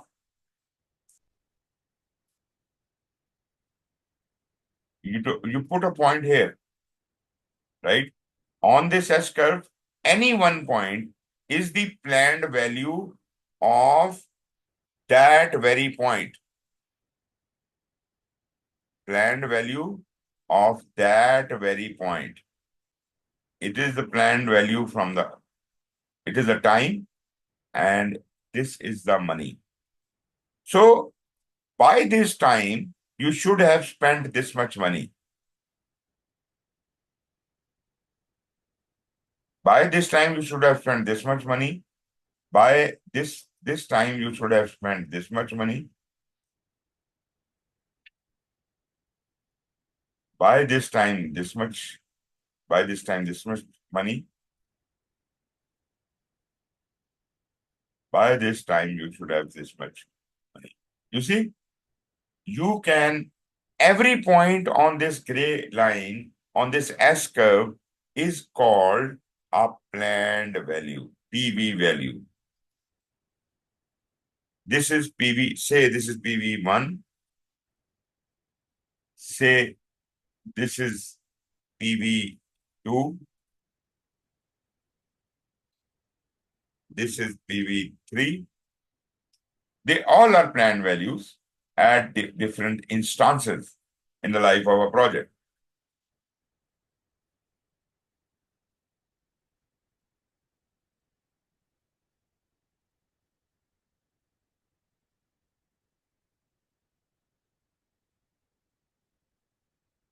Okay, let us look at the various terminologies. I just have shown you what is a PV. PV is a point on the S curve. It shows the authorized amount of budget assigned to the scheduled activities, the work which was supposed to be done by that point in time, how much money is reserved for that? How much money was placed in the budget for that much work? Do you agree with me? That is called planned value. Then we have got another Yes. thing which is called earned value. What is earned value? Earned value is the amount of work we have accomplished.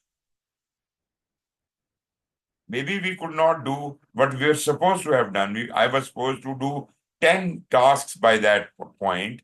So my PV says that you should have done 10 jobs, 10 tasks, and you should have spent this much money on that because the budget allocated for 10 tasks was that much.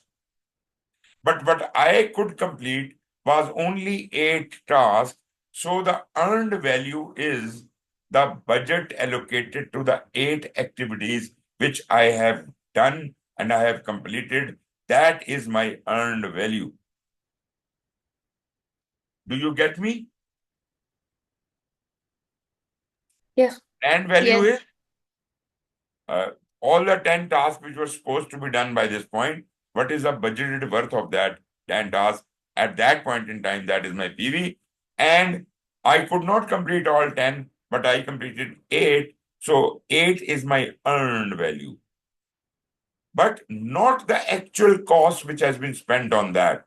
But those 8 activities which I have completed, what is the budgeted value in the budget for those 8 activities? So that would be summed up and that would be counted as my earned value till that point. Right? And the third term we use here is called actual cost. That is whatever we have done. What we have done? We have done 8 activities. How much money have you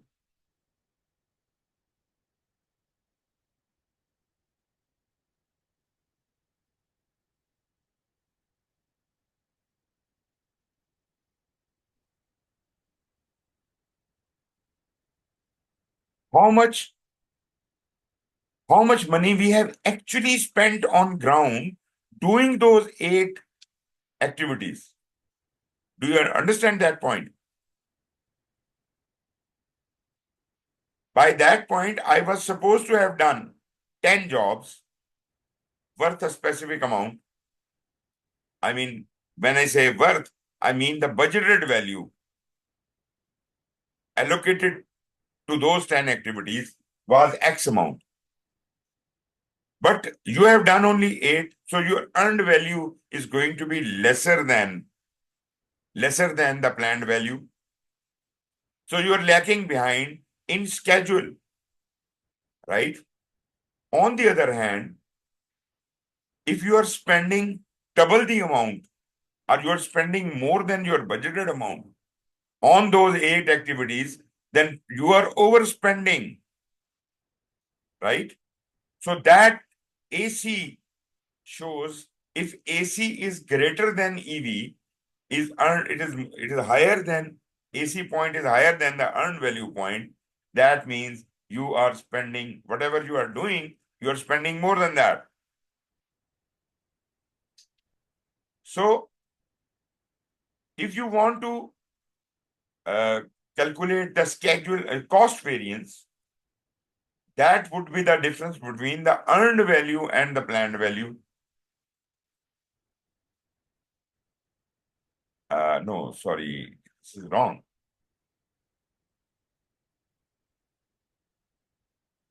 This is schedule variance. What have they done?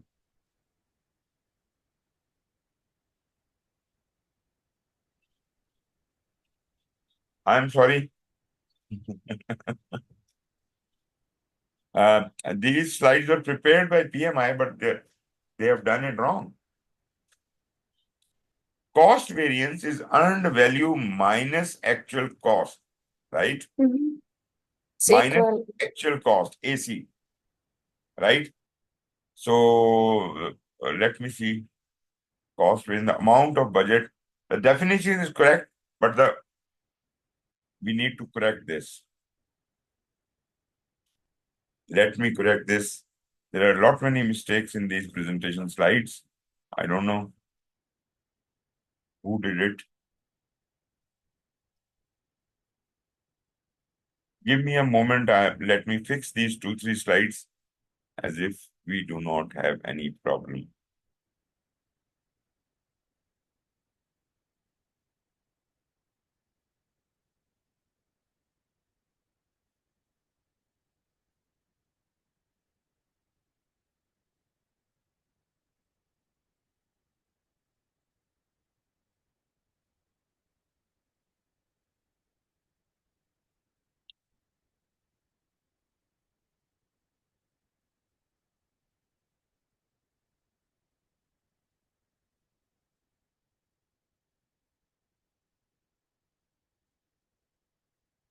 Land value.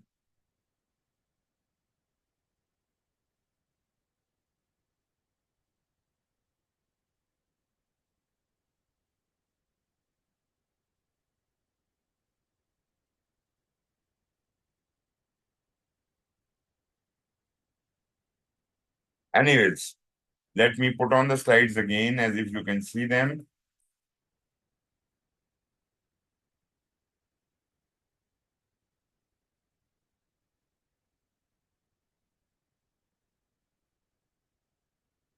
Okay, I have corrected the slide, but there are a lot many mistakes here.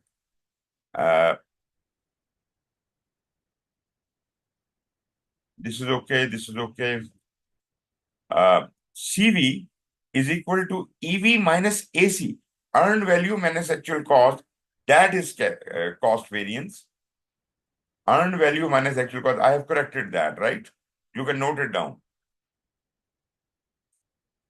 Then SV is earned value minus planned value. Earned value minus planned value. So you can note it down as well. Actually, if you look at the PMBOK guide, you will get the right formulas, but I don't know who created these slides, and they are, I don't know, by mistake or somehow, the things are not right. Rest everything is okay. Only this portion was wrong in these 2 slides. I have corrected that. Then it has given you the CPI, that is the cost performance index. That same thing what you are doing with the cost variance. So CPI would be earned value divided by AC. Like, here we are. CPI is equal to EV by AC. But what they have not done is they did not give the SPI. SPI would be, let me write it down here.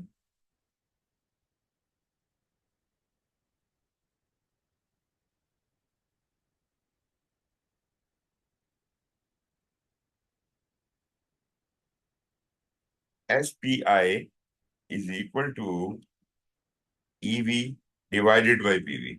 Very simple. EV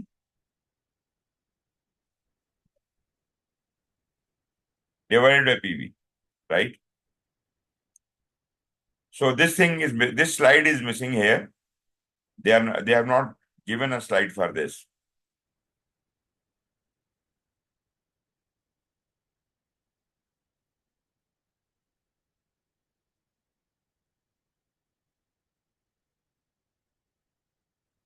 Okay, this is another thing.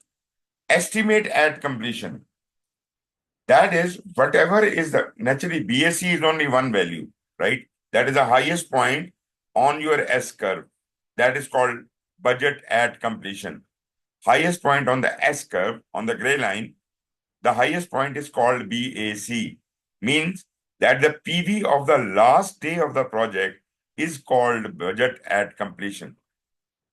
And if you are getting delayed or you are getting faster or whatever, overspending or underspending, how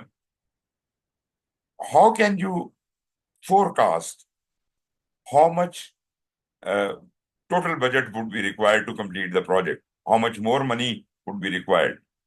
So the estimate at complete is the new estimate of the project. And you can calculate that at any point in time in the life of the project.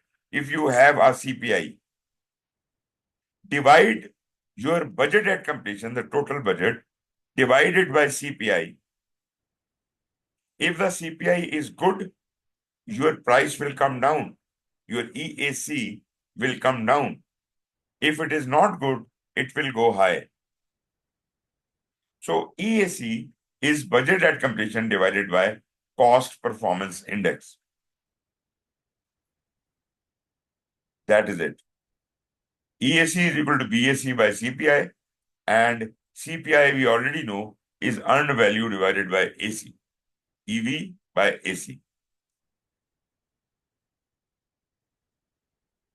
Estimate to complete. That means whatever we have spent so far, that is the actual cost so far. How much more money do we require to complete the rest of the project? So if we have EAC calculated already by the formula BAC divided by CPI, then we can subtract the actual cost which have been spent so far from the EAC, and that would give us the estimate to complete. How much more money is required from this point onwards to complete the project, right? So I have given you PV, EV, and AC. We have talked about the schedule variance and cost variance.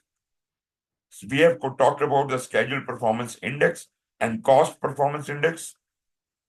We have talked about EAC, estimate at completion, and estimate to complete. This is all about the earned value management. One more thing that is called variance at completion.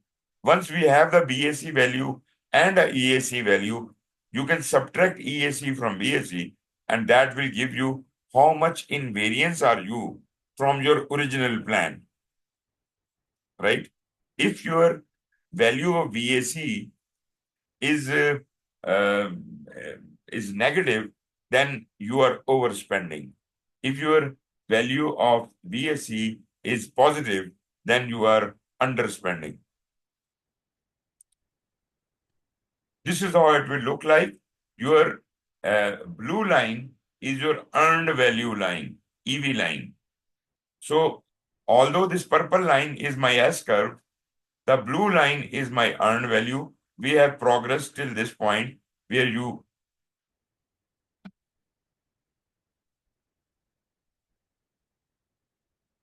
this line, I don't know, my computer is holding up. This line, this is the time we have spent so far, right? We have done jobs till this point, and whatever we have done, this is the budgeted value of that, right? We are lower than the planned value. That means we are behind the schedule. But we have spent this much money. Doing this much work, we spent this much money, which is even more than the PV value of that day, which is very bad. So the gap between this point and this point is my cost variance. And the gap between this point and this point is my schedule variance. As you can see, schedule variance EV minus AC. This is correct. Schedule variance is EV minus PV. Here, all the formulas are written correct. But on those two slides, the formulas were reversed. CPI is EV divided by AC, and SPI is EV divided by PV. Last but not the least is the project integration. All the plans we have created, different for schedule, for scope, for time, for whatever. All of those plans we have created, they all have to be integrated together to form the project management plan. So you see, project management plan will be completed only at the end of planning.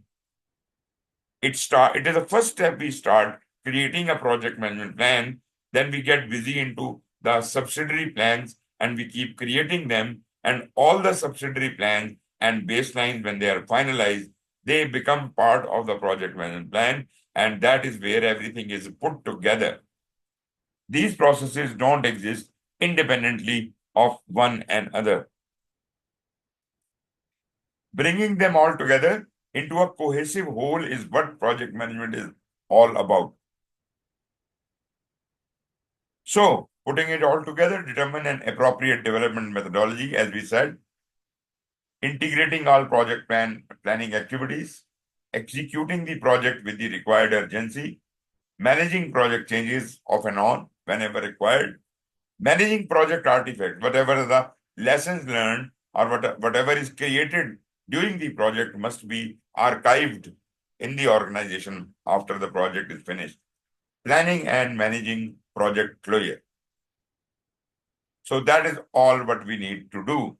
So the project integration in a big picture, you can see we create a charter, we create a scope statement, work breakdown structure, resources also contribute to the work breakdown structure, stakeholders contribute to the project charter, WBS is further broken down to develop a Gantt chart, quality plan is also a feeding into the Gantt chart, and time phase budget, project budget, that is at cost management, and then we are creating the reports.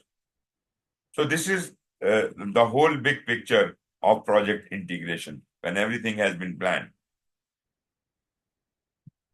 So we are done with the lesson number 6. Although this all has taken too much time, we are left with only 2 hours and 2 lessons. I don't know how are we going to do it, but we will try our level best.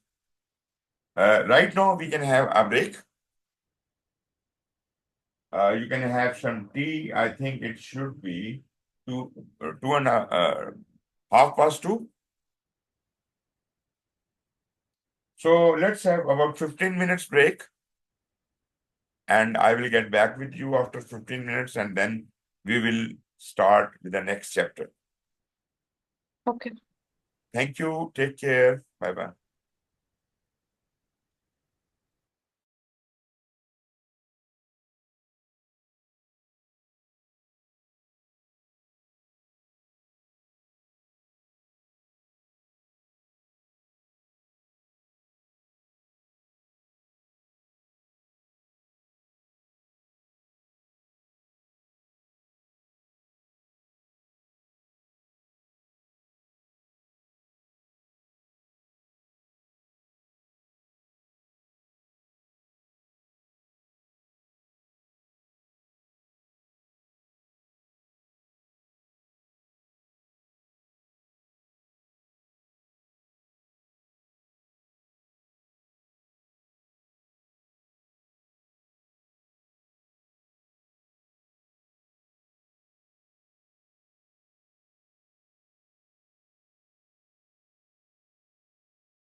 Okay, I'm back. Are you guys there?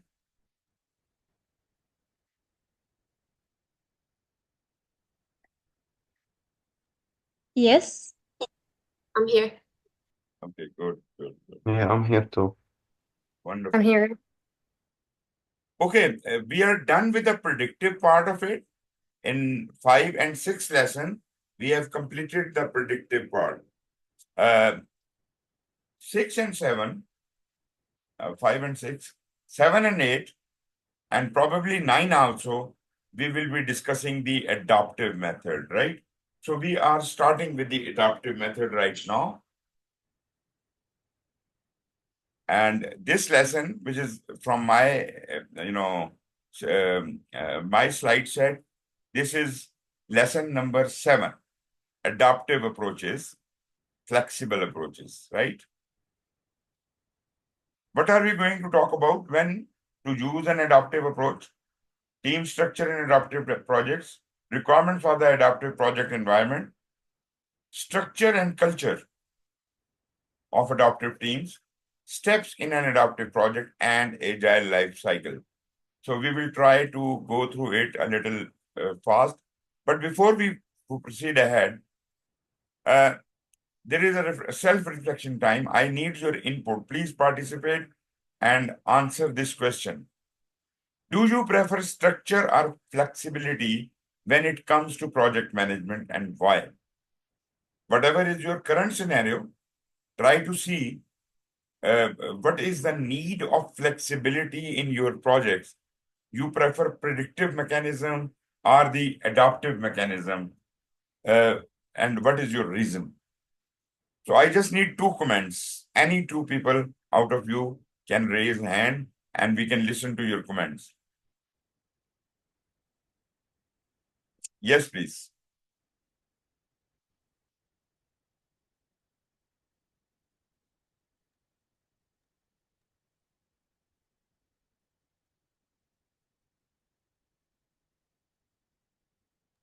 Is it the question that's on the screen? Yeah, you have to comment on it. Tamara, please. Personally, I prefer flexibility because I'm naturally a flexible person, and I like it when changes happen and we have the option to choose how to deal with them. And for me, it's like more exciting to work when you don't know the plan 100%, like exactly. Okay, good. But what kind of methodology or approach you are using currently in your projects? Are you using adaptive or predictive? Let's say at my job, we're mostly using the plan-based method. Because I believe, like, I don't know, but most of the time that's the approach we use. But that means your preference is with flexibility and agility, but you are currently using the predictive mechanism. Yeah. Okay. Ahmed, what is your view about it? For me, like in our project, we use structure, but because we are working in a field, we have the flexibility choice. So right now we are like, we have a structure, we have a defined rule, but when it came to field work, we need to be more adaptive because there is a more issue came up or problem. We need to make a quick solution for this problem. So we use the flexibility. And in Jordan, we see it like when you are in the field, you are in charge there. So you are the project manager there. So a mix between them. Very nice. So for both of you, I would say you are using predictive method and you desire to go flexible. So probably you are all primed up for the hybrid method, the middle one, right? So you start with converting to the hybrid, and then ultimately you can move on one day to the agility, to complete flexibility. Very good. Sarah, please. Yeah, in the organization that I work at, which is UNRWA, We're basically working in not projects and campaigns methods. So this campaigns method is very flexible, and it depends very, very well on the emergencies that happens on the region that we work at. So it is adaptable and flexible approach. Very nice, very nice. So that is heartening to learn that somebody is using the flexible and agile methods. That is great. Okay, anyone else? Okay, let's move ahead. Question. A team is made up of members who each have expertise in one area and can provide some assistance in most other areas of the project. What is this team's structure? I don't know you know it or not, but options are U-shaped, T-shaped, L-shaped, and V-shaped.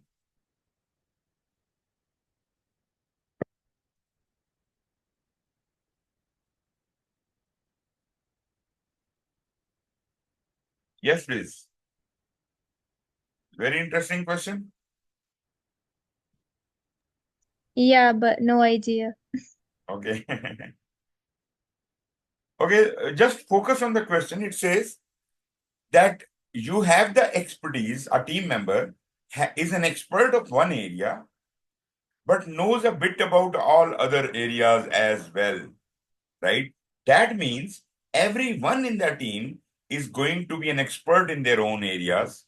So there are, diverse knowledge, diverse expertise, but at the same time, they all know what others are doing, a little knowledge about everything else in the team, right? That means if one person has to go sick someday, the work will not stop because these people who are present, they can handle the work of that one person who is missing. I hope you understand that.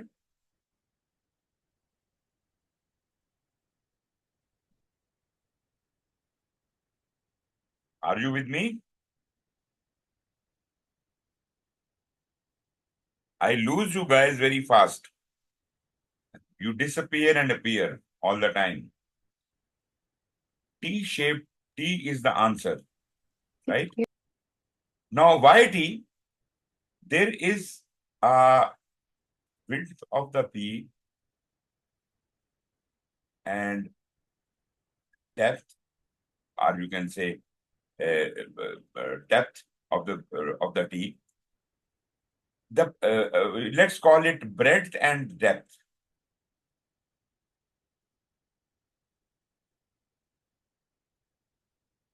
And this is depth. What is this breadth and depth? This is the breadth of the knowledge and this is the depth of the knowledge. There are some areas you are specialist in, so you have got a lot of depth in that. These are the areas in which you are expert. And these are other areas in which you do not have that much depth, but you have got quite a bit of working knowledge. You can make the things move. So this flange of the T, which is shorter in depth, shows lesser experience and lesser expertise in various other areas of knowledge, whereas in some of the areas you are an expert. Got it? So such like team where everybody has got depth of knowledge in at least one of the areas and breadth of knowledge in all the relevant areas relevant to the team. This kind of a team is called, they have got two T-shaped skills. While I was searching on this, I also learned about few more things, and I would like to, just discuss it with you.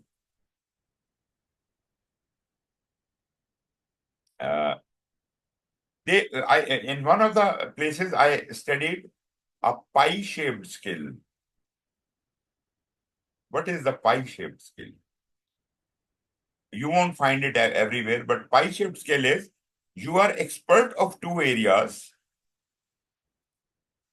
and you have knowledge of all other areas, a little knowledge of all other areas. So this is another concept.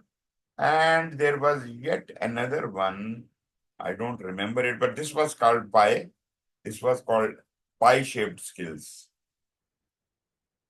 And there was another one with the many legs, the three, well, I don't know what do they call it, but there was that thing also. But anyways, the basic concept is the T-shape, and T-shaped it has grown into pie and many other latest models. But right now, what we are talking about is a T-shaped skill, and I hope we understand that. Okay. So this is the right answer. Second question, an approach to adaptive project estimation requires that a user story be evaluated according to complexity, size, and which third attribute? Complexity, size, and which third attribute? Are we talking about uncertainty, time, scope, or cost?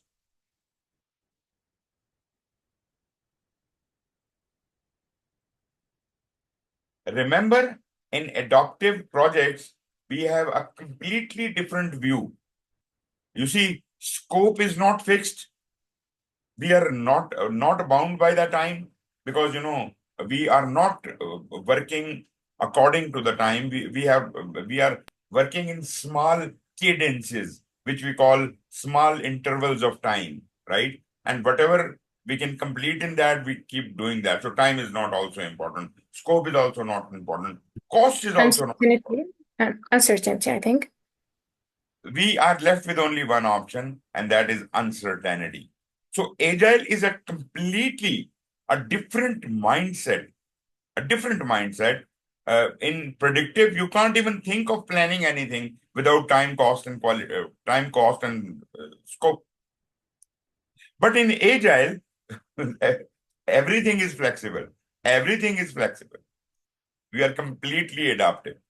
So uncertainty, or in other words, risk, is more important to us rather than time, scope, and cost. Third question, which term refers to a shared understanding within a development team of what it takes to make the user story, feature, or product incrementable so it can be released? Is it story point? Is it definition of done? Is it retrospective? Is it quality points?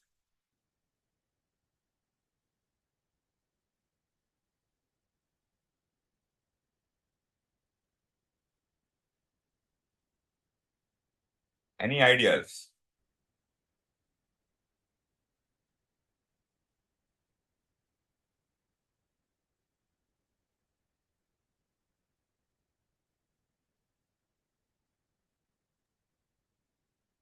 I don't know, but it's maybe story points or quality points.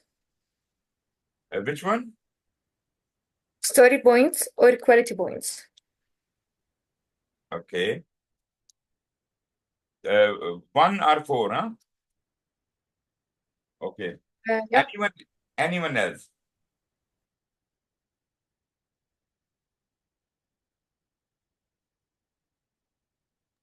Maybe the Right. second one. I think, yep, the second one. Yeah. 2 is the answer, definition of done, because this describes the acceptability of the user story or the feature, right? And that is how it becomes incremental, and that we have to, at the end of every increment or every sprint, what you call it, we have to, kind of get the acceptance for those things. So that is done through the definition of done. So how did you do it? You are the best judge yourself. Okay, when to use adaptive approaches? We have already discussed when to use predictive. So naturally, adaptive would be exactly the opposite. So the key question here is, are the requirements complex, uncertain, and unlikely to change? Now, just consider. Requirements are complex, uncertain, and unlikely to change. Unlikely to change is pointing towards the predictive thing. They will not change, right? Do you need early feedback from the customer? That makes a case for your agile, because if the early feedback is not possible, is the organization receptive to the flexibility and risk tolerance necessary?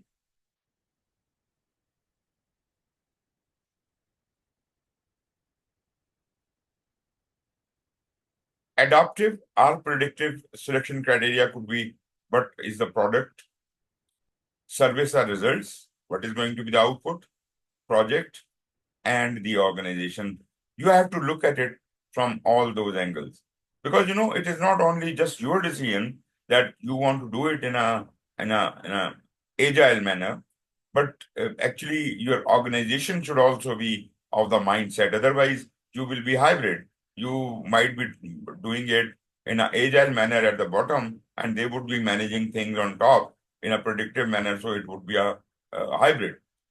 Or if they are very powerful, they will not even let you do what you want to do, and they will let you do it only in one way, and that is the predictive manner.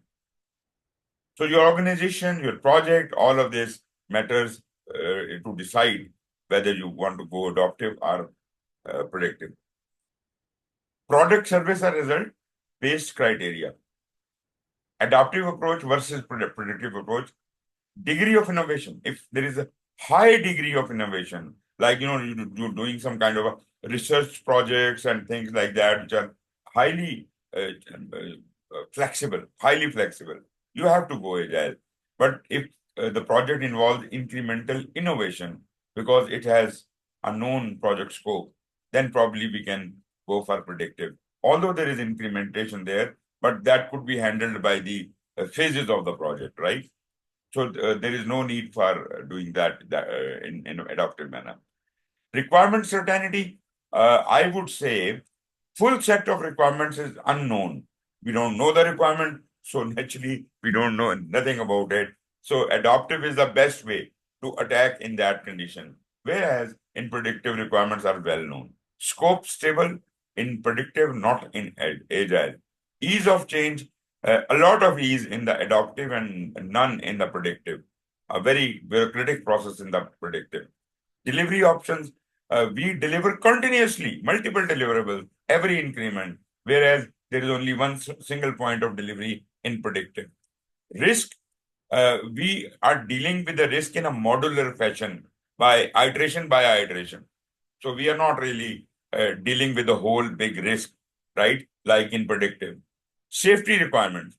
There are rigorous safety requirements. Again, why? Because we are working in a very small increment and we can ensure all the safety requirements are rigorously being followed or not. But for a very large project, for a very large phase or a whole project, it would be a very uphill task to ensure all those compliances. So in predictive, that could be a little bit difficult. Regulation, again, the same thing. This is a less desirable approach for situation demanding regulatory compliance. A lot of regulatory compliance, all the time they are saying, do what we tell you to do. So agile is not really good for that, because agile needs its own flexibility, which is not there in high levels of regulation. So better option would be predictive. So if you, I very summarized all this, and you can decide based on that what kind of situation you are in and which approach should you adopt. When to use adaptive approach, project-based criteria. Adaptive approach, stakeholders take an active role, product owner in project execution. These people are who are, continuously evolving the requirements and all that. So we are adaptive.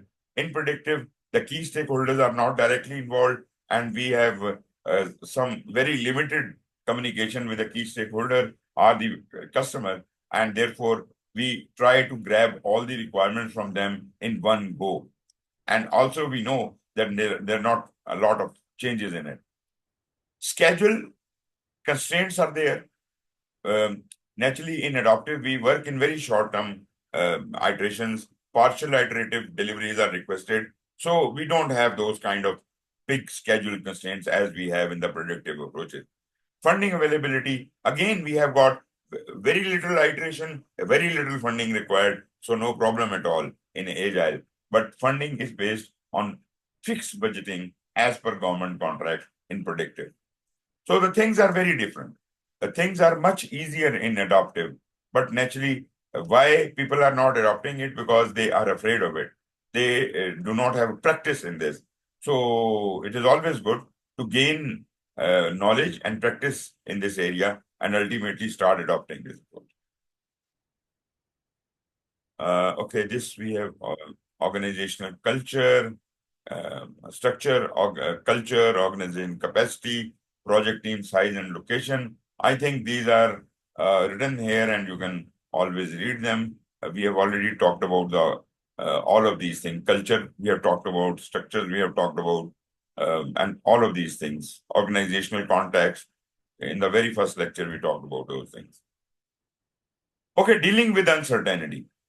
These factors are not isolated, but should be seen as criteria that, taken together, favor the use of either an adaptive or a predictive approach. If there is high level of requirement uncertainty and high technical uncertainty, go for an adaptive approach. Low requirement uncertainty, low technical uncertainty, go for predictive approach. Okay. I am not really in favor of this triangle concept. That is a triple constraint concept. But anyways, just to for comparison purposes, because I understand that this triple constraint triangle is no more valid, it is obsolete, right? Although this triple constraint is, there are three corners to this triangle. One corner is scope, one is time, and one is cost, right?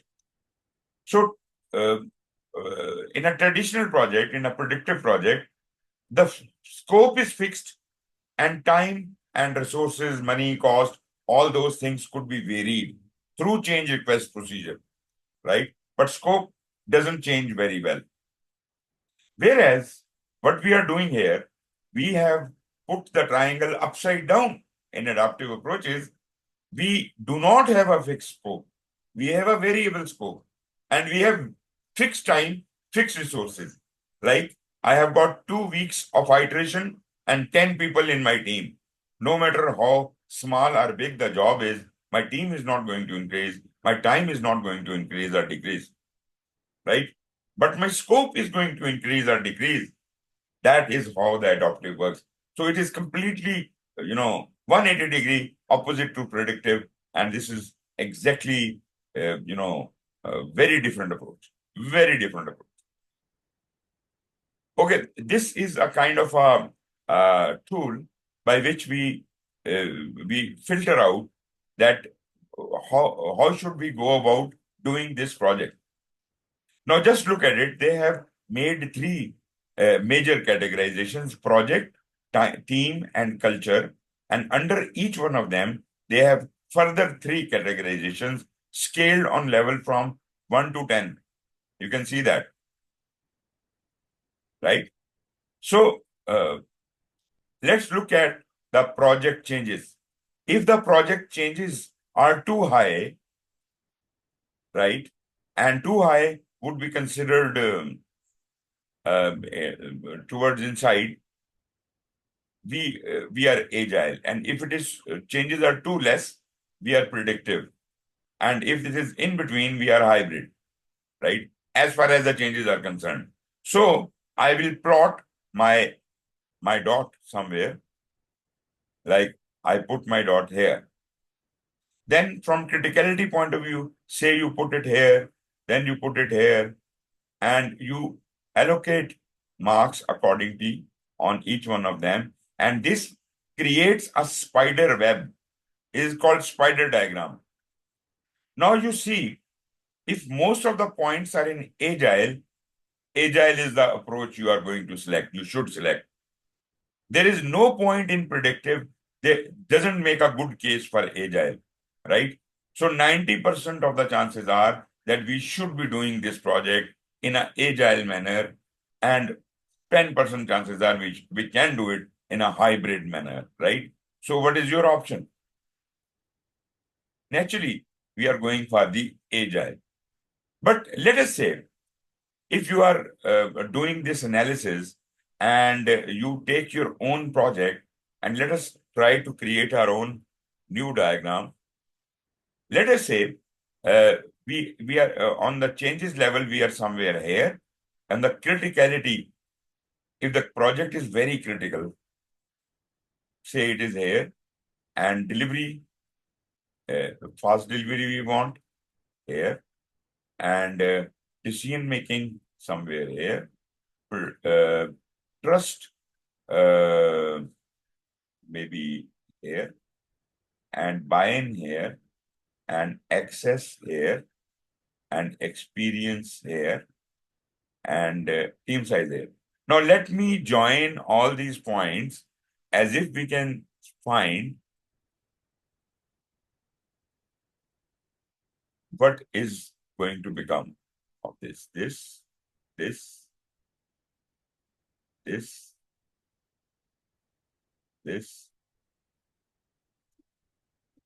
So we are creating our own spider web, analyzing our own project.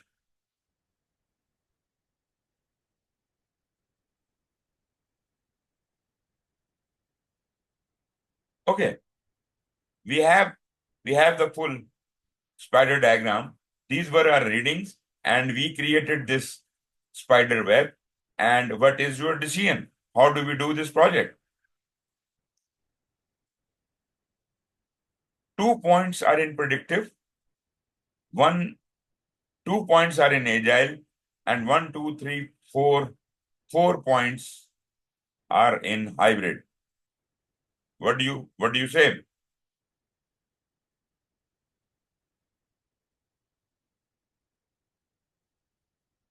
Sarah? Yes.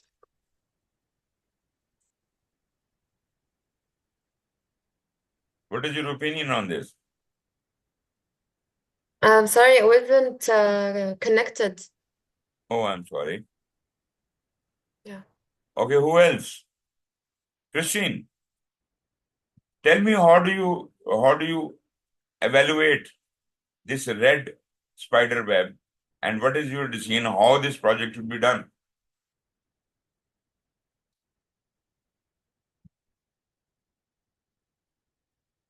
Yes, Christine? Ikram?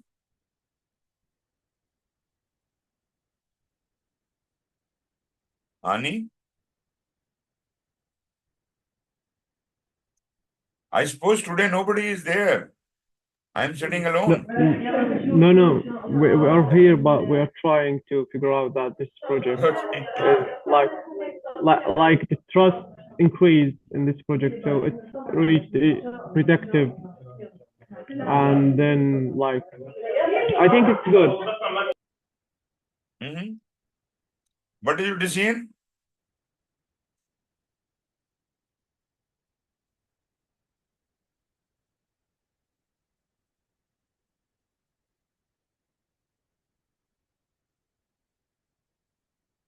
Decision is very simple, actually. I don't know why you people are not getting to that. But you see, just count the number of points in agile, in predictive, and hybrid area. Where are the maximum number of points? In the hybrid area. So this project should be done in a hybrid manner. Simple as that. Right? You see? How many points? So because the points are in the hybrid area, so we consider it as a hybrid project, like between productive and adaptive. Exactly. Actually, there are 5 points in the hybrid area. 5, 6, 7, 8, 9. 2 points in the agile and 2 points in predictive. So naturally, so you can do this analysis for every project you start, and you decide accordingly. And PMI recommends that very strongly, that it is not what your organization wants. It is what your project wants. What is the need of your project? Some projects can be done better as agile. Some can be done better as predictive. and some can be done better as hybrid, and leave that decision on this tool, Agile Suitability Filter tool, right? And I think this is a very interesting tool, and anybody can very easily use it. There is no problem at all.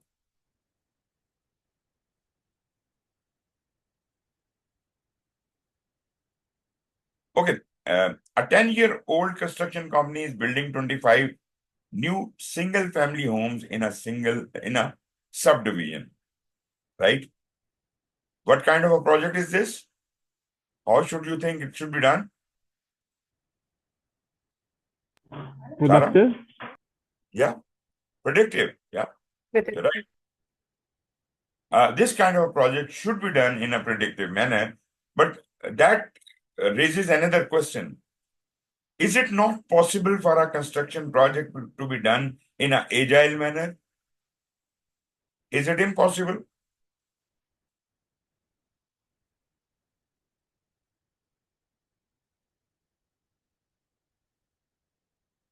Is it impossible? Like it could be by flexible, but it will cost more, or it will be not the most efficiency that we want.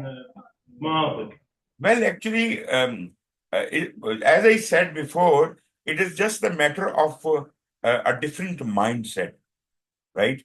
People are not ready. Construction industry is too rigidly tied to their predictive way of working, so they don't want to think about an alternate method. But if you are in a problem, you will adopt some adaptive method and you will do it. Like, there are many examples of innovative construction projects, like, Burj Khalifa. It is not a conventional construction. It is kind of an innovation.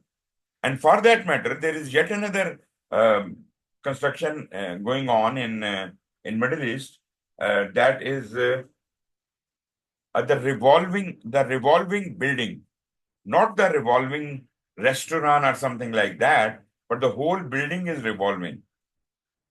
And interestingly, every floor is revolving at a different pace in a different direction, and the silhouette of every cross section of every story is different. Therefore, if it keeps revolving, every floor has a different size, and if they keep revolving, the main silhouette of the building, if you look at from far distance, it will not remain same all the time. It will keep changing the shape. Do you agree with me? Yeah. These are just a few examples. I'm not saying they're exclusively done in an adaptive manner, but they have they must have used innovative tools and lean and agile tools in doing their job, because it was not possible to do all that in purely predictive manner. The scope of project is not clear. They are trying to construct a tower in Saudi Arabia, and they are unsure how high it should go, how many floors are going to be there, but they want the work to start. So should it start? If it was agile, we would have started. You understand that? How would I have started? I would say, okay, what is the worst case scenario? How high this tower can go? Naturally, if the maximum they would like would be to create the highest tower in the world, right? So what is the highest building right now? Whatever is the size of that building, let us make, let us assume a little larger than 10, 2 or 3 floors more larger than that. That would be the largest tower in the world. So maybe there is a competition going on all over the world. People are, competing against this. So we make 10 floors higher than that. So by imagining that, I can design the foundation based on that. And even if the building is not going to go that high, even then it is all right. But the people who are trying to to construct this thing with an unclear scope, they would be ready to pay for the higher cost of foundation. You understand my point? So we quickly and briskly, we start working on the foundation rather than doing a lot of long plannings and all that. And we try to create such a design in which everything doesn't have to really fit together. It could be like a jigsaw puzzle, right? I have the foundation, I can fit in any part of the building on top of it. Maybe the 7th floor I'll put first and then the 3rd floor and whatever comes first. So probably that is an agile way of thinking. Yes, of course, in construction, there is a room for agility, but most of the time people are using predictive methods in construction. What about a company wants to create a website to sell concert tickets?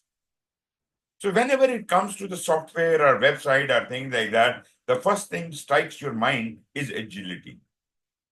Because most of the software industry is working on agile, right? So anything associated with software industry or software development or IT, maybe it is concert or whatever it is. So somehow we can easily convert those things into agile. So probably I would like to go, if not classically agile, then I would rather go hybrid. But I think because it is the development of the software and things like that, and cloud computing and all this. So yes, of course, why not? We can go adaptive. Requirements for the adaptive project environment. We must understand the Agile Manifesto. I need your attention a bit to make you understand what is our Agile Manifesto. The basic rule of Agile Manifesto. Now, what is this manifesto kind of thing?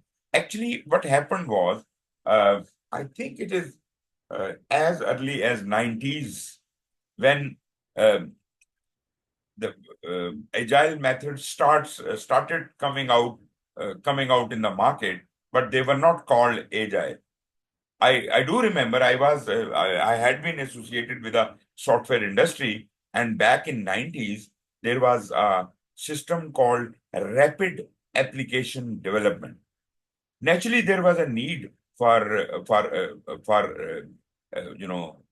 flexibility and adaptability in the software industry, and they were considering those options, and they developed a rapid application development kind of thing where they could work faster in a changing environment, right? So that was one of the methods. And then I also remember there was yet another method which is called joint application development, and that was the customer and the project team would work together. They would work as a team, right?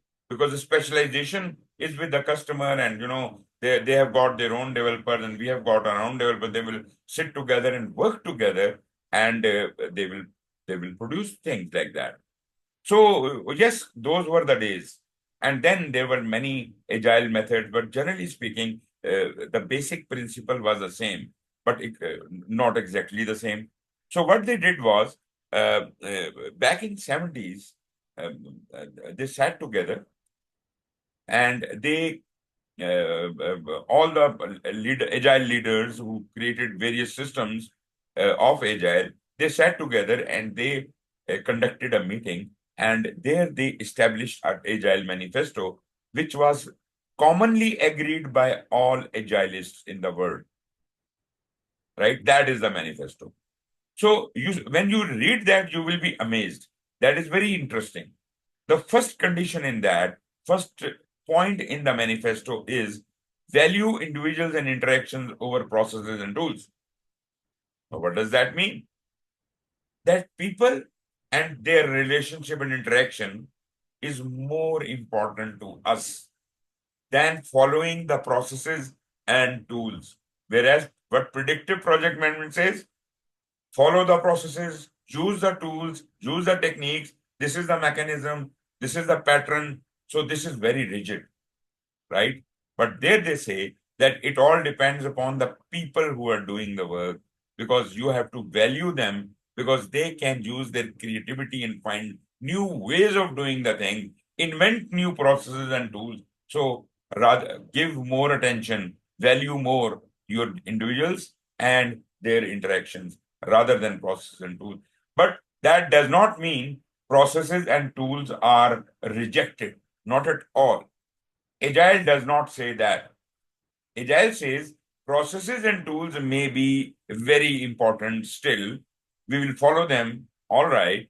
But we consider that individuals and interactions are more important than the processes and tools. If there is a priority to be given, I'll give more priority to individuals and interactions rather than processes and tools. We are not rejecting processes and tools, but we are preferring individuals and interactions in Agile Manifesto. That is number 1 point. Second point is, because it was developed in software industry, so they have used this word value working software over comprehensive documentation. Because we are just right now reading out the manifesto, so people have amended it. People have started calling it value working product over the comprehensive documentation. That worked fine for any other kind of project, but as far as the software industry is concerned, they use the terminology of working software. That means the product should be working in a working order, and if it works, then what is the need for having lengthy documentation? Comprehensive documentation may not be required. Only, again, I'm saying they're not against comprehensive documentation, but they're against the wastage of time in developing that comprehensive documentation. They say only necessary documentation could be in focus. We are more focused on, we value more the working software, or from our perspective, the working product. Right? The deliverable is more important, right, than the help files or the manuals or all those things. And I'll give you a very simple example. Today, what we are doing is, I remember once I bought a computer, a PC, many years ago, maybe it was 90s something, beginning of the 90s. And that computer was a simple desktop. It came with, I think, 10 manuals, which were this thick each. 10 manuals, comprehensive documentation. Everything, how to boot the system, how to set up the system. There were 10 different big manuals, huge manuals. Nowadays, do you see any manuals around? Once I bought a calculator, a scientific calculator, the size of the booklet which came with it is 3 times thicker than the calculator itself. Right? Today, I buy something, I don't get anything. I get a small slip of paper, not even a full page of paper, which gives me the basic instructions and a reference to a website, and the story is solved. So you understand how much wastage we are reducing by eradicating the comprehensive documentation, only keeping the necessary documentation. Naturally, if there are compliance requirements, some of the documentation has to be there, but you see, not that comprehensive. Why? We are wasting so much time in developing that when we can live without that. Third point in the Agile Manifesto is value customer collaboration over contract negotiation. In our predictive projects, everything is contract. If it is not in the contract, we fight with our customer, and we have got kind of a negotiation going on and battles going on with the customer, and he is right, we are wrong, we are right, he is wrong, but things like that. So we are not focusing on how we are damaging the relationship with the customer, but we are more tied up and married to the contract. Contract is more important to us, and the contract negotiations are more important.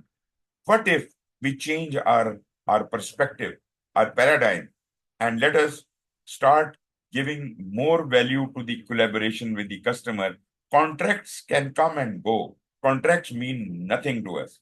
Contract means nothing at all. Customer collaboration means everything to us.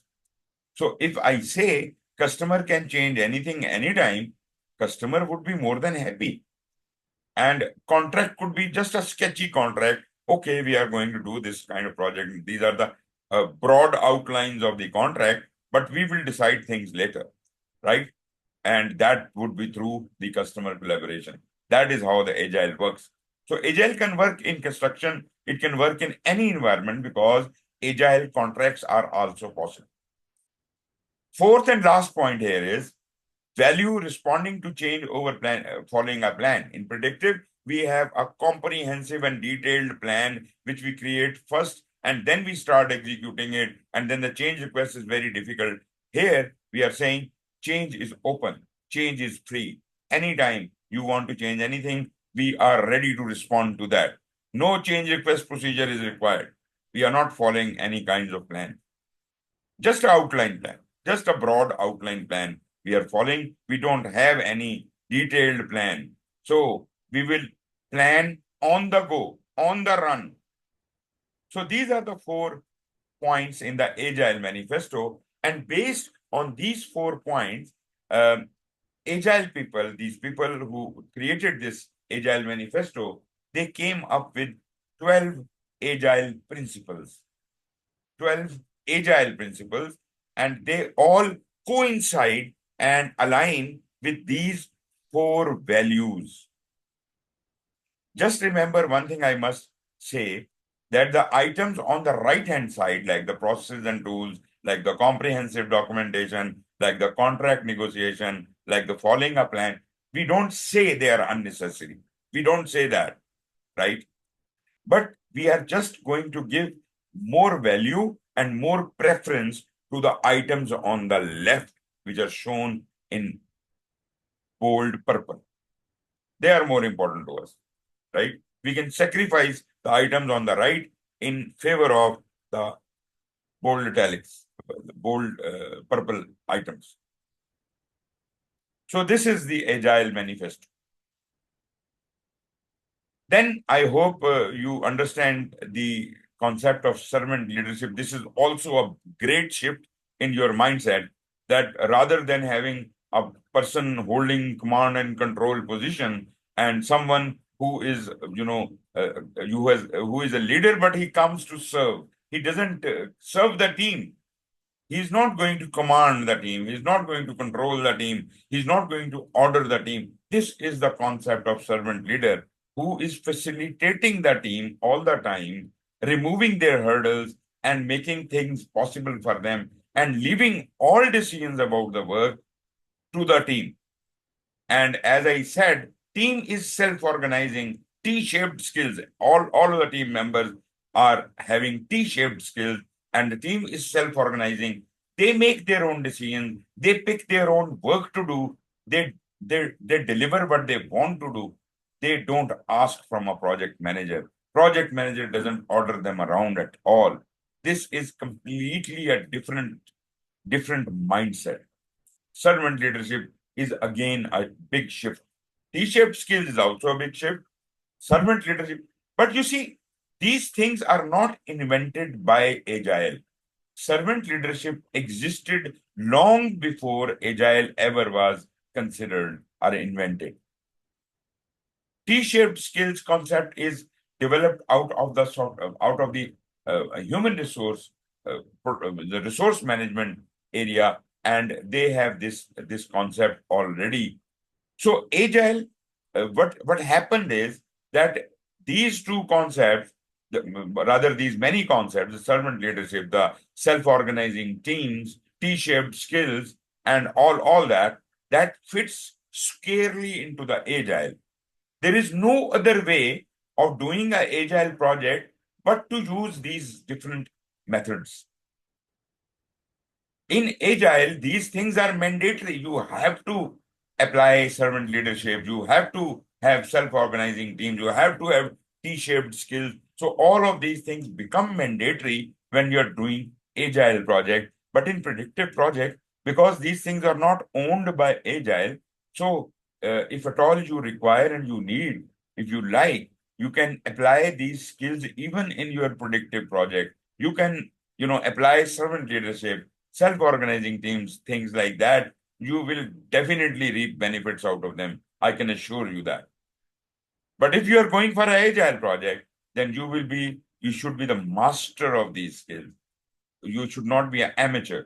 You should be really a good and great servant leader. Your team should be self-organizing, really.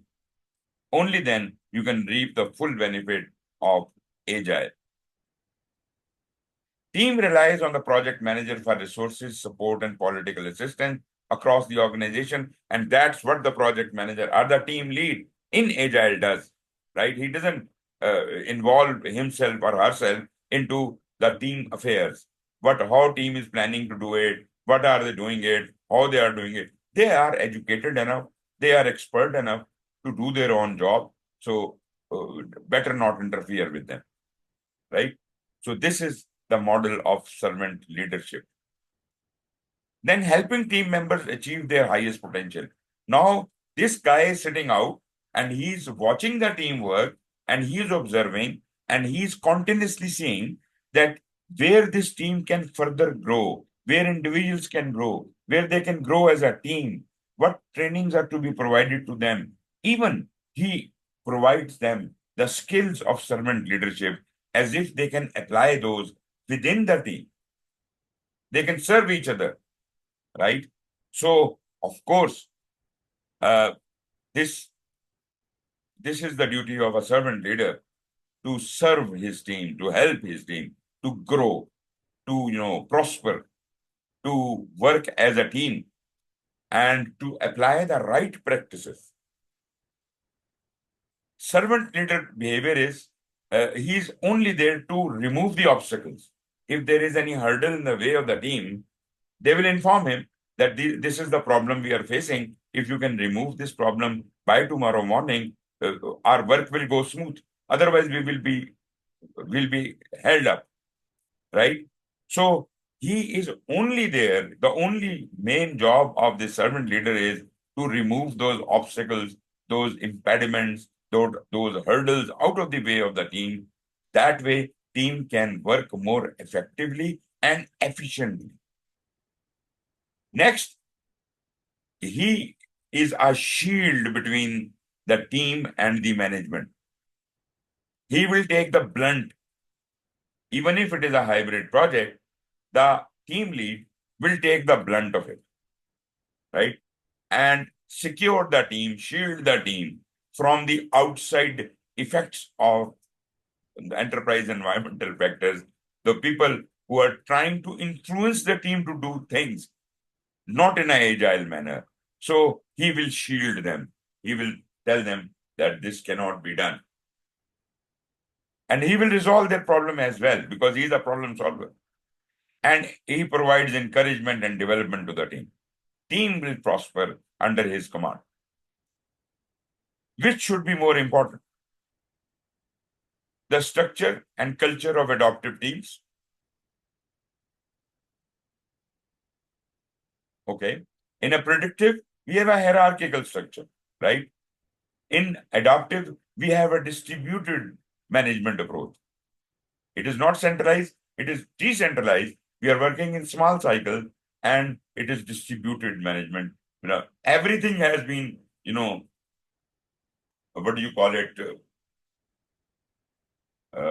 We have distributed the work to the team. It is a self-organizing team. All the work is now the responsibility of the team. Team lead also doesn't have any responsibility of the work itself. Management team in a predictive manages, team members do the work. Here, may self-organize. The team can self-organize. They can do their own job. They can make their own decisions. They are qualified enough. And the management role may shift among team members. So they self-manage themselves. They are the leaders in themselves, right? For example, there is a task this 10-man team is supposed to do. And one man who is more, skillful in that area, he would automatically emerge as a leader, and all others will accept him, and that job will be done under his command. As soon as the next work starts, someone else will assume the leadership role automatically. There is no assignment. Self-organizing team. This is how it works. Factors that contribute to high-performing team. So when you have a self-organizing team with T-shaped skills, this is a recipe for having a high-performing team. So what are the factors that contribute to that? You should have open communication, no hurdles, no very deep structures, talk one-on-one, and even it advocates that you should not even write to communicate, but speak to communicate, because the direct communication is the most effective communication. People can ask questions and clarify.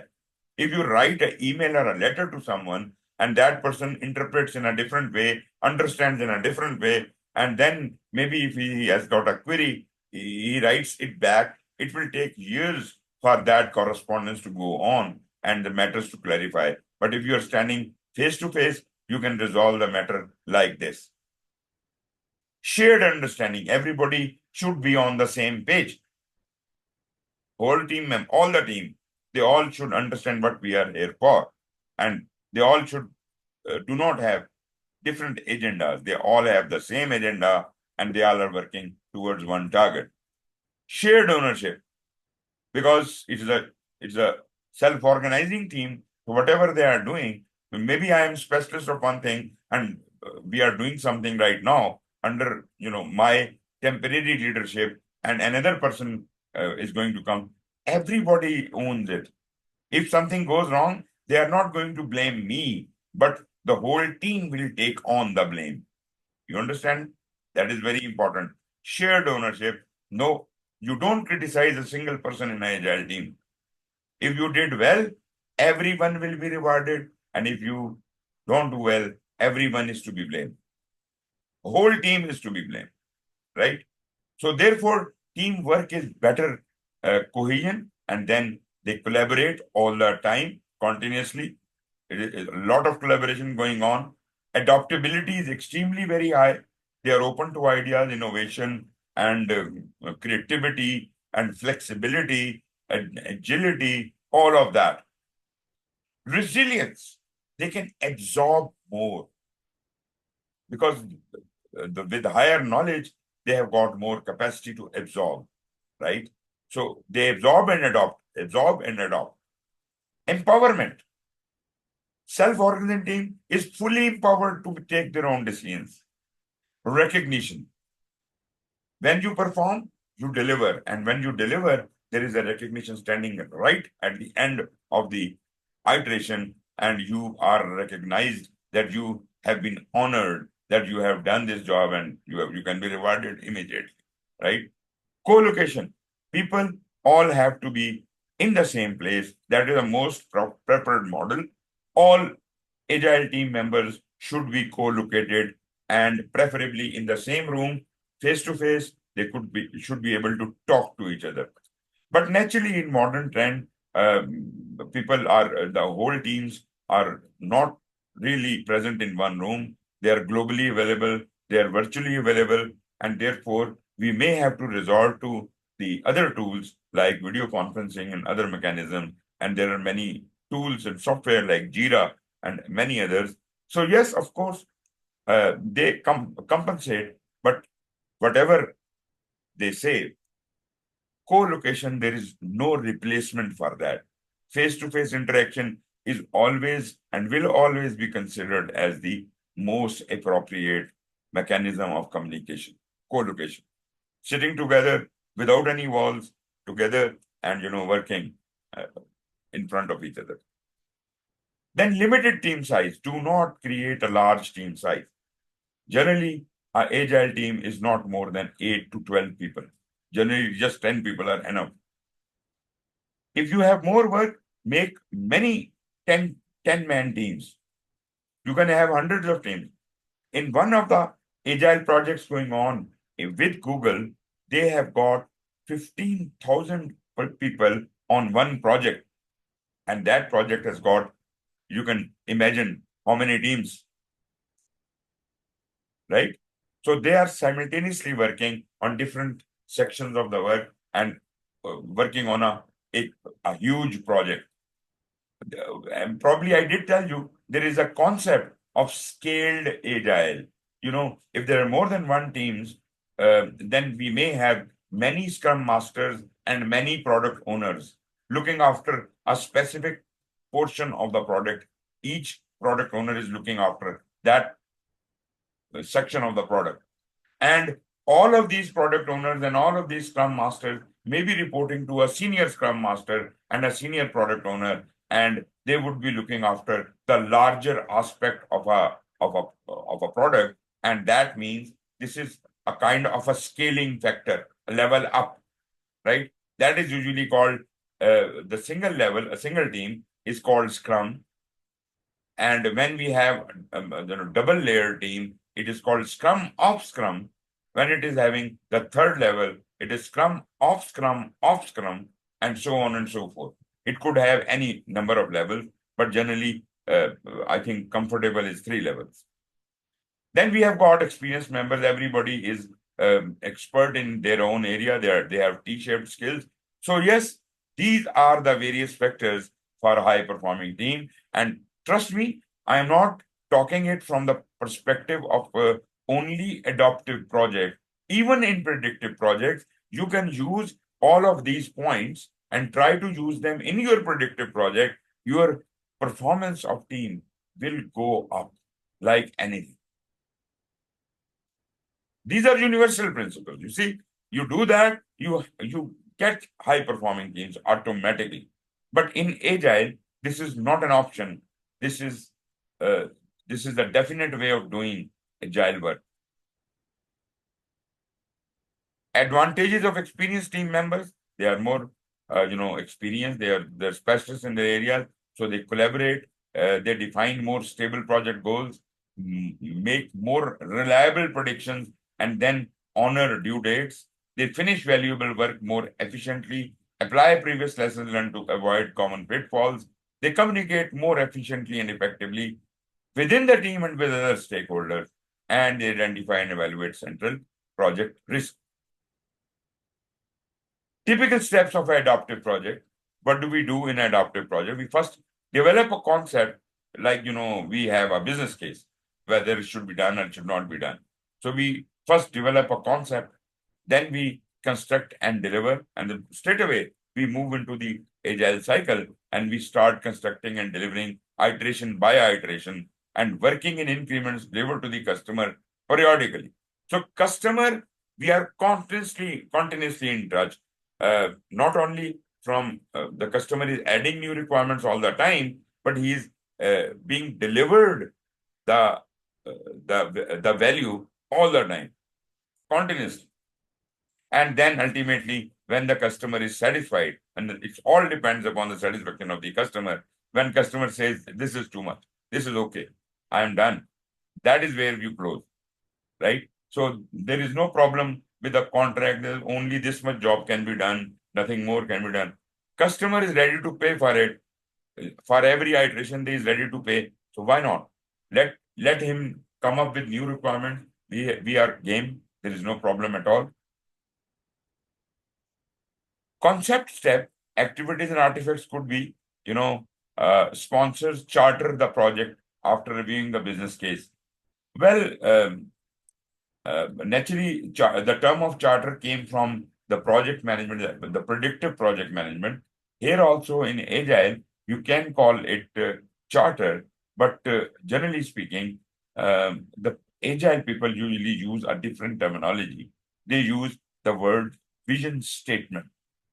As you can see here, product vision statement.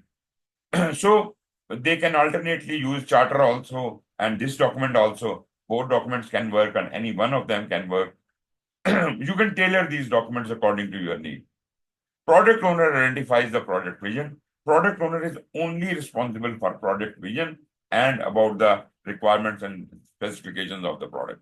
So that is the business of the product owner. Nobody else has to bother about it. Not the project manager, not the team lead. Nobody has to bother about it. This is the job of the product owner. Create a high-level view of product requirements. So looking at the product vision and the product requirement, he would create a roadmap, a product roadmap, when what is generally expected to deliver. It is not a very exact map, but it gives you a very fairly good idea that after 3 months, we must deliver these items to the customer. And after another 6 months or 4 months, we must deliver. So this creates a release map. When are we going to release what part of the product to the customer? Generally speaking, this can change all the time. As the iterations go on, the scenario can change, the requirements can change, and so does the roadmap. Roadmap will also be amended accordingly, right? Without any change request. Acquire talent and build the adaptive team. Provide coaching in adaptive practices and determine organizational readiness. So the documents we are dealing with is a charter, is a vision document, high-level portfolio of requirements, that is kind of the things which are getting into the product backlog, where all these user stories are going to be accomplished. But you see, initially when the customer gives you those user stories, they're not really the user stories. They're like bigger, larger lumps of requirements, which we generally call epics or themes. They have to be further broken down as if they can be called as a user story. And these are the user stories which will actually be worked on by the agile teams. So we will have a product roadmap based on whatever we have done so far. That is the conceptual phase. Second is the construct and deliver. That is plan, construct, and execute iterations, right? So this is very simple. This is not very complicated. We have a big picture, the product backlog in front of us, product roadmap in front of us. We can start working on a couple of most important requirements, taking them out of the product backlog. So we keep collecting new requirements. We keep doing the estimation, create a prioritized backlog. All the new requirements, they keep falling into the backlog, product backlog, and we keep prioritizing them with consensus with the customer themselves. They are part of prioritization process. Create a timetable for delivering iteration. That is the roadmap, and create iteration goals and tasks to complete the iteration. This is happening within one iteration. So 10, 15 tasks which you have gathered, user stories you have committed to do in the first iteration. You will plan only that much. You don't have to plan the whole thing. Review results of an iteration, release increment to the customer, gather lessons learned from the iteration, refine the backlog, and measure, monitor, and control each iteration. So what are we going to get? Product release plan could be revised, user stories, new user stories could be created, delivered, product backlog must be groomed, iteration plan. Every iteration will create a new iteration plan, daily task plan, demonstration results happening at the end of the iteration, retrospective. Even after the demonstration, we will have the retrospective exercise, which is like a lessons learned exercise, which happens after every iteration. Control charts can be used like to measure velocity of the team, burn down, control charts, etc. There are many artifacts for agile projects. Minimum viable product. This concept also we will talk later. Okay, then we close the project. So when all the work has been done, we continue delivering the benefits and we close the project or phase. Final product is handed over to the customer when customer says that they do not need any more requirements to be met. So that's how this agile project is complete. So concept, construct, and deliver, and closing. These are the major items. Vision statement, product roadmap here, release planning, project execution, monitoring, new work and changes, and closing each iteration, and ultimately closing the project. You can also add closing each release, like when it says phases, it means release. Okay, concept, good vision is clear, concise, and actionable, and does the following. Summarize the project with a powerful phrase or short description. Describe the best achievable outcome. Create a common and cohesive picture in project team members' mind. I think these things we have been talking about, that we have to have the common understanding and all that. Yes, we are talking about the same thing. Inspires passion for the outcome. Possible vision statement format could have an elevator statement. What is the elevator statement? Can anyone tell me that?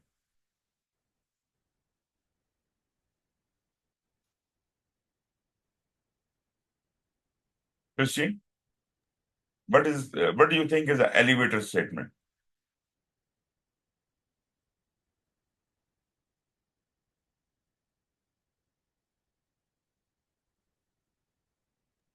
Sarah?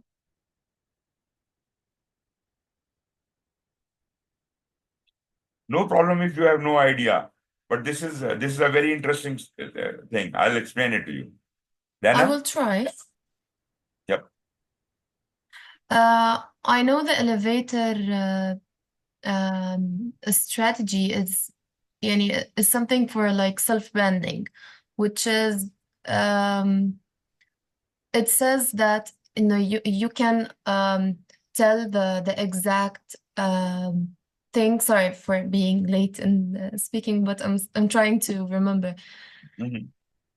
So it's just about telling shortly and briefly about the whole objective of the project Very or right. the product. Sorry.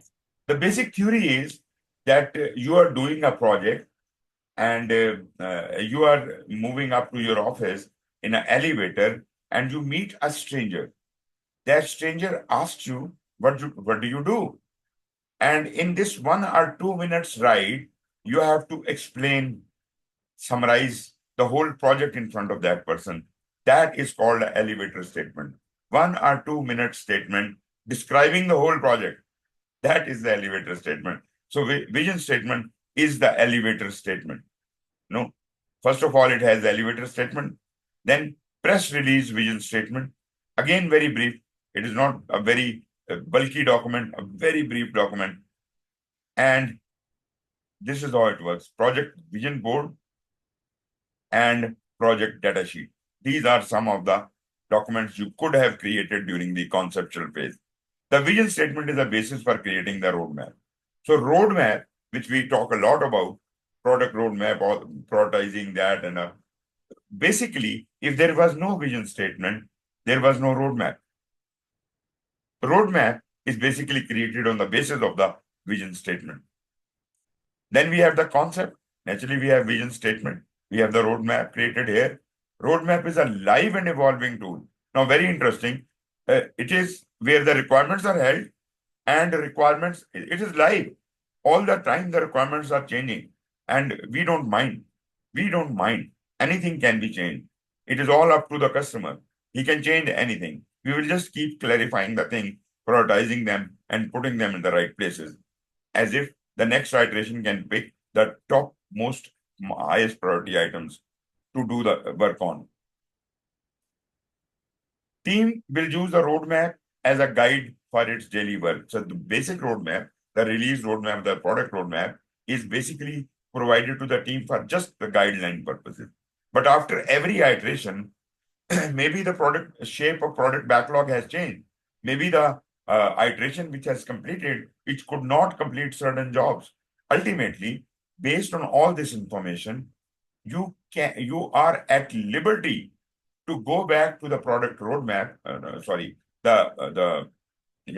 roadmap and amend it. You can amend it with the consent of the customer. Customer is also there. So the requirements are evolving. Roadmap is also evolving. Your baseline is also moving and is also changing all the time. Keep in mind the following. The releases must be easy to understand and abstracted from detail. No complicancy. Very simple. Everything, let's talk very simple language. No, difficult words or difficult methods. You see, the Gantt chart is considered a difficult method in Agile, and they don't use it. Generally, the practice is there is no use of Gantt chart in Agile at all. Although some people still prefer to work on MS Project or Primavera, things like that, and they still use that in Agile, but generally, this is a common understanding that Agile can work even without this complex tool, right? They can just work on like you can have a grocery list kind of a thing, and you can start doing the things like that. We are fine with that. Roadmap must be flexible, right? It is not something like which has been baseline and it cannot be changed. Now, the elevator statement, I think this is a very beautiful diagram for the picture is very good, showing an elevator and people discussing inside. Use on one of the three formats we discussed to produce a vision statement for the tickets fast on project. You can do this exercise, but I'm not really having much of time for that. So I will move on and I'll skip this discussion. Construct and deliver stage. Here, we do these things, as I have already shown you. Interactive process. This is what is happening in your construction and iteration planning. Initial planning, based on the initial planning is where the roadmap is created. Then you develop the product backlog, and product owner is responsible for that. And project team, this agile team may help the product owner in prioritizing and refining those requirements and putting them into an appropriate size of the user stories. And once that is done, they start picking up the work iteration by iteration. After every iteration, they will have to demonstrate whatever they have done. Iteration will be reviewed, the lessons will be learned, and we will move on to the next iteration. And the cycle goes on and on until everything is completed, right? So this is what the simple agile cycle is all about. Collect and decompose requirements. Let us assume this was the release 1, and in release 1, we assume that maybe release 1 is like, say 2.5 months long, and we are expecting at the end of 2.5 months that we will be delivering certain items. So we develop a release plan from the iteration product backlog. We will pick up those items which are most important. We'll put them on top of the list, which are to be released in the end by the end of the first release, and we will create a release backlog, right? And we will have iterations under the release backlog, and those iterations will be working on those release items. And ultimately and perfectly, after 2.5 months, we probably will be able to deliver, right? Maybe if we have to have one additional iteration or one iteration less, that is all right. The 2 weeks plus or minus does not matter. But we, without having a detailed project management plan, we are still able to work faster than the predictive method, much faster than the predictive method. Then every iteration will have its own user stories, set of user stories you have selected from the backlog, which you will be working on during those 2 weeks. So these are the user stories you are working on, and every user story will be further broken down into tasks to work on during the iteration. Prioritization techniques, yes, there are many prioritization techniques we will be using. Like there could be simple scheme, there could be Moscow prioritization, there could be dot voting and multi-voting, there could be by a feature, there could be Kano model, and there could be stack ranking. Okay, let me see. Yeah. First is a simple scheme. This is the very, very simple method. We divide all the requirements into those which are more important than the others. Like, you said we must have these requirements fulfilled. So those user stories will be prioritized higher than the others, which are just nice to have. We may or may not have them, but must have are most important. So that way, if we can divide them into various categories like must have, nice to have, may have, or maybe, don't have, right? So you can have many categories defined, and those items which are in don't have, they are kind of a negation. We are saying that these requirements are so low priority that we will never do them, right? So we work with the top priority items. First, we do the must-have, then we move to the next category, then we move to the next category, and that's how this all happens. This scheme can be challenging because users might want to rank many features or even all of them as priority one. Because if must-have is one, is the top priority, then all the items 1, 2, 3, 4 are top priority. So you have to have some kind of prioritization within must-have, that which is the most important out of these to refine the process. But anyways, this is a simple method.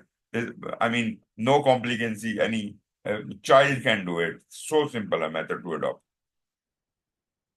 So we have must have, should have, could have, and won't have, right? Then we have dot voting. We say, okay, these are, say, 6 projects. Which project should we do? For example, we have a team of 25 people sitting here. We ask them, okay, what are your votes, right? So what can I do is, I can distribute certain number of votes to them in shape of dot voting. Means I say everybody has got 100 dots. They are sticker dots. They can put it on any one of the project on the board. So you can put as many dots on projects you like, right? And you have 100, you can give 20 to this one and 10 to this one and 5 to this one, or you can give all the 100 to one project, no matter, right? Or there are 25 people, there are 100 dots. So how many dots are there? 2,500 dots. They will be distributed amongst this and they will be counted, and whichever project has got the highest number of dots, that wins. So this is generally the method, and it could be used for user stories, it could be used anywhere. So dot voting is also a very simple mechanism, or a multi-voting system. This could be a very simple mechanism. You have got 100 votes, right? It is just like having 100 votes. Like this, and examples of voting numbers, then you can summarize, okay, A option has got these many votes from here and these many votes, and ultimately that's how you do it. Buyer feature is a very similar kind of a thing. You ask the customer, this is also called, what do you call that product? I'm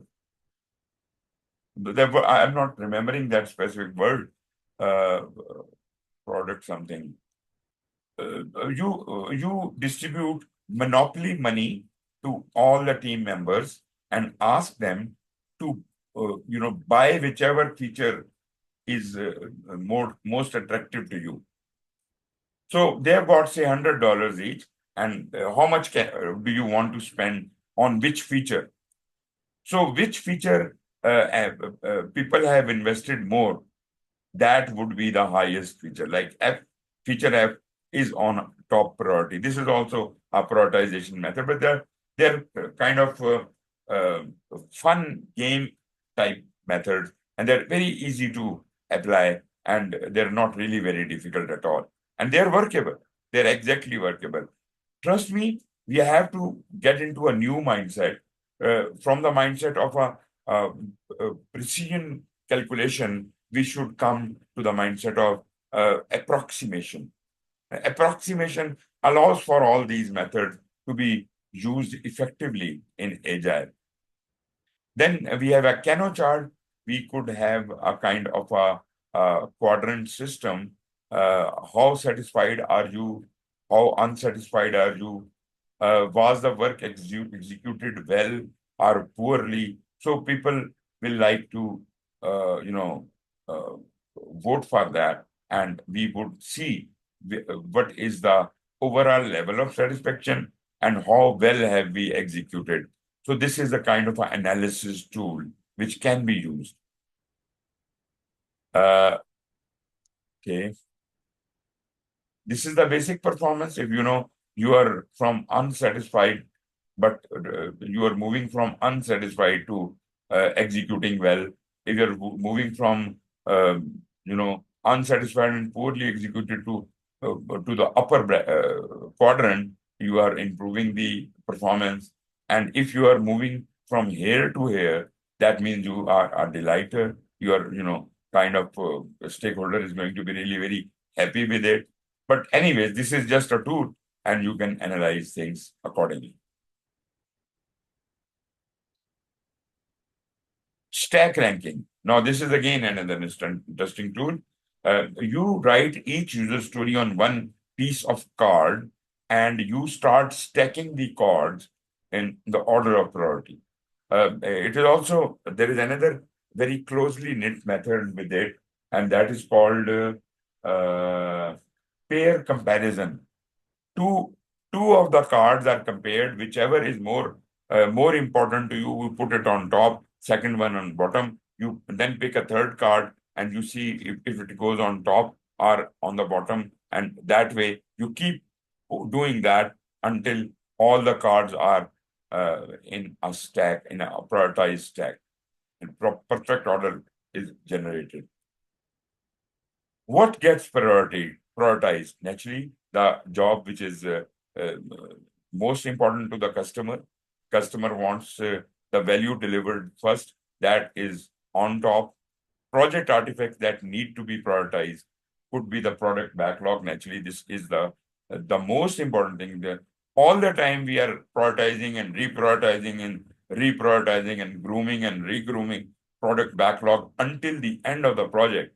So this is the artifact which will be under continuous scrutiny. And if you have got a release backlog, probably that can also go through the same kind of scrutiny. And then we could have sprint backlog, and then we could have a scrum task. So this is we are breaking it down from product backlog to release backlog to sprint backlog to the scrum task, which are each user story is broken down into several tasks. Key priority owners are product backlog, responsibility. Who is responsible for product backlog? Always remember, product owner is responsible for product backlog, right? Team members or the team lead is not responsible for that. Scope the product and define the features to be released. Although team may come to help organize the product backlog with the product owner, but the responsibility still remains with the product owner. As far as the release backlog is concerned, again, it is the responsibility of product owner. Solution architect, in some agile method, they've got other roles also, like solution architect and a business analyst. If that is there in your organization, you can use that. Otherwise, the simple method of product backlog, product owner is all right with us.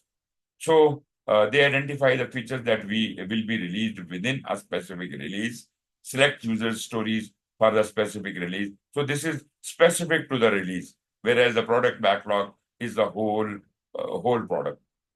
Sprint backlog, naturally product owner and team mutually decide what are they taking away from the product backlog and getting into the sprint backlog. And then it becomes the team's responsibility, only those items which they have committed to do during this sprint, that then becomes their responsibility. Product owner authorizes them to take away those items which they have committed. So select a subset of stories that need to be completed during a specific iteration. Tasks within a user story. So who is responsible? Individual team members are responsible for the tasks. So select tasks for implementation, and that's how the work goes on and on. The entire team focus is to identify and deliver the most valuable features at all times. So the highest priority items are delivered as soon as possible, as early as possible, thus delivering highest value to the customer. So even if we can't provide something of highest value in the beginning, then at least we will give the satisfaction to the customer in shape of a minimum viable product, right? For example, the customer needed a software, a fully functional, shopping software, right? What do you call it? Whatever you want to call it. So a fully functional shopping software they want to have, but this will take about say 8 or 9 months to produce. But what we do is, if within 2 weeks we will give them a minimum viable product, or maybe after 1 or 2 iterations we will provide them a minimum viable product which they can start using as an interim measure while the whole product is being produced. Like, I can tell them, okay, we can digitize your data in a way that you can use Excel sheets for right now, and you can take benefit of that, take advantage of that while we are producing your software. So we are not only concerned about the product we are creating, but we are giving the minimum viable product also whenever and wherever required and possible, which essentially identifies the fewest number of features or requirements that are both functional and usable, as if the customer can start using it right now, from now onwards. After first iteration or second iteration, they would be using it rather than waiting for the whole 9 months to complete and then the software to be released and then they will start using it. No, we are providing them a mechanism where they will be working. Their work will not stop. They will start benefiting. They will start getting the value immediately. Estimate effort with story points. Now, how do we do? What is a story point? Any ideas? Anyone? What do you think is a story point? In place of estimation, like in the predictive project, we said we do the cost estimation, we do the time estimation, we do the resource estimation, and we go very, accurate on that, precise on that. Well, as I said, we need not go so absolute here, right? We have to have a arbitrary mechanism to measure. Time is not a problem for us. Scope is not a problem for us. Cost is not a problem for us. So what is the problem? The problem for us is that the work we are picking up, say the 15 user stories you are picking up, can we handle them within these 2 weeks time? Within one iteration, can we handle them? So how do we estimate that? So what we do is we measure the user stories according to their level of difficulty. Some user stories can be large, some can be small. So some can be done earlier, some can take more time. So while they are being prioritized and they are in the product backlog, we allocate each story certain number of story points, and they are also approximate, but they are according to their level of difficulty. The level of difficulty and maybe how much time it is going to be, longer job, it is difficult job, it is complex. So more complex it is, more story points will be allocated to that. The team thinks that they can collectively handle, there are 10 people in the team, they can collectively handle, say, 250 story points. They go to the prioritized backlog and product backlog, and the highest priority item there is 30 story point. I say, okay, I pick it up. Out of 250, I'm left with 220. What is next? Next is 150. I say, okay, this is a big story. Yes, I can do it. 150 gone. What is left? Probably 70 or 80 are left. And then there is another story of 50. I picked that up. Another story which is greater than 20. So I say, no, I won't take any more. I am full. So rather than having 250 story points picked. I have picked out 230 story points, and I will work on that. So now, because I knew my capacity, team can work up to 250 story points in one in one iteration. So I am comfortable with that workload, right? So this is what the story point is. They can be absolute estimates. They generate explicit actual quantities, which we are not really concerned about. Relative estimates is what we do in agile mode, shown in comparison to other estimates and have meaning only within a given context. We just want to know what is bigger, what is smaller, how big that is, how small that is. I don't want to have exact, weight of that thing in milligrams. I don't need that. I can clearly see this is bigger, this is smaller. That is all. I can allocate my story points to them accordingly and start doing it. No problem at all. 3 components for adaptive estimation: size of the effort, complexity of the task, and the uncertainty. These are the 3 things which increase the number of story points. If the story is more uncertain, it will carry more story points. If it is more complex, it will carry more story points. If it is very large, it will carry more story points. So there might be a story which is small but very complex. So maybe that small story will carry 120 or 150 story points alone. Or if there is a highly risky story, maybe it is small, but due to that risk, it carries more weightage. So this is a very exact, very thorough science without any precision, but with a lot of flexibility. We are still able to handle all of these scenarios. A project charter contains these elements, whatever is contained in the project charter. Generally, we have already discussed what the project charter is from the predictive point of view. Here, from the agile point, it says it should give you some risk logs. They were there in the predictive also. Scope outline, of course, that is also there. Definition of success was also there. Team structure was also there. All of these things are exactly the same, right? But this is just a big picture. This is not the whole story.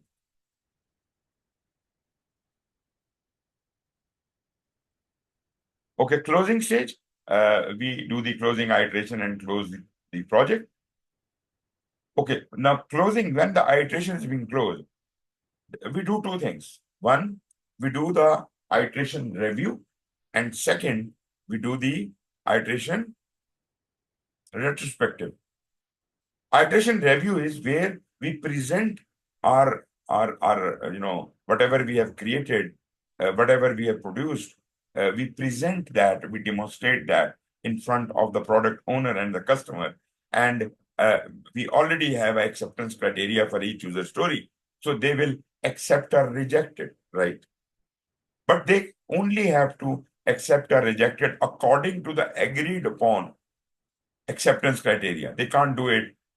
They can't change the acceptance criteria at this stage, right? If we have fulfilled the acceptance criteria, they have to accept it, right? And if at all they want anything to be changed, we don't mind. We will ask them to put up a new user story for the amendment, and we'll do it later. No problem at all. Okay, anyways, and retrospective, once this exercise has been done, naturally, once we are reviewing, we are getting the feedback from the customer. Naturally, that is one way of getting the feedback. But the next level is the retrospective, which is a separate meeting. After the review meeting, there is another meeting. It is an in-house meeting of the team, and they catharsize, they analyze what they have done right and what they have done wrong during this iteration. They learn lessons, they discuss things, and ultimately they improve their performance in the very next iteration, right? So retrospectives for each product and process are completed. Project charter and business case, if there is one, are reviewed to determine whether the deliverables achieve the intended benefits, value, and vision. That is how we close our agile project. Agile life cycle, well, generally speaking, that is, if we can have this diagram, if predictive is on the lower bottom, where the degree of change is minimal and the frequency of delivery is also minimal, because we deliver only once at the end of the project in a predictive project generally, right? So as the degree of change increases, meaning there is need for a lot of changes, the need for iterative life cycles is more appropriate. If the frequency of delivery has increased, we can go for incremental model. Now, there are two different models, iterative model and incremental model. They are slightly different, although we usually use them interchangeably, but they are two different models. Iterative is towards high degree of change, and incremental is towards frequency of delivery, high frequency of delivery. But anyways, if we move on this continuum, if the both things are high, then we go agile, right? And when we go agile, we are using iterative as well as incremental. So therefore, this diagram approximately portrays this concept. If we go in between some of the practices of predictive or some of the practices of adaptive, if we are going hybrid, this could be any combination, as I said before. It could be 80-20, 20-80, 50-50, whatever. Yes, we can have this kind of environment in which we might be predictive on top. We have a project sponsor, project manager, project charter is created by the sponsor and all that. And lower down, we have a product owner, we have a Scrum team master, and we have a Scrum team or agile team. Use pure approaches to form a hybrid model, right? So wherever you are using adaptive in your project, in whichever portion, you should apply all the principles, as much principles of agile as possible, as at least in the adaptive portion of hybrid, right? You should not make it impure. Try to use the full agile within the predictive, or there is a possibility of using agile within the predictive or using predictive within the agile. So this is an example of that at higher level we are adaptive, at lower level we are predictive. Anyways, this could go like that, combining the both. Now, with our tickets example, choosing your way of working, Tom Dyers and the software team and the software team, whole of the team. Tom and his team need to upgrade the tickets, website, and app to fix some known problems and improve the user experience. So they are the software team and they want to do this job. Jessica Houston and the hardware team, what do they want? Jessica and her team need to integrate the ticket server with the cloud core, because now they have acquired the services of the cloud core, and now they want to make the concert available online, so on mega tier hosting platform. So she wants to go into that with her team, and your task is to choose and justify the most appropriate approach for each team. So it is a possibility that the software team can have a different approach, a different team, and the hardware team could have a different approach. So what do you suggest for the software team?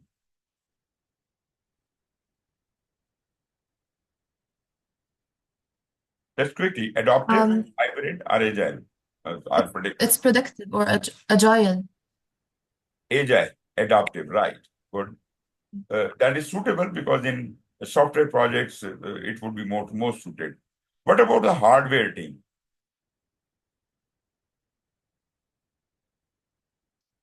Anyone? Ahmed? I think it's productive. It is predictive, but I would recommend that you go hybrid because one of your teams are Hybrid. already agile, so hybrid would be a good solution. Okay. And that's how we go about it. So we are done with this chapter. We are done with our time, and we are lagging back with one lesson. We did not complete lesson 8. We did not start lesson number 8. So in the next class, we may have to go a little faster. We have to do 8, 9, 10, 11, 12, and 13. 13 is just a closing session, 1 minute or 2 minutes. But naturally, 8, 9, 10, 11, and 12, the 5 lessons we have to at least complete the next class. Anyways, if you have any questions in whatever we have discussed so far, go ahead and ask the question. We have a little bit of time before closing.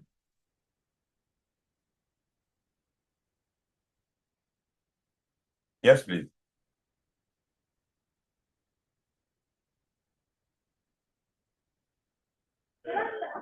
I think we're good. All is clear. Okay, fine. If you are done, we can Yes, call all it is a well. day. Thank you. Thank you very much. But today I am not really happy with the participation. I see only 3 to 6 people who are actively here, and they are also quite sleepy most of the time. But anyway, no problem. Next I time is the believe last today's class. topic was a bit heavy, maybe. Yes, Yeah. of course, I do New understand. terms and new things on us. Exactly. Okay, thank you very much and Yeah. take care. Bye-bye. Thank you. Thank See you. you Bye next bye. Thank you for your time. Thank you. time. Okay, thank you. Bye bye.